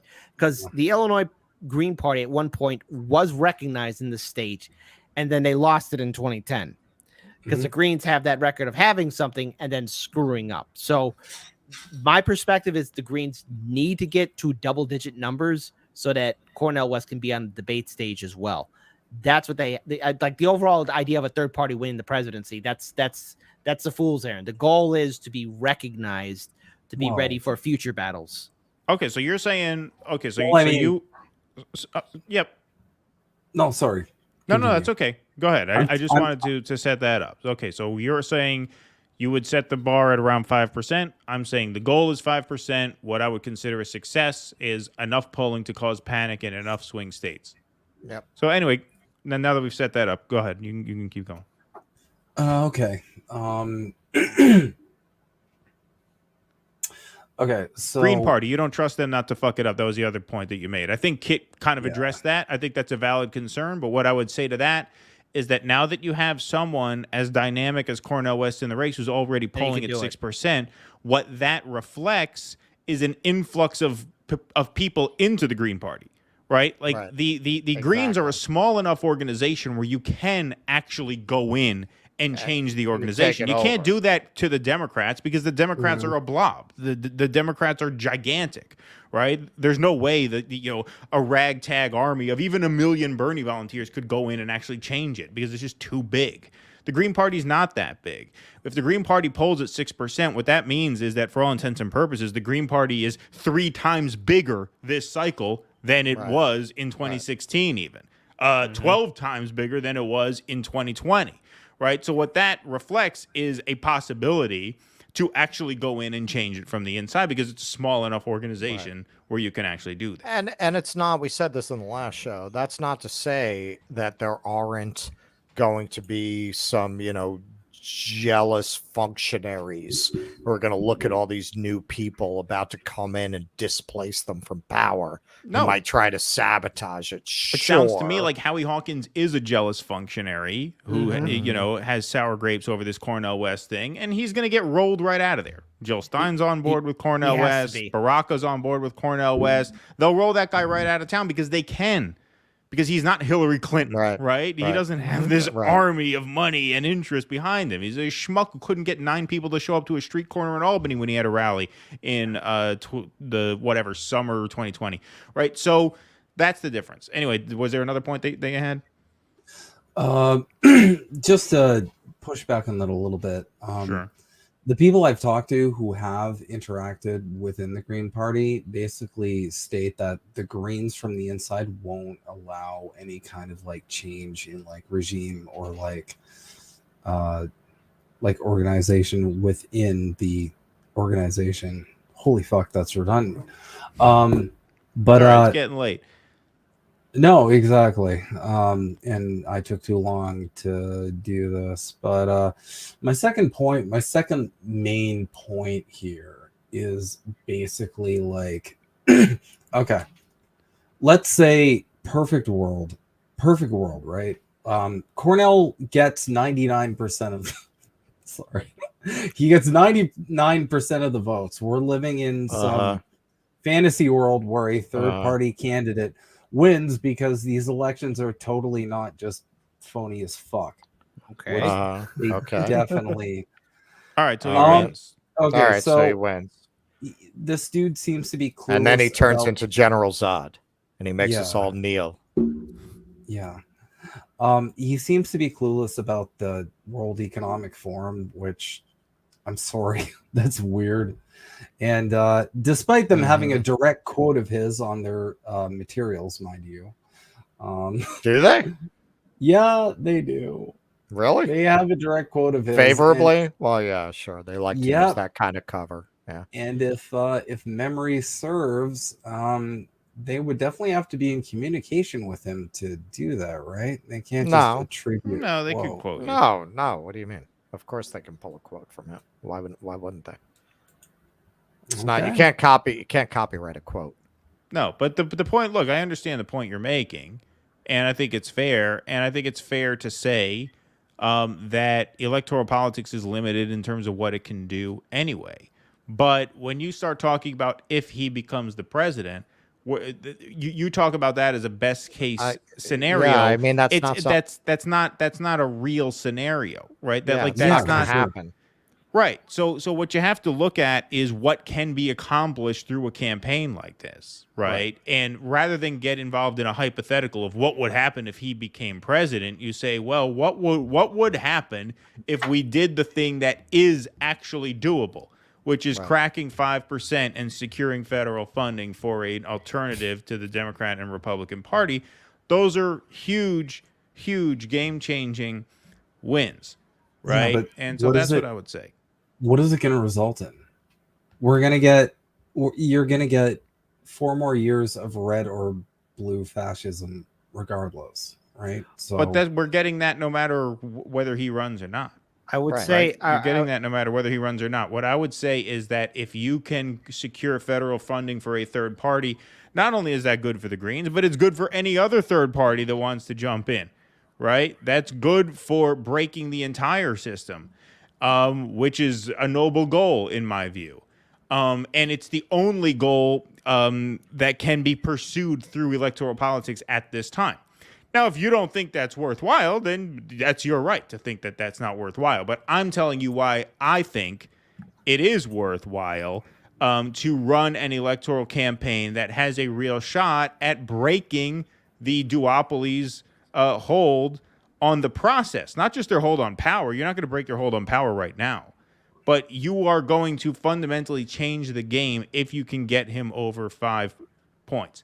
And I think that's worth doing for that reason. Now, once you do that, once you change the game and once you have not only the Greens in the game, but I'm telling you, if the Greens can break through and do that, the Libertarians are going to be there too. You're going to have other parties in there too. Yep. Now you're going to have... As you showed them, it can be done. Right. Now you're going to have real choice, right? And now if you want to put a guy up there who's more red-pilled than Cornel West about the World Economic Forum, if that's a priority of yours, then you can do that. But you can't even think in those terms unless you break this two-party system. Because as long as you have this two-party system, then nobody with any critique of that sort is getting anywhere. I would also add on, like, again, what I want to see is, again, what Keenan described, the need for a third party or third parties to get that federal funding and recognition. But it's bigger than electoral politics. It's also getting people who will be militant enough, aggressive enough, and unapologetic enough to build their parties at the state and federal level. But also, on top of that, focus on another initiative, which is, again, something a little controversial, and that is using the need and making sure that every state has the ability to become citizen ballot initiative states, to which we can then do the final gut check to third parties or all political parties as a whole, and that is calling for its abolition at the state level. Once you remove political parties being at the state level, federal parties no longer have that power over their own constituents, because then we truly have independent movement. The whole goal is to break the system, break the two-party system. Burn it down. We do it with third parties, but also it's up to, for again, voters and citizens to be actively involved, eternal vigilance, and to make your state into a citizen ballot initiative state, and calling for the pure absolute abolishment of all political parties.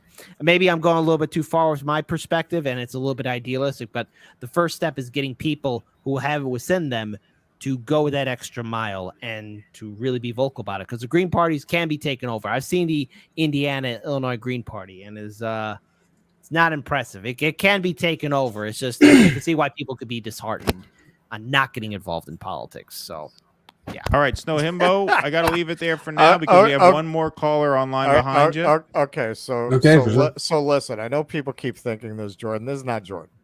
This is somebody who's like Jordan. You remembered me. You know who I am, Jordan. There's somebody who's pretending to be status quo. That's not status quo. When two Livre, you're on the air. It's midnight. We made it 4 hours. Is a record long stream. Thanks for calling. I was timing it. Good evening, gentlemen. I'm calling because the last caller, was talking about the Green Party and Cornel West and what could possibly, what disasters could take place. I think the key question is, if you don't mind my saying, can the Green Party's tendency to shoot itself in the kneecaps, can it really affect Cornel West's capacity to disrupt the system? That's a good question. It's possible it can. I mean, that is possible. I'm not saying that's not possible. But that is a winnable battle, whereas reforming the Democrats is not a winnable battle. Yeah, because the silver lining of 2016 was, let's face it, the tribunes of our system looking at each other with uncomprehending stares, and they couldn't understand what happened. But they acted like they got hit in the back of the head with a rock, and I think we need more of that. I'm sorry to put it in those terms, but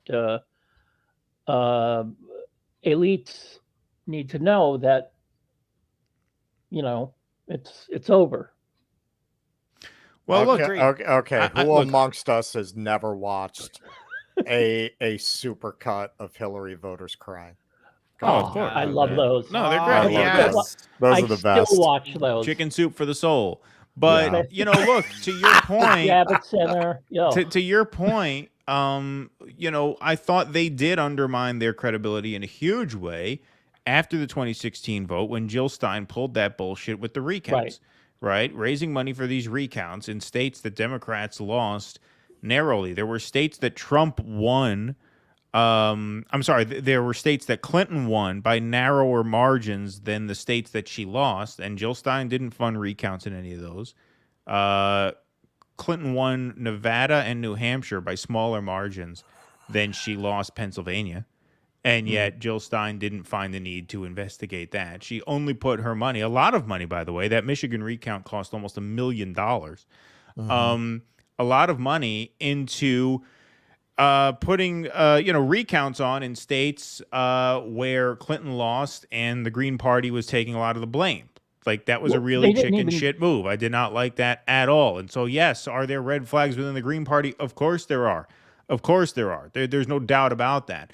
But what my point is, and I think I could speak for Russ because he's made a similar point, is that the Green Party is small enough and dysfunctional enough to the point where it can be reformed, whereas the Democrats are not. The Democrats are a behemoth. You cannot reform the Democrats. You cannot take over that machinery and wield it in a productive way. Whereas with the Greens, you can. I'm telling you, they're a small enough organization where that is possible, and that is reflected in the polling right now. It's a point I made to the last caller. Cornel polling at 6% means there are triple the amount of people who are at least making at least some nominal investment in the Green Party now, as there were in 2016. Right, and Hawkins got less than 1% of the vote. So you just have more people. You have people flooding into the organization right now. What is the Green Party right now? It's like 6 people living in an Earthship in New Mexico. Like, how fucking hard would it be for a mass wave of people to take over that party? Right. Well, it's not hard. This is what I mean. I mean, it's not a mass wave of people coming in because they're in love with the Green Party. They're there for Cornel West. Right. They're there because they see an opportunity to reshape it in Cornel service of a vision. All of them are doing that. I would not, say all of them doing that. Well, I had another question. Now I can't remember what it was. So maybe I should let you put you out of your misery for the night. Kit has a show in 10 hours, so we got to get through these super chats. Yeah, start in the morning right and righteously angry. It'll be the Friday 2-hour show. I love start the morning righteously cranky tomorrow, right? Yeah. That is the last time I guessed on that fucking show. I don't care. No, I love this. But thank you for your support. Look, I understand your concerns for the Greens. I have my reservations too. I like I said, I'm going to vote independent and third party. And I want to see which political party is really going to stand out. And I do hope Dr. Cornel West builds himself a team, not only at the federal level, but at the state level, in which there are inspirational people to actually build something for not only now, but I'm talking about 20 years down the road, which is what they should have been doing from 2016. Now, again, that's my perspective, my point of view. The Libertarians should have been doing the same thing. All third parties should have been doing the same thing since 2016, but they didn't. But perhaps maybe now people are waking up and, okay, if we're really going to do this, it's going to require one thing, and that's people stepping up and actually taking the initiative. Not just us here talking, but people doing it and realizing, okay, the Greens are in my neighborhood. They're not doing anything. I'm going to take over and start stepping up. That's what needs to be done. And I do hope Cornel West is successful. Just like how I've said on the show, hey, I hope RFK Jr. is successful in taking on the DNC establishment. Even though it's not going to happen, I hope he's successful because I want to see the third parties, the Greens, Libertarians, get above 5%, get that double-digit number, because then that's a sign of, okay, we got something now, but it's up to the people now to push forward, because the media is going to vilify us after this election, and we got to take those hits and we got to embrace it and sip that tea and be like, yeah, I did fuck your parade, and I'll do it again, like Woody Woodpecker does. You got to have that Woody Woodpecker attitude, like, yeah, I'll do it again. Jill Stein is running Cornel West's campaign, so I don't know. Is she running it, or is she? She's probably advising it. I read a thing. She was appointed to manage, if not beyond the ground and do all the grunt work for Cornel West's campaign. Maybe she's just a figurehead. I hope she's just a figurehead. Me too. Yeah, I will look into it. I know I saw the headline before we went on. But thanks so much for your support. Thank you for the call. Appreciate it. Thank you. Have a good night. Good to talk to you again. For the people in the chat, once again, that was not status quo. I felt that faking an identity was bannable. Yeah, did you ban them? You should. I banned because that can fuck him. That can fuck up the status quo channel. That's not fair. Tusker, thanks for the $5. Imperialism, the highest stage of capitalism, by O'Keefe Media. Unless it is Jordan. I don't think so. I don't think so. No. Yeah. Imagine it was. Like, you bastards. This channel promotes fascism. I like that line, Tucker. Imperialism, the highest stage of capitalism, by O'Keefe Media. Exactly. That was kind of the point I was getting at. Gulag. These two won't say boo to their cops. Yeah, no, we love cops. That's right. It's too late to argue with you. All right. Yeah. Guilty as charged. Sims for the police here. I have a hooker dressed as a cop, waiting for me to finish the show. Perfect. Love it. Love it. She's charging you overtime, charging you wait time. I'm telling you, this is costing me a lot more than I was planning on investing. Yeah, exactly.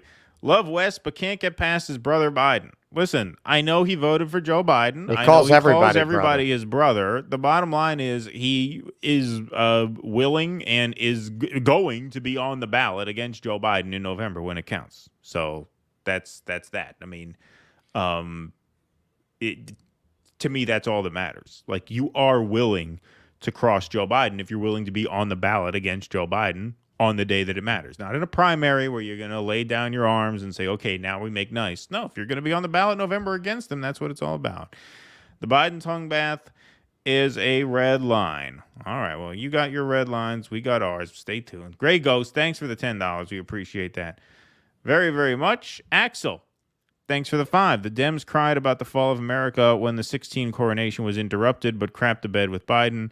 We meant the fall then and mean it now. Exactly. Well, that fall would have happened. I mean, absent a once-in-a-century pandemic, that would have been completed. There's no way they would have beaten Trump absent that. No. And then in that case, he almost won as it was.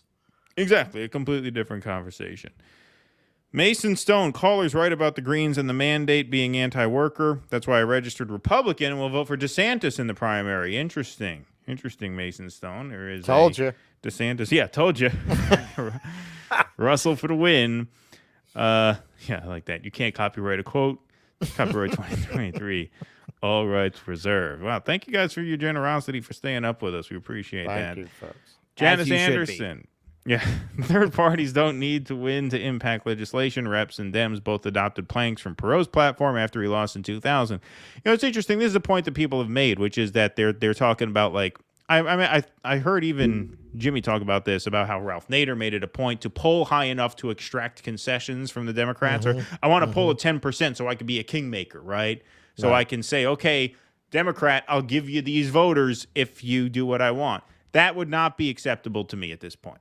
To me, that you have to take it all the way to November. Right. Yeah. No concessions, no compromise, no promise me this. Because we've seen the way they play that. You know, they'll split the legislation the way they did to the railroad workers.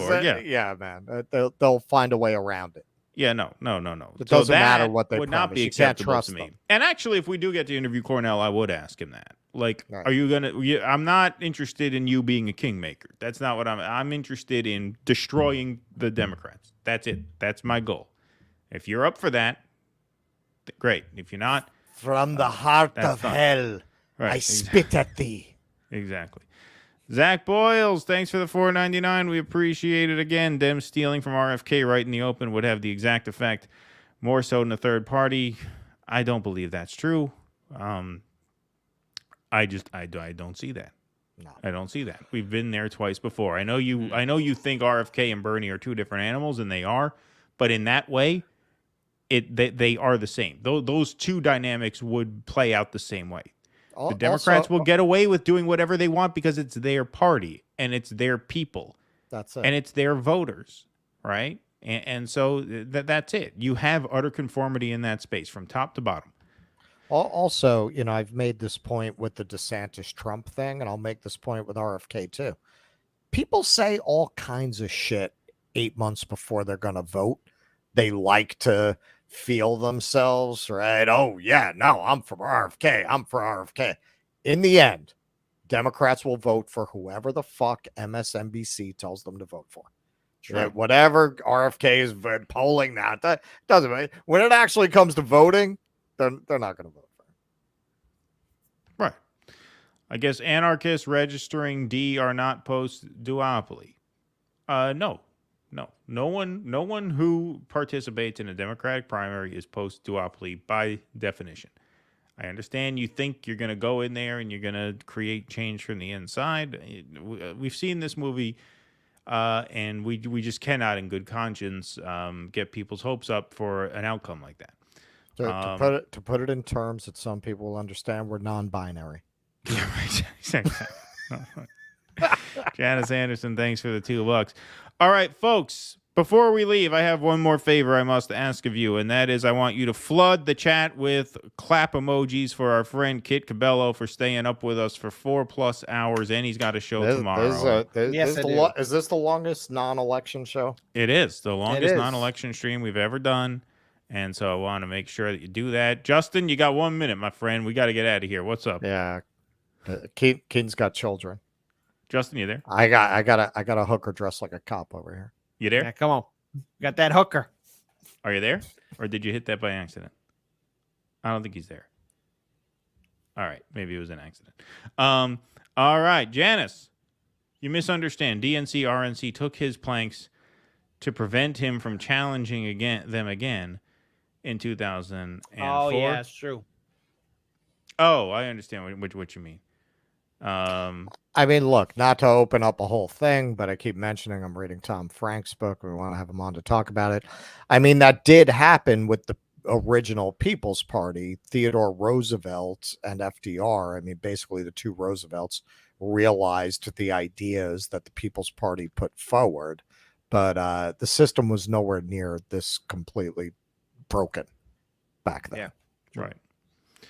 All righty, folks. Well, thank you guys very much for being here. This was a great stream. Kit, thank you so much, my friend. Always great to talk to you. Thanks for being a champ and sticking out with us. And everybody tune in, brew that coffee, and turn into Kit's show tomorrow. Go over and subscribe to Hard Lens Media and watch live tomorrow morning, 10 a.m., I'm sorry, 10 a.m. On the East Coast, 9 a.m. Central. Kit, what topics you got?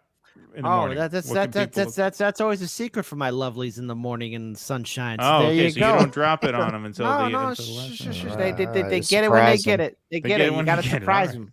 You got to surprise them. That's how you keep the people coming in. What is he going to say this time? All righty. Fair enough. Sounds enough. good. All righty, folks. Thank you so much for being here. We will be back here on Sunday night, 7 p.m. Eastern. You go to patreon.com/DoDissidents, DoDissidents.substack.com to stay in touch with us. Very, very important that you sign up to our Substack. Even if you can't sign up as a paid member, sign up for free. It keeps you in touch with us no matter what happens. We email you when we're going live. We drop the occasional written piece, and we put these streams in audio podcast form. And so you can always be in touch with us there. Thank you guys so much. Thank you so much to our friend Kit Cabello. Please make sure to support Hard Lens Media. Great work as always, Kit. Thank you so much. Guys, thank you. We'll see you Sunday. Until then, be safe and be well. Courage, motherfuckers. Please clap.